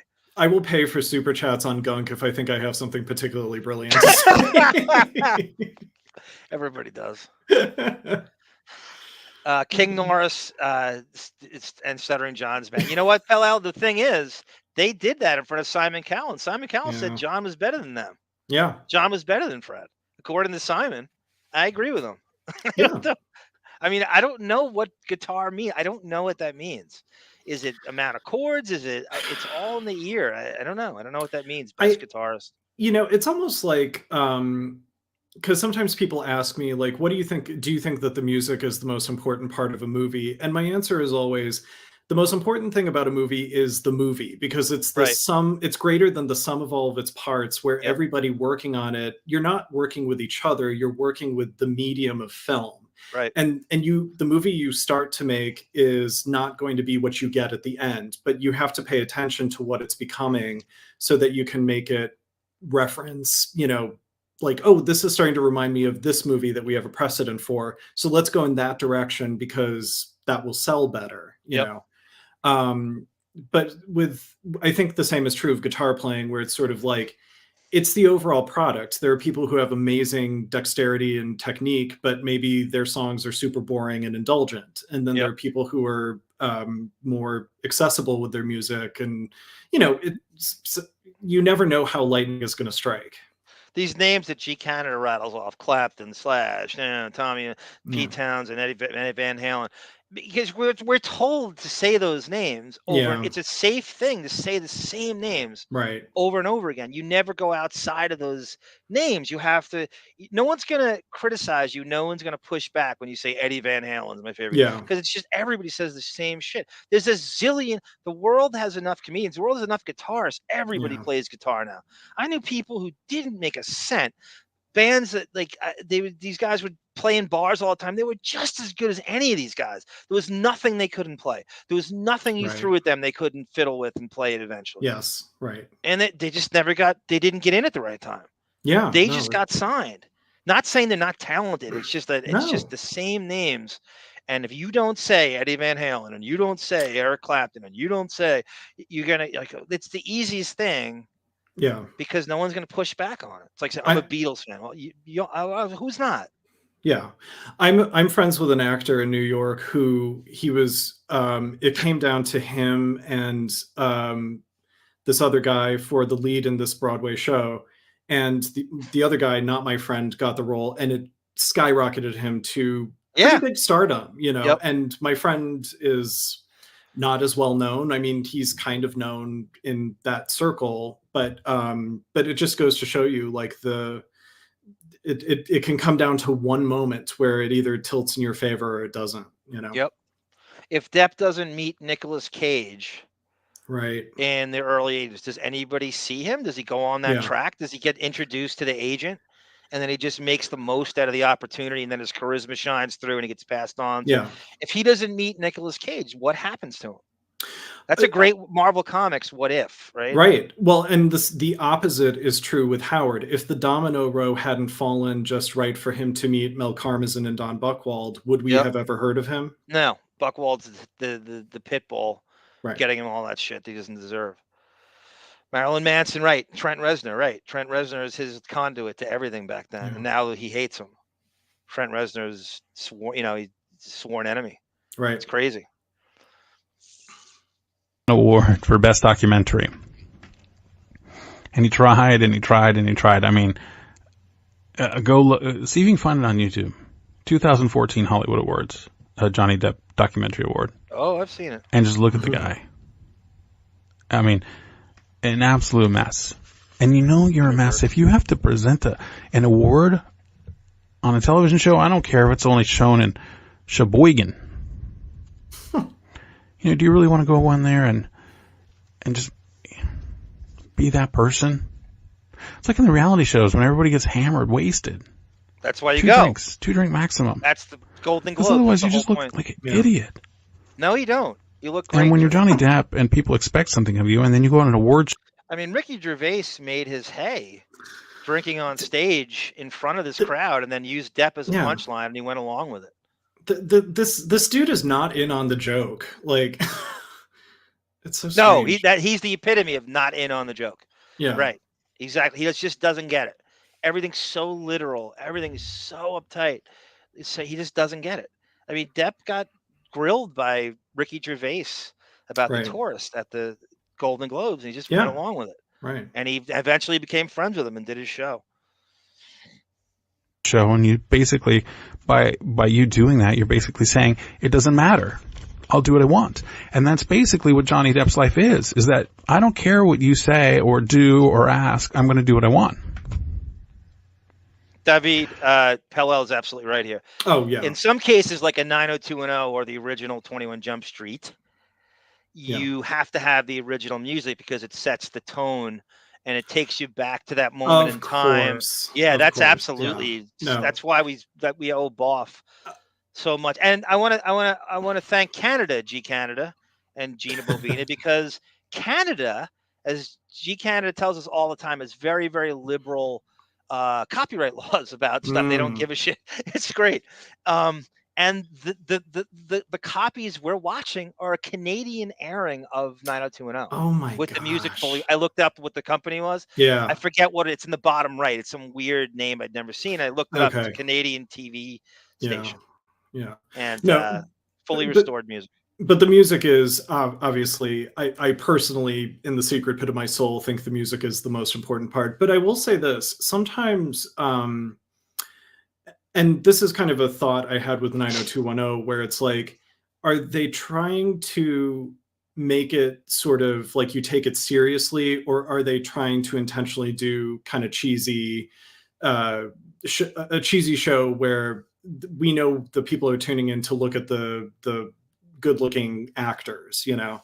A little both. I think a yeah. little both. I think And like when you're doing like Luke Perry and Jenny, is it Jenny Garth or I think Losing My Religion? Yeah. They played REM, so they're trying to set a tone for that, and it can be very goofy. Like they're in the fucking Pellel's right, because I mean, think about what they do on the show, right? You have Brian Austin Green in that fucking DJ booth in school, right? He's playing music right the whole time, current music. He's not playing original.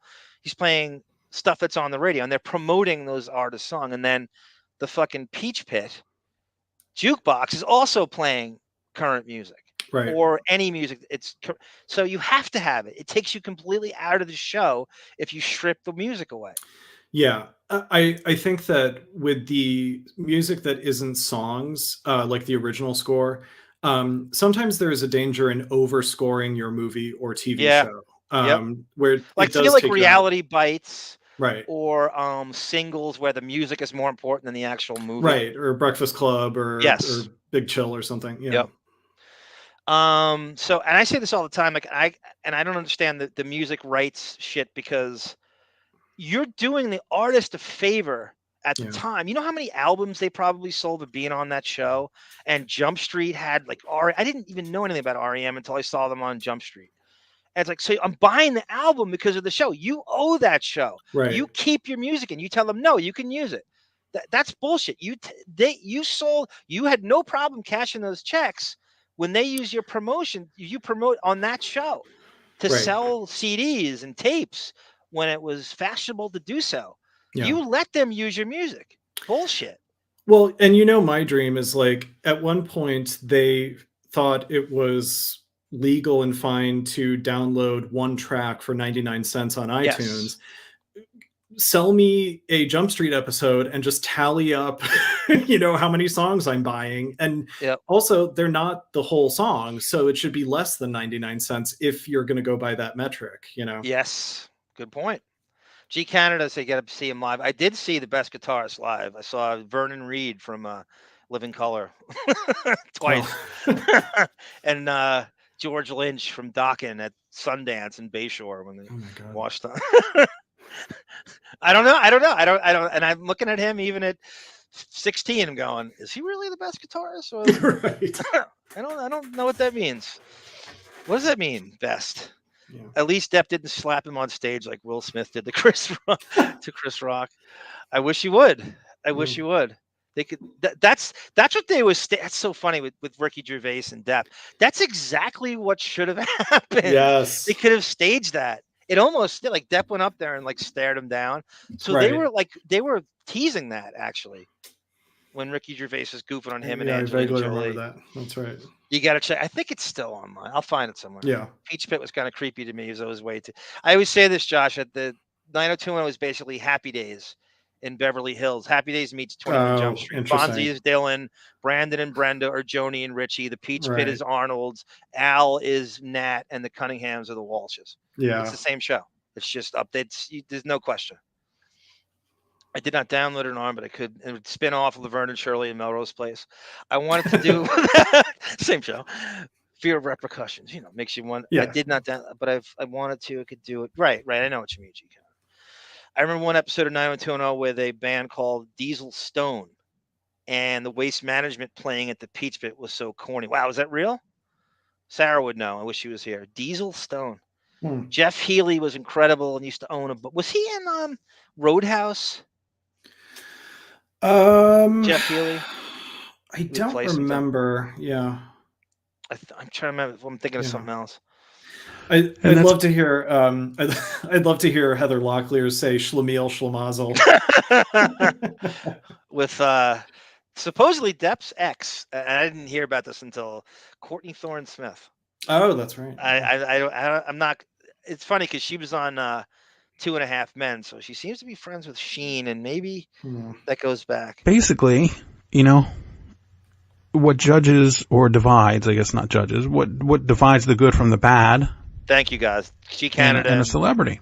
Josh confirmed. Roadhouse, yeah. Throughout this time period, there was this troubling quality other than his beating of women and drug addiction. Can I ask you, Tonecott, is that the punk band X? Is that what you're talking about? Because, again, I'll bring it back to Depp. I believe at a certain point, Jump Street wanted Depp on the show so bad, they let him choose the music for the soundtrack. And in season 3, they do a teen runaway episode, and the band X is played throughout this. So I recently figured out what these songs were. One of them is called Hungry Wolf. Okay. Blue Shot or something. So, yeah, there's a song called Hungry Wolf by this band. I didn't know who the hell they were until they were on Jump Street. And I believe there's no way those producers would have chosen that band, and it had to come from Depp. I'm looking at John Doe. He was an actor as well. He was on the TV show Roswell. Oh, wow. That's your favorite show. Yeah. Right? Roswell? I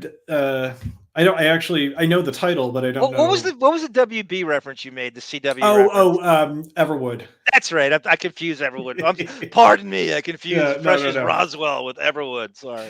It was like trying to do, okay, Arm's doing shtick with me. What is my response? Who am I? Greg Berlanti over here. That's perfect though. I got to remember that. Roswell and Everwood every time you want to. Yeah. Thank you, Tonecott. X the punk band. Yeah, they were great. So Tonecott, I want you to watch Blinded by, I think it's called Blinded by the Light. I think the episode title is called Blinded by the Light. Season 3. Bridget Fonda is on this before she was famous. And they played teen runaways. The Jump Street crew goes in and poses as teen runaways that are being raped by gay pedophiles on the strip. Oh, wow. And the band X is played all throughout this episode. 1,000 Points of Light. It just hit me. That's the name of the episode. 1,000 Points of Light. Season 3. Greco's in it too. Okay. Bag, J.I. Young writes, Brian Austin Green did a rap album during the 90210 days. Vox is full of wiggers back then in the 90s. Bud Bundy, Brian Austin Green. Depp's not a wigger. I remember David Faustino coming on Howard, trying to promote a rap career or something. David Faustino. That's who he's talking about. Yes. He was absolutely a wig. That's exactly right. He had a mullet there too. And where's Sarah G. Canada? She had a busy day. She was exhausted. She said because David was going to be on, she just needed to. Her mother's coming over, and she's going to do Jump Street tomorrow, and she's just exhausted. So she sat in on the first half and then bowed out. She hates Enty's voice. Imagine Sarah talking to Enty. The eye rolls that would happen. She would be ughing the whole time. the Daria eye rolls the whole time. Yeah, totally. The album Los Angeles was great. Yeah, they're like an LA punk band. I assume they were around when Depp's band, The Kids, got to LA. I guarantee you. And I bet you they opened for them in Florida at some point. Okay. I don't know this for a fact, but I'm guessing. Because he fits the genre. Sarah, if you're listening, G Canada says, thanks for the show. He was kind of showing his mafia stone cold killer side. And, I think that we should review this a little bit. I saw Faustino at the Hollywood Halloween night, 1993. Stood over the I thought I was a high roller in Hollywood. One day I'd find myself at a Rite Aid in Hollywood at 2 a.m. and who walks in? David Faustino, for Christ's sake. I'm like, who am I? Ed O'Neill here? dying body of River Phoenix on the sidewalk outside the Viper Room on the Sunset Strip. It shows that Does he have a piano? Even if you say that he didn't kill him, that he could watch somebody Sorry, can die. you hear that? That's in my house. I'm sorry. I love it. No, keep it going. Don't mute it. Someone No, in my keep house it. is playing. That's fine. Keep it playing. I want to hear it. Okay. And not doing. Who's that? Bruce Hornsby in the background? For Christ's Billy sake? Joel is my roommate, and Thank you, Josh. Anything. The only thing anybody did was Joaquin. it's Leo trying to make a phone DeLion. call. Nobody else did anything. No passerbys know anything. David's And they father's dragged touchdown him on out to the football. street because this was the year the club opened, right? So it's heartbreaking. And crocodile tears. in 2002, 2001, the last week of 2001, he flees the country. At the same time, his business partners presumably.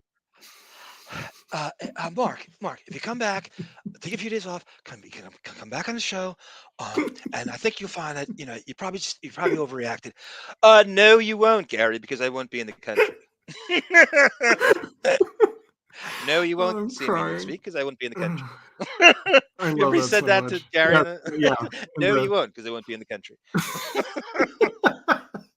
Murdered by the mafia. He loves being able to say that. I know. He knew to flee. My cousin and I both watched that at the same time on the E channel, and it was one of those drunken Friday nights where we just went home early and we're watching Howard on E, and Mark Harris said that he went, "No, you won't, because I won't be in the country." We both looked at each other and it was a genuine spit take because we both had the same feeling of him just playing that big shot thing. I laughed, so I'll never forget that night. God bless him. Won't. I won't be in the country. God. That's funny. I remember, I think that's the one where he was planning to open a Martha Ray themed hotel called Mr. Paganini's. Oh my God, I forgot about that. And because that was her, that was a song she was famous for singing. And so they were gonna, it just sounded like ridiculous. But yeah, I do remember that episode. That's so great. I got out of college. I didn't know what to do with myself. I applied at Cogswell Cogs and Spacely Sprockets, for Christ's sake. He knew to leave. He knew to get out of town. I just find it to be the strangest coincidence that this happened like that. Mark Harris. That he didn't have some kind of knowledge that this was Facebook going to happen. with his Republican son. Oh, interesting. That's That Every he post couldn't is have possibly Republican. warned Yeah. He did a Trump song, I remember finding. Fox to do Was this, it but at the was it current? Yeah, It no, was like during okay. during the election, I'd he never was- heard it. It's on YouTube somewhere. I'm sure you can. I'm sure Gotta you could find just like Gotta type find in it. Mark Harris Trump and you'll find it. He unfriended Holden. Jesus Christ, that would crush me. Oh, I love. I Oh my- love you I posted. would love to on- hear his motives behind that. I want to hear the backstory behind Mark Harris unfriending him. You know, the Republican bent to Sarah. Look who it is, everyone. The gunslinger. There's Sarah. Anyone want meatloaf? Oh, that It's does sound done. good. Meatloaf's always better on the second day. I think that Mark thought he was in World War II. So during Iraq, he was You super were. pro-war because he thought it was going to be like World War II again, where we're doing it for a good cause and blah blah blah. Didn't you play in the band and introduce Captain America after he took the super soldier serum? In his barbershop quartet, yes. Yeah, in his barbershop quartet. Yeah. That's the greatest line. It's so perfect for your It's so answer. great, you know. time, he didn't have any money. He couldn't have paid back all the money he stole. Later on, the only reason he was able to pay it was not just because of the money he made from pirates, because he had so many things to pay back. But I won't do that. Disney wrote the checks. All Johnny had to do was give his shares, his half of the Viper Room. Disney wrote the big check and just counted kind of like a bonus to his salary. G. Canada's having a cookout for everybody. And you know what? He got lucky Kennedy because the block pirates party. had bombed. He was going to lose. G. Canada, you could have a Depth Illusion block party. Already know. He There's should a do judge like a ruled against Pelican him. Brief summit for all the Yes, yeah. Head your own Pelican Brief summit, Oh G. my Canada. God. Friends of the court. Yeah. Christina Ricci, Ellen Barkin. Ellen Barkin, friend of the court, huge friend of the court. And everything. Kathy Griffin. Ed Norton, Kathy Griffin. That's Kathy Griffin's friends of both courts, in fact. Yeah. My meatloaf is so delicious and juicy. Braggart. Where's that crazy cartoon cat of yours, Sarah? What's she doing? What's that cat Camilla of yours in that Avatar? Kathy Griffin has a similar trajectory to Howard in that she would. I actually thought her first couple stand-up specials were good because it was all she's like very funny. I thought she was very funny. Very specific gossip. And then her stand-up specials, as Hollywood accepted her more, just like Howard, got worse. She's kind of fearless, you know. Yeah, definitely. She basically started the Bravo network in a way, what it is now, before Andy Cohen. And she hates Andy Cohen. And I bet she wants to be that producer. She wants all the credit for that. Yeah. But her stand-up technique is kind of good if anyone wants to go into stand-up. She basically goes up with bullet points instead of written out stuff and just starts ranting on. So she'll write pop culture subjects and just starts ranting on them. Right. That would be my advice to anyone going to do that. Well, and her stories when she genuinely, you know, she always claims like I'm always on the D list. There was a point she was not on the D list. She was maybe high B. I'll give you that. She's good friends with Tarantino. I think he used to be like a stand-up groupie, and he would go to his shows, and she was one of his people who'd bring in. She's in Pulp Fiction. Yes, that's what I'm saying. That you'll see cameos by comedians once in a while in his movies.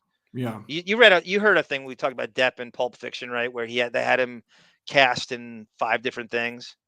Oh, Tarantino talked about it on Tom Segura's show. Oh, interesting. They had Depp's name on all Reservoir. No, it was Pulp Fiction. Depp's name was literally 4 different characters on the short list, and he didn't do it, and it was bizarre. I think it was the Tim Roth role he wanted the most for. It was what the studio wanted him. Yeah. Oh my God! Suddenly Susan. That's another NBC. Yeah. Right. Judd Nelson was on it. Was that the thing Judd Nelson was on? No, that was David Spade's. Closet? That was David Spade's show. No, he was on Just Shoot Me. Yeah. Yeah. Suddenly Susan was different. Suddenly was Susan had Blue Lagoon girl. Brooke Shields. Brooke Shields, yeah.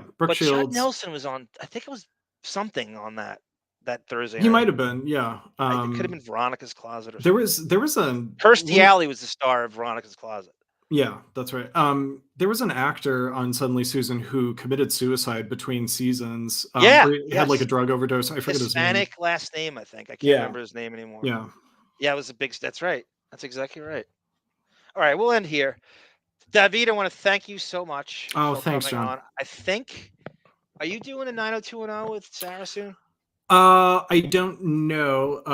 I haven't been asked for one, but I'm sure I'll do that. And I'll come and do another. Do you want to sit in on Jump Street tomorrow? Are you around? I am not around tomorrow, but yeah, I want to do another one. Next one. Do the one. Are you next week? You're available? What's that? He cut out. I'm sorry. And let you know. Don't worry about it. You get to me later. I'm sorry. I'll check my calendar and let you know. Let me see. Brooke Shields back when she was dating Andre Agassi. Kirkland does make great meatloaf. Pellel, you're absolutely right. Thank you, Holden. Thank you, everybody in the chat. Thanks, Love everyone. you all for joining us. My God, my voice is shot. This is Arm for David and the sitcom wise ass ball breaker, intimidating Sarah saying, "We are sitting here in Allentown, and it's hard to keep a good man down. And I won't be getting up today. And we're sitting here in Allentown." I hate men, but I'm not allowed.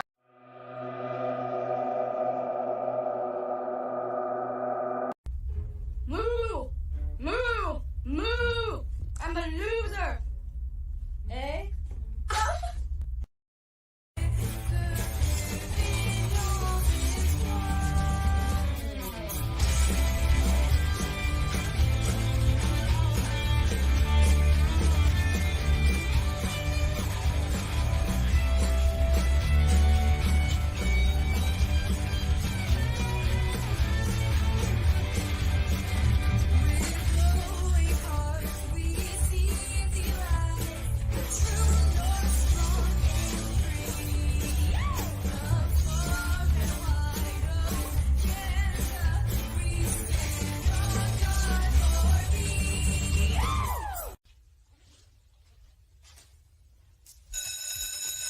Sit down.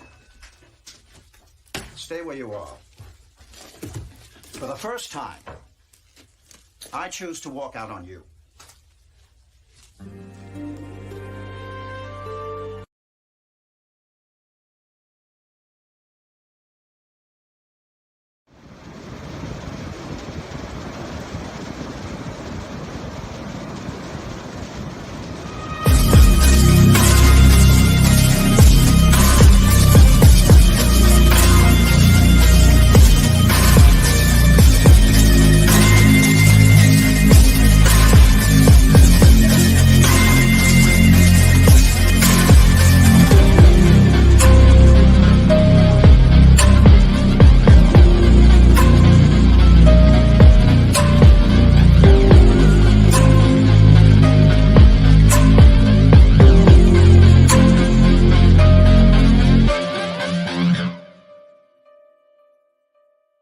Or 21 Jump.